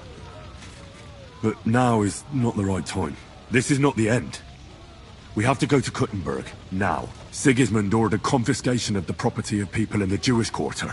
The king has approved Xere. He's no king to me. He's a fucking whoreson.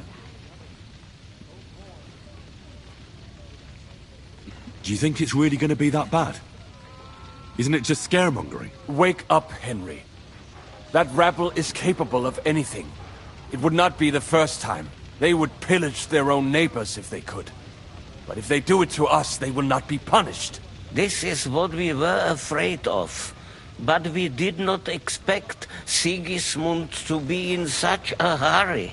We need to get back into the city and get the people out, quick, before it begins. Will you come with us, Henry? Every man counts. I'll come. And Liechtenstein already knows about it too. Very well. We should get going right away.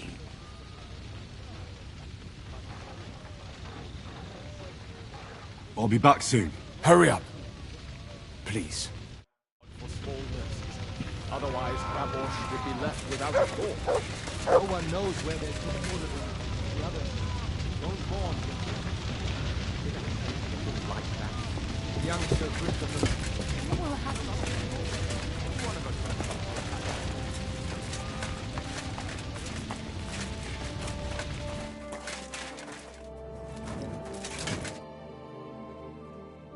I'd like to learn something. Unfortunately, I cannot right now. Come later, mon ami.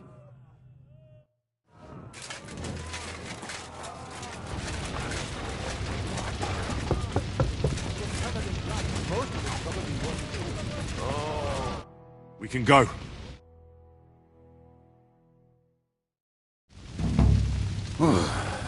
Thank God you're all right. On the way here, I saw Sigismund horsemen and feared the worst. Kubienka? What brings you here? Well, I heard you were having some kind of a feast here, so I came to grab a bit of meat. And I see, instead of that, you have a massacre here. Well, the real massacre is yet to come if we don't do something fast. We have to get to Kuttenberg. Can we borrow the wagon you arrived on? But of course. I borrowed it too, if you know what I mean, but, Could you stop blabbering already? We don't have the time. Easy, Ingele. And you, sir, if you can, come with us and help us. All right. But could you please tell me what the fuck is going on? I'll explain to you on the way. Time is running out. Are you coming too, Sir John? Of course. Let's go then. Borek ata Adonai Eloheinu, melech ha'olam.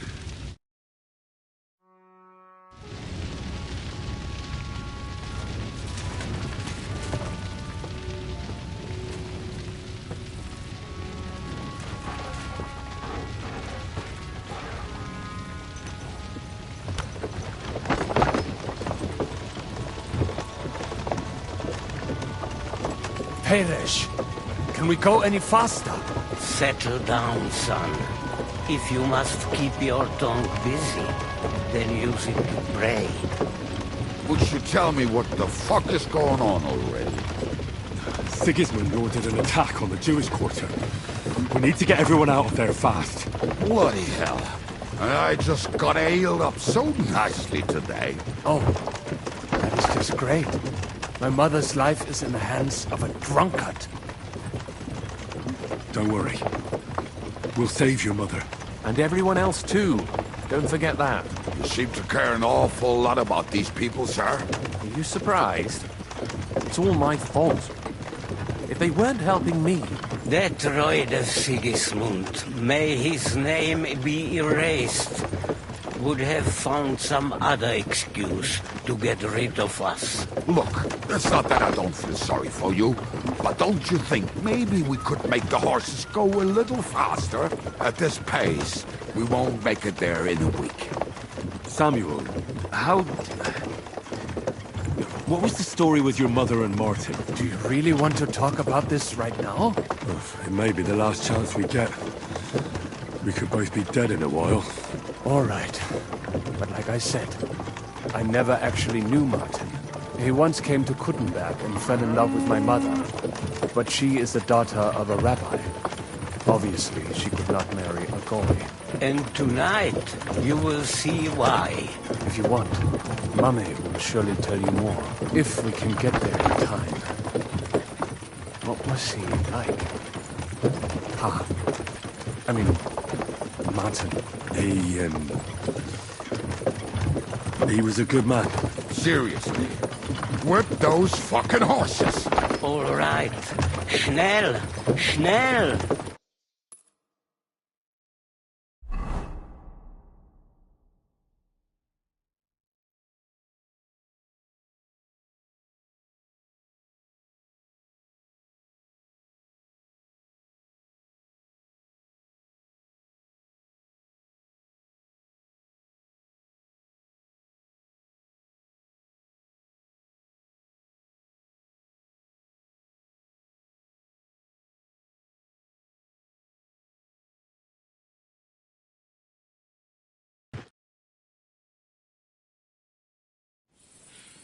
What's the matter? Why are we stopping? We will walk from here. We cannot drive right into those murderers' arms. But how do we get into the town then? We will go through Sheol. There are many abandoned mine shafts under the town. One of them ends here. Won't it collapse on our heads? We'll find out soon enough. Follow me. What a blessing it is to have found the passageway. I would be happier if we could do without it. We all would, lad. But it has been decided as punishment for our many sins. Our sins? You killed our savior. What did you just say? Nothing. I'm just blabbering. I dare you to say that again. Loud and clear.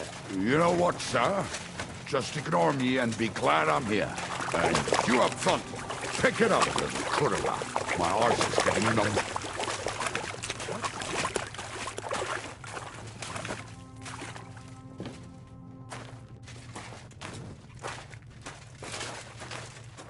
So, do you hear anyone? If they manage to get all the way here, it is all over. No, I think... I must have just imagined it. Let's keep moving.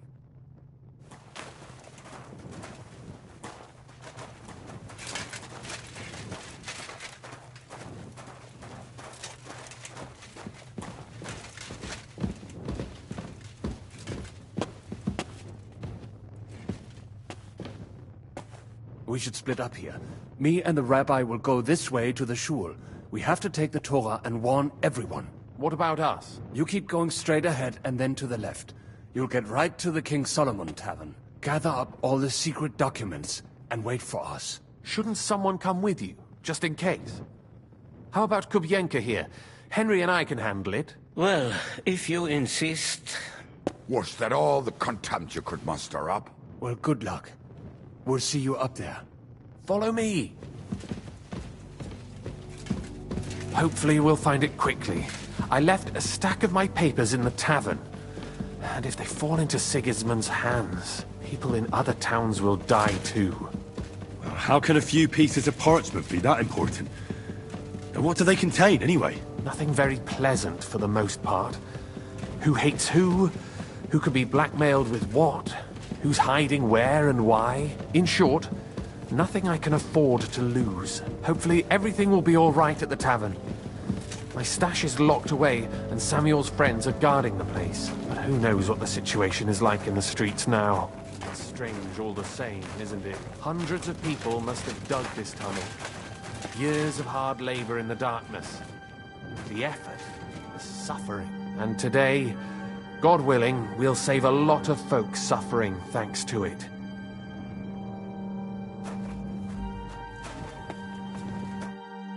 Damn it! What's the matter? The door leading up to the tavern is open. Samuel's men wouldn't have left it like this. Somebody else must have got in. I'll go upstairs and see if anyone is still there. I hope so. If they took anything from down here, they mustn't get out alive. I'll gather up my things in the meantime. I'll meet you outside the tavern.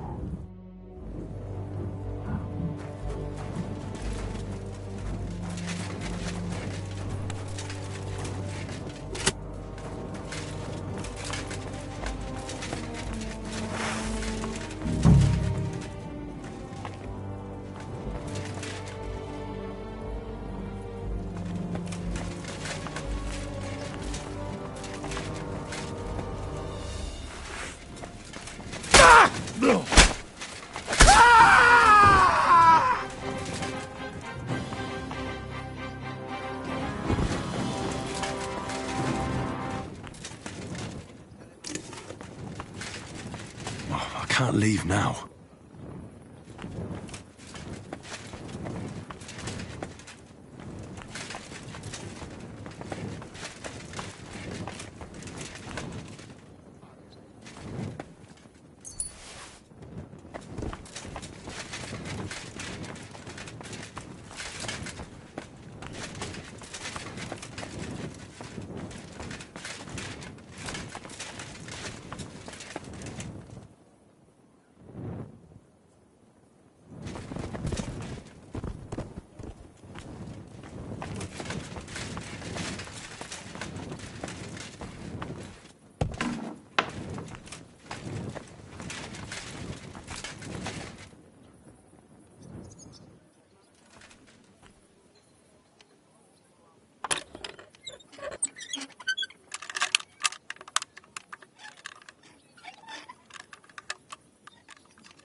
Take that! Oh. Do it!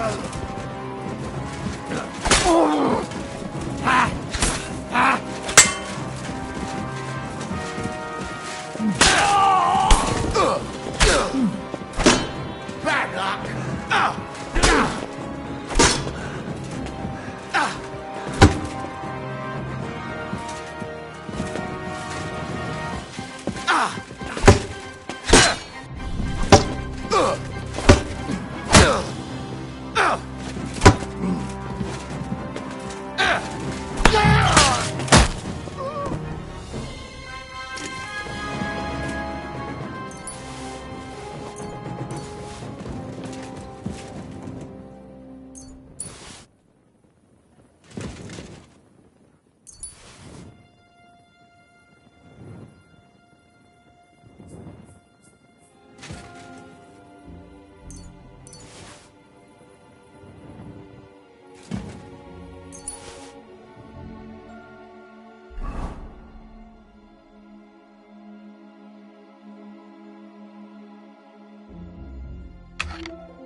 Baruch Hashem, Henry.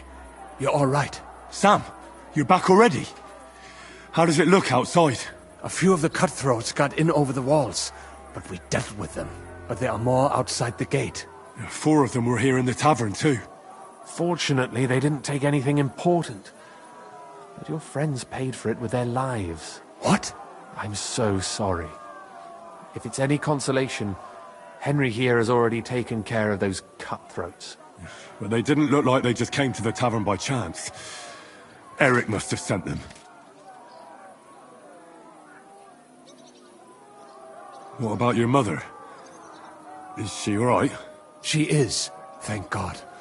I told her to get ready, and we would come for her right away. I'm really sorry about your friends. We got here too late. There was nothing you could do.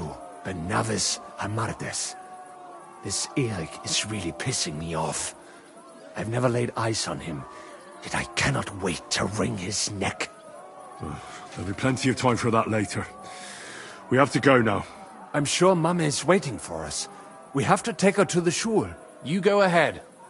I'll lock the tavern and block the secret passageway so no one else can get in. But sir, if any more of them come here, I can take care of myself. Now go. God be with you.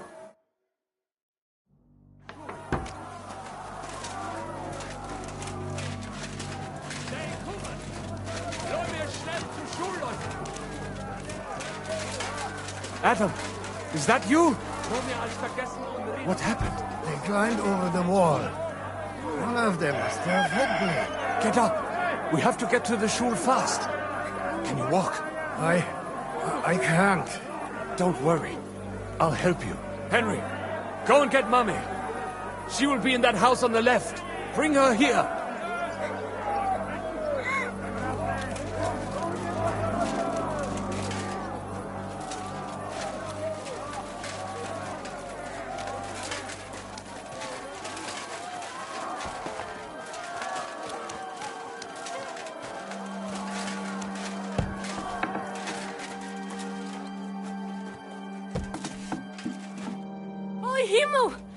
What's the matter? Where's Sam?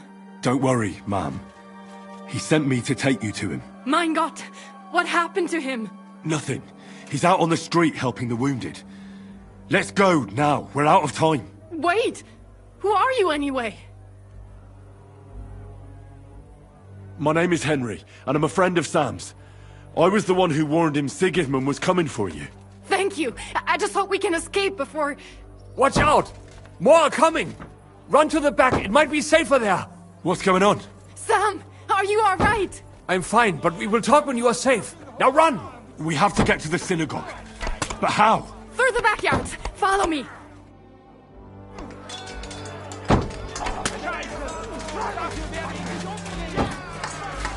Watch out! They're shooting at us! From the ramparts! Get rid of them!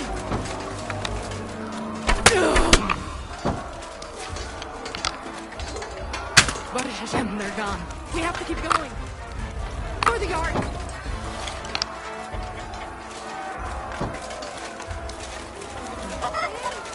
Help us!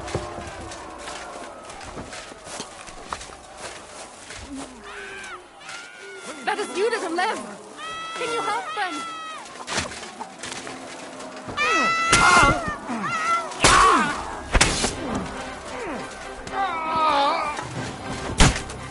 What do you want? Kill them! God will forgive you! Useless.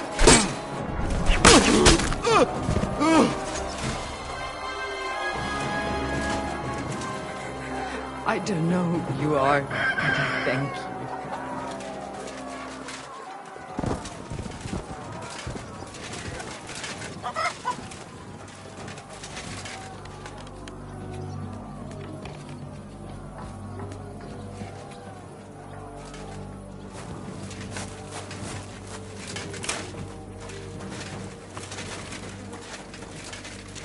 We cannot get past the wagon. We have to go this way. Through the house.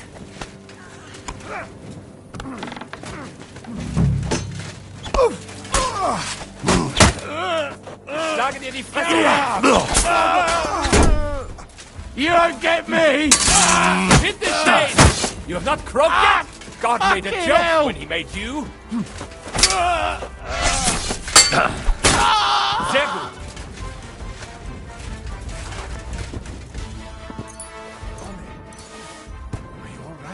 I'm fine.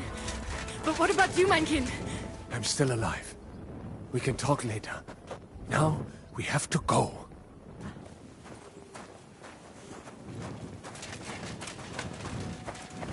No.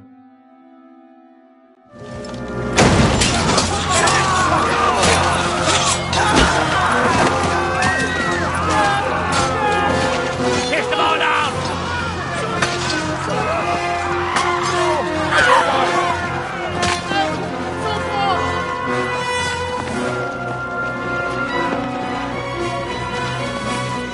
Come on! What the hell? What is it, fuckers? You'd rather slaughter women and the defenseless? Let's go! What's going on up there?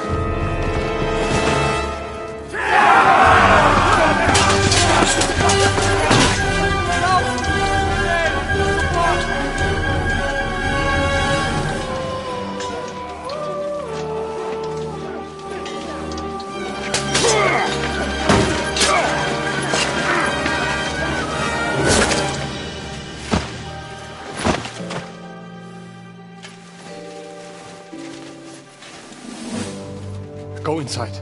Quick. To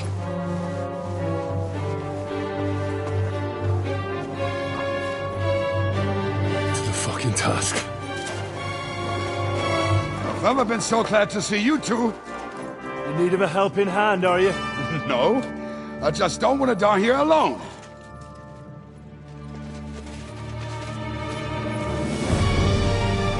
There they are! Well, now we're really fucked. Mustn't get inside! We have to hold them back! For how long, though? As long as we need to!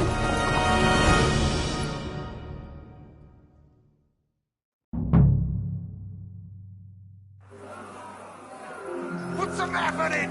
Damn it! Show what you're made of!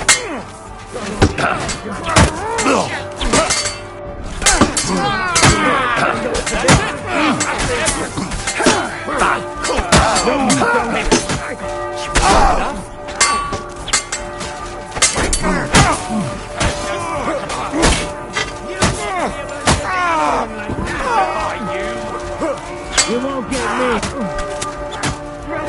That is a good hit, Bengonia! Waiting, you bastard! Come again!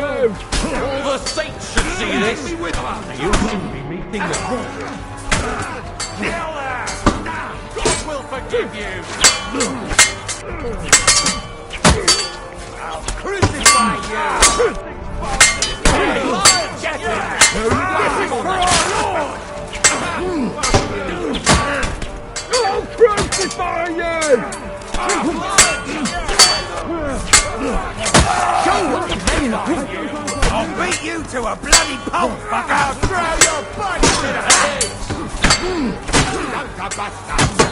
You won't get me!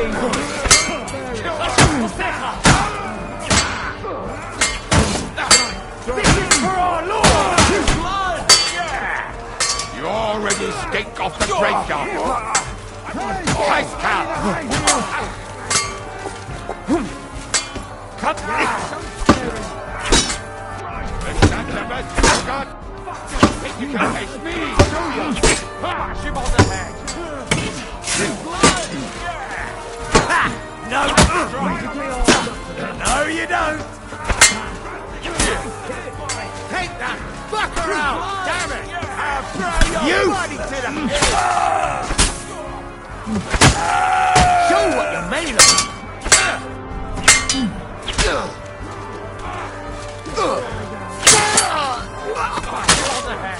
Pray, you bastard!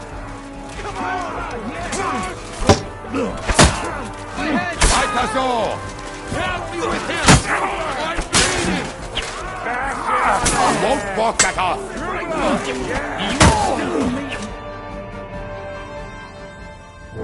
Come on! Everyone's inside! Henry, come on! Let's go!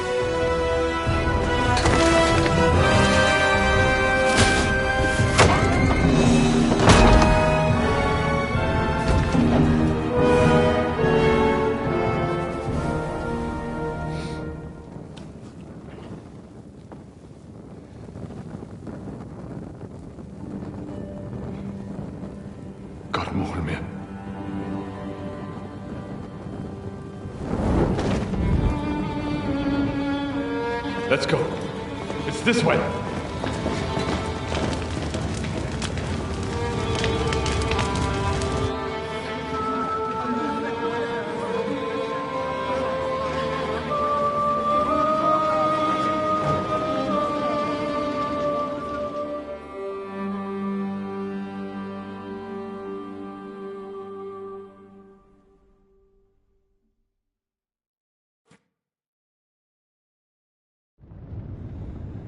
Damn. That was a close shave. I reckon I should go to Samuel's mother and talk to her about Martin. I won't get another chance.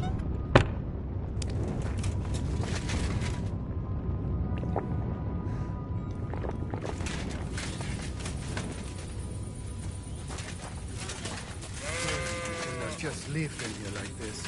There's nothing we can do now. We must get the wounded out of here first. Are we just supposed to bury them by the side of the road? I am sure the Lord will understand. And if you do not believe me, ask the rabbi. He will surely agree.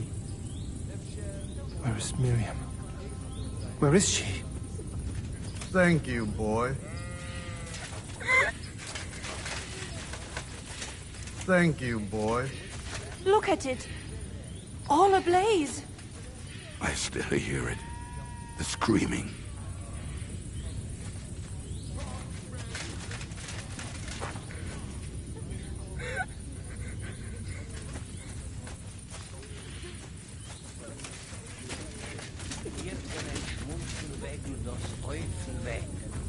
Aber Geuden geht, unser Eufemetzer darf noch helfen.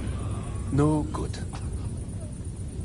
So many good people were left behind. Oh, we survived. For a while there, I thought we were gonna die. Many have died, indeed. It is a hard trial to go through. So many lives lost, the shul in flames. I'm so sorry. There was nothing more we could do. You are right. It was too late. How happy I would be if we could get everyone out. But what is done is done.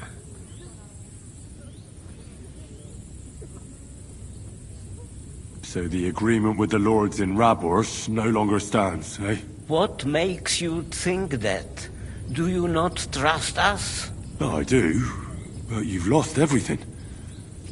I don't think you'll be able to contribute to our army anymore. It is true that the Gutenberg Gehele cannot pay for the army now, but others might, Be'ezras Hashem. Especially when they get word of what happened here. What will you do now?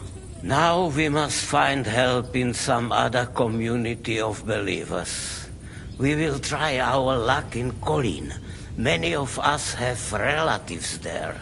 Do you think you'll be pursued? Well, the mercenaries might follow us, but hopefully it will not come to that. Chas v'sholem. We will split up into smaller groups, so we don't attract much attention until we get farther away from the town. Besides, who would chase us when we have nothing? We left everything behind in the town. God be with you, Rabbi. Sei gesinnt, and please, watch over Samuel.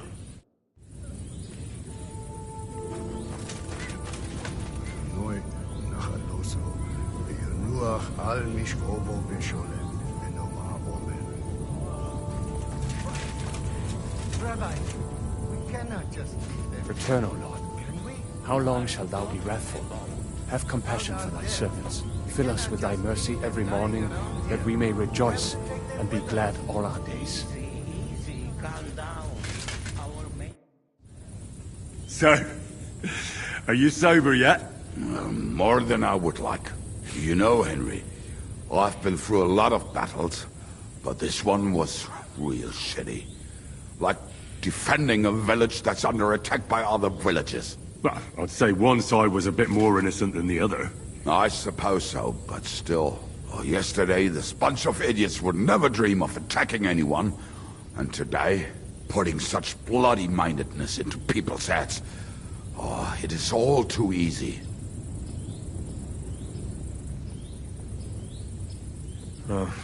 What now? Are you going back to the Devil's Den? Why do you ask?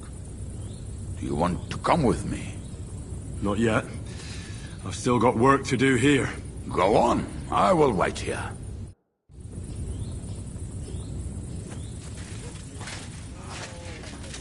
Don't worry. Even if that happens, it will be able to pull the wagon. Look at him. Yes, pull it will, but it will not be fast enough. Do not worry. We will manage like this for a while before he gets us another one. But what if someone notices? So what? He's not stealing the horses, he's buying them. He knows many of the local horse traders. I'm sure at least one will take pity and help us.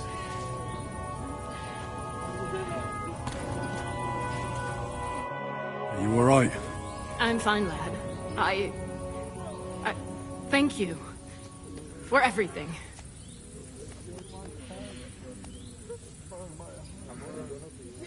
I know this might not be the best time, but... do you think we could talk about Martin? What? You know my Martin? I do. He's, well... he's my father. Bori Hashem! I mean, not actually by blood. But he raised me. Mein Sis Kindele. Tell me, how is he? He died. It's only been a few months. Oh... Sigismund burned down my village. Pa went to help Ma, and... well... they both died there. I am sorry to hear that, lad. But that is the Martin I knew. He always put others first. At least you survived. That would make Martin happy. I'm sorry I don't have better news to give you. Do not worry about it. I am just sad he died before he could meet Samuel. Is everything all right? Yes, do not worry. We were just talking about Martin.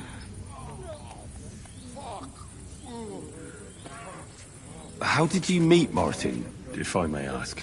It was such a long time ago. He wanted to open a blacksmith shop in town. But there was no place among your people, so he tried his luck in our quarter. And that's where he met you? The rabbi gathered the good men so they could decide whether we wanted to have a goy blacksmith. And Martin wouldn't stop looking at me all night. Then it went Schlag auf Schlag.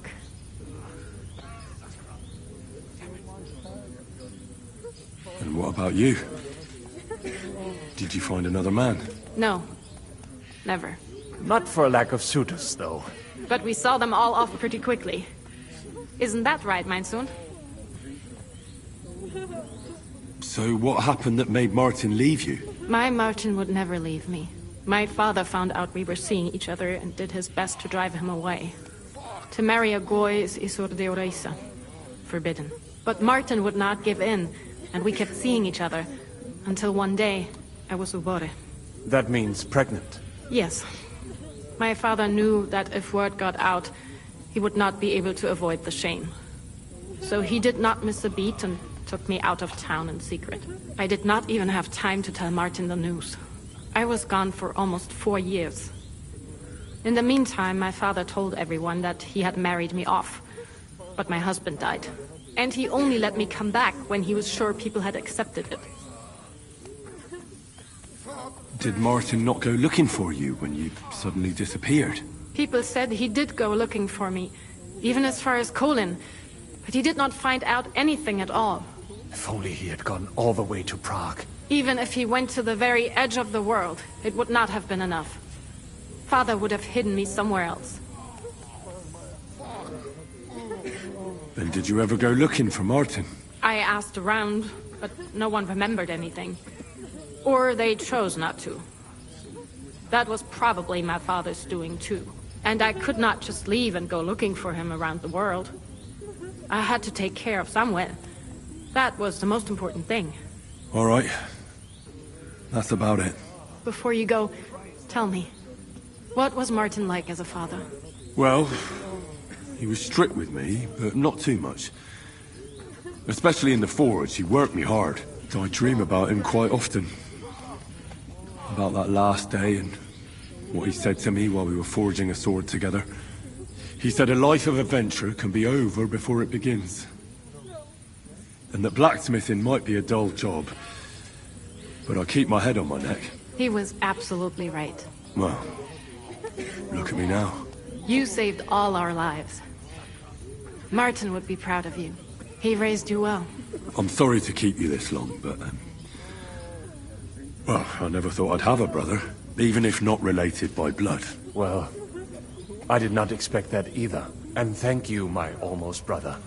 If it was not for you, I do not know how today would have ended. What are your plans now? I'll go back to the Devil's Den. To Zizka and the others. We need to figure out what to do next. I will see you there then. But first, I have to escort everyone to Colleen. I do not want anything to happen to them on the way. Everything should be all right now. Take care of yourself, dear brother. I will see you this time tomorrow at the Devil's Den. Have a safe journey. Sei gesund.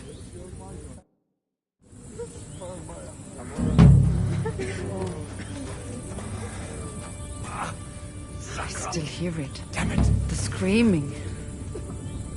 Oh, fuck.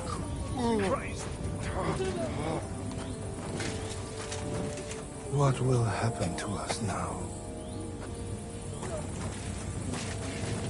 If it was not for you, we would not have made it.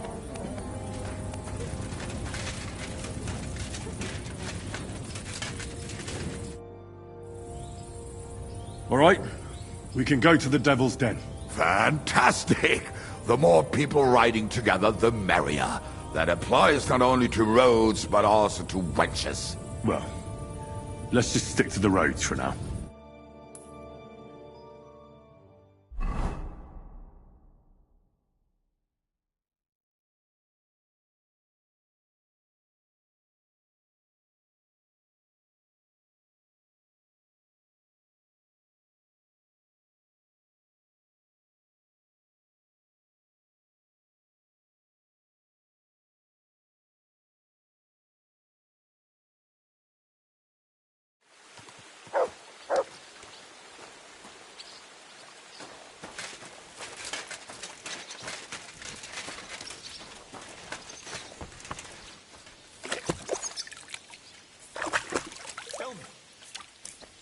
fuck is this pocket? I don't know how it works. You know it was...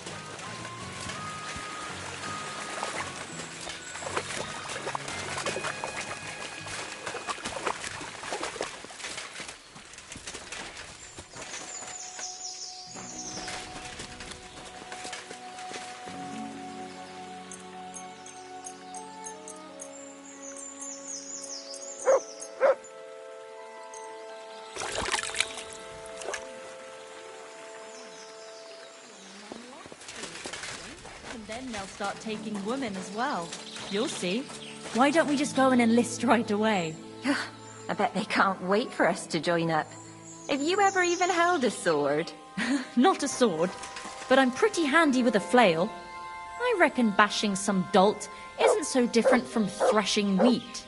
And what's more, apparently every soldier gets a dozen groschen and a piece of meat every other day. My God, for that much, I'd even bash the priest over the head with a flail. Well, Good dog, Mark. Show me. Good boy. Good boy. God bless you, sir. Greetings. Good day. You silly doggy.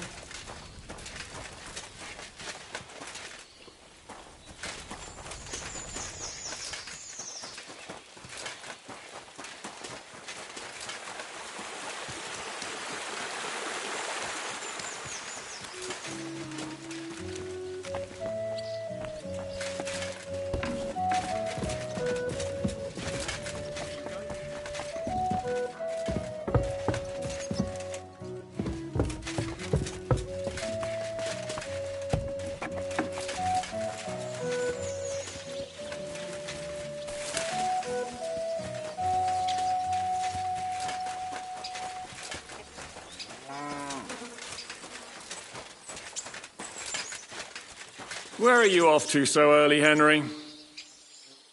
God be with you, Zizka.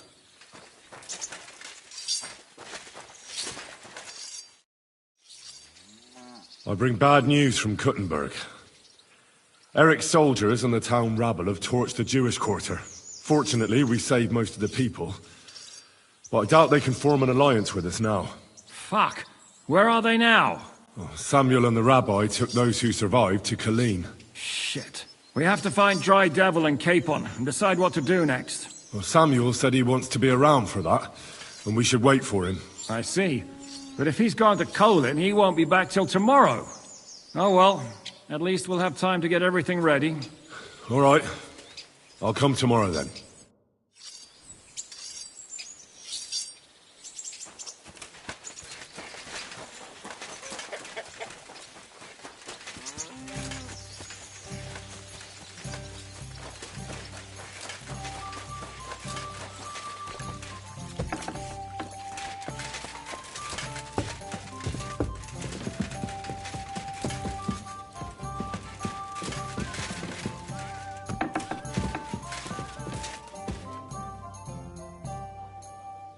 I'd like to learn something.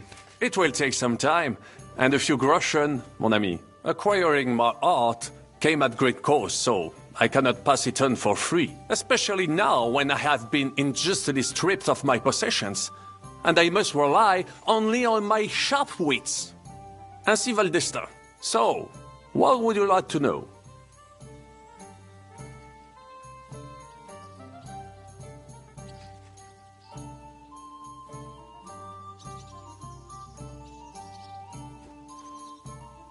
As a knight, you must know how to fight with a polearm as well.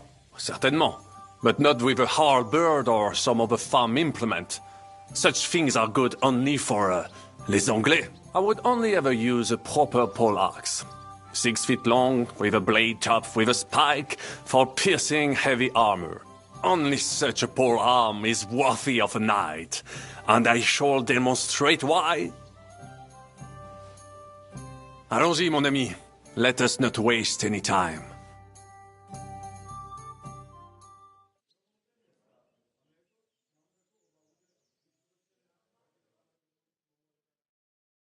No, sorry.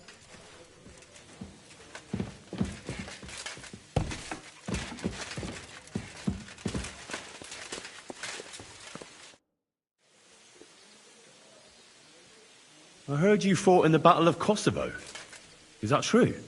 Why wouldn't it be? No, it's just... It happened a long time ago. Are you saying I'm old? I meant... knowledgeable. Aye.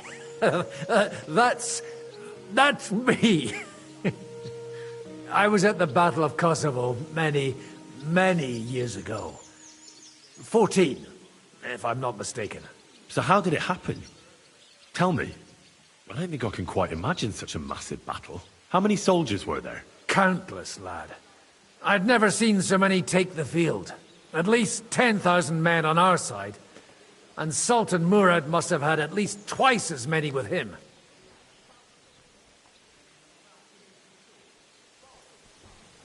So how did the battle go?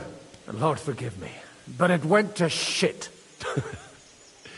Could you be more specific? Specific? Well, I only know what people said after the battle. When you're in the midst of it, you don't see what's happening around you. Which was? Well, it's hard to describe. Attacks are followed by retreats, and between that, only fatigue and dust. So what happened? When the battle began, the Serbian cavalry crushed the Turkish left flank. It looked good for us. But alas, that was just the beginning. Soon, we got ours too. We fought valiantly, but they pushed us back, and in the meantime, they hit our center. The Sultan's Janissaries attacked us there. Damn devils, and raised all hell. Rivers of blood soaked the ground. How could you survive something like that? You can't give up, and death isn't an option. But then a rumor spread that Prince Lazar had fallen, and everything began to crumble. But he was a tough old warrior of the Nemanjic royal blood. He wouldn't give up just like that. With an arrow in his eye, he climbed his horse and rode straight for the Sultan. Well, that's how he saved us. The battle then lasted until evening. But no one had the strength to force the enemy to retreat.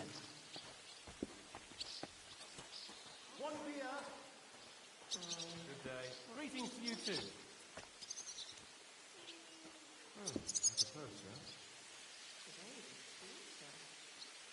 And where did you fight? In the saddle. I'm a nobleman, after all. But I lost 3 horses under me. So in the end, I also fought on foot. Most of us mercenaries were on the left flank, under the command of Vlatko Vukovic. But he soon got wounded, and the men began to flee. I mean, if it wasn't for Nicholas Gabriel, we wouldn't be talking here today. And who was that? The commander of our company. A born warrior, and a good friend. In fact, Zizka reminds me of him a bit sometimes. In any case, the fact that Gabriel had taken a command at that point meant our flank did not buckle, and the Ottoman rabble did not cut us to pieces as we fled. So who won in the end? The battle lasted all day, and in the end no one knew who had won, because both sides left the field. Only later did we find out. Prince Lazar had fallen there alongside all his Serbian nobility. Still later came the news that Lazar had been captured and executed by the Turks the day after the battle. They executed a prince? Aye. They beheaded him, because someone had slit their sultan's throat like a piglet. So you didn't win? It's hard to say. We held our own against the odds and survived. Only without their prince, it was just a matter of time before Serbia fell into the new Ottoman Sultan's lap. Fortunately, I didn't stick around to see it. All the same, even as I'm telling it, it strikes me what an adventure it was. I suppose time heals all kinds of shit. In the end, you forget the bad things. And yet, I can only thank God that Nicholas Gabriel was there. Your captain? Aye, him. We actually became friends of sorts. He even taught me one of his sword tricks. He did? Aye, really. I could even show you sometime. A memory of the good man who saved my arse on that day. Ale, thanks. please show me that swordsmanship technique of yours. Why not? I'd be happy to show it to you. But whether you understand it is up to you. Oh, at any rate, you need to be quick and thorough. Because for once, you aren't attacking the head directly, but rather the opponent's sword. When you knock it aside, you open up space for a deadly blow. Now come and try it a few times.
Pashko told me he saw a dancing bear at the fair in Podiebrad.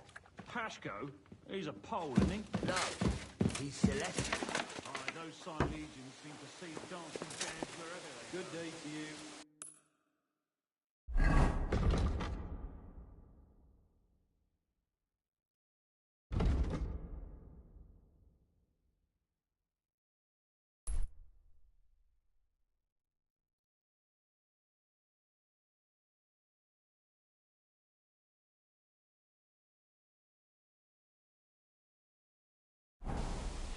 I'd like to see one. I've seen a talking bird.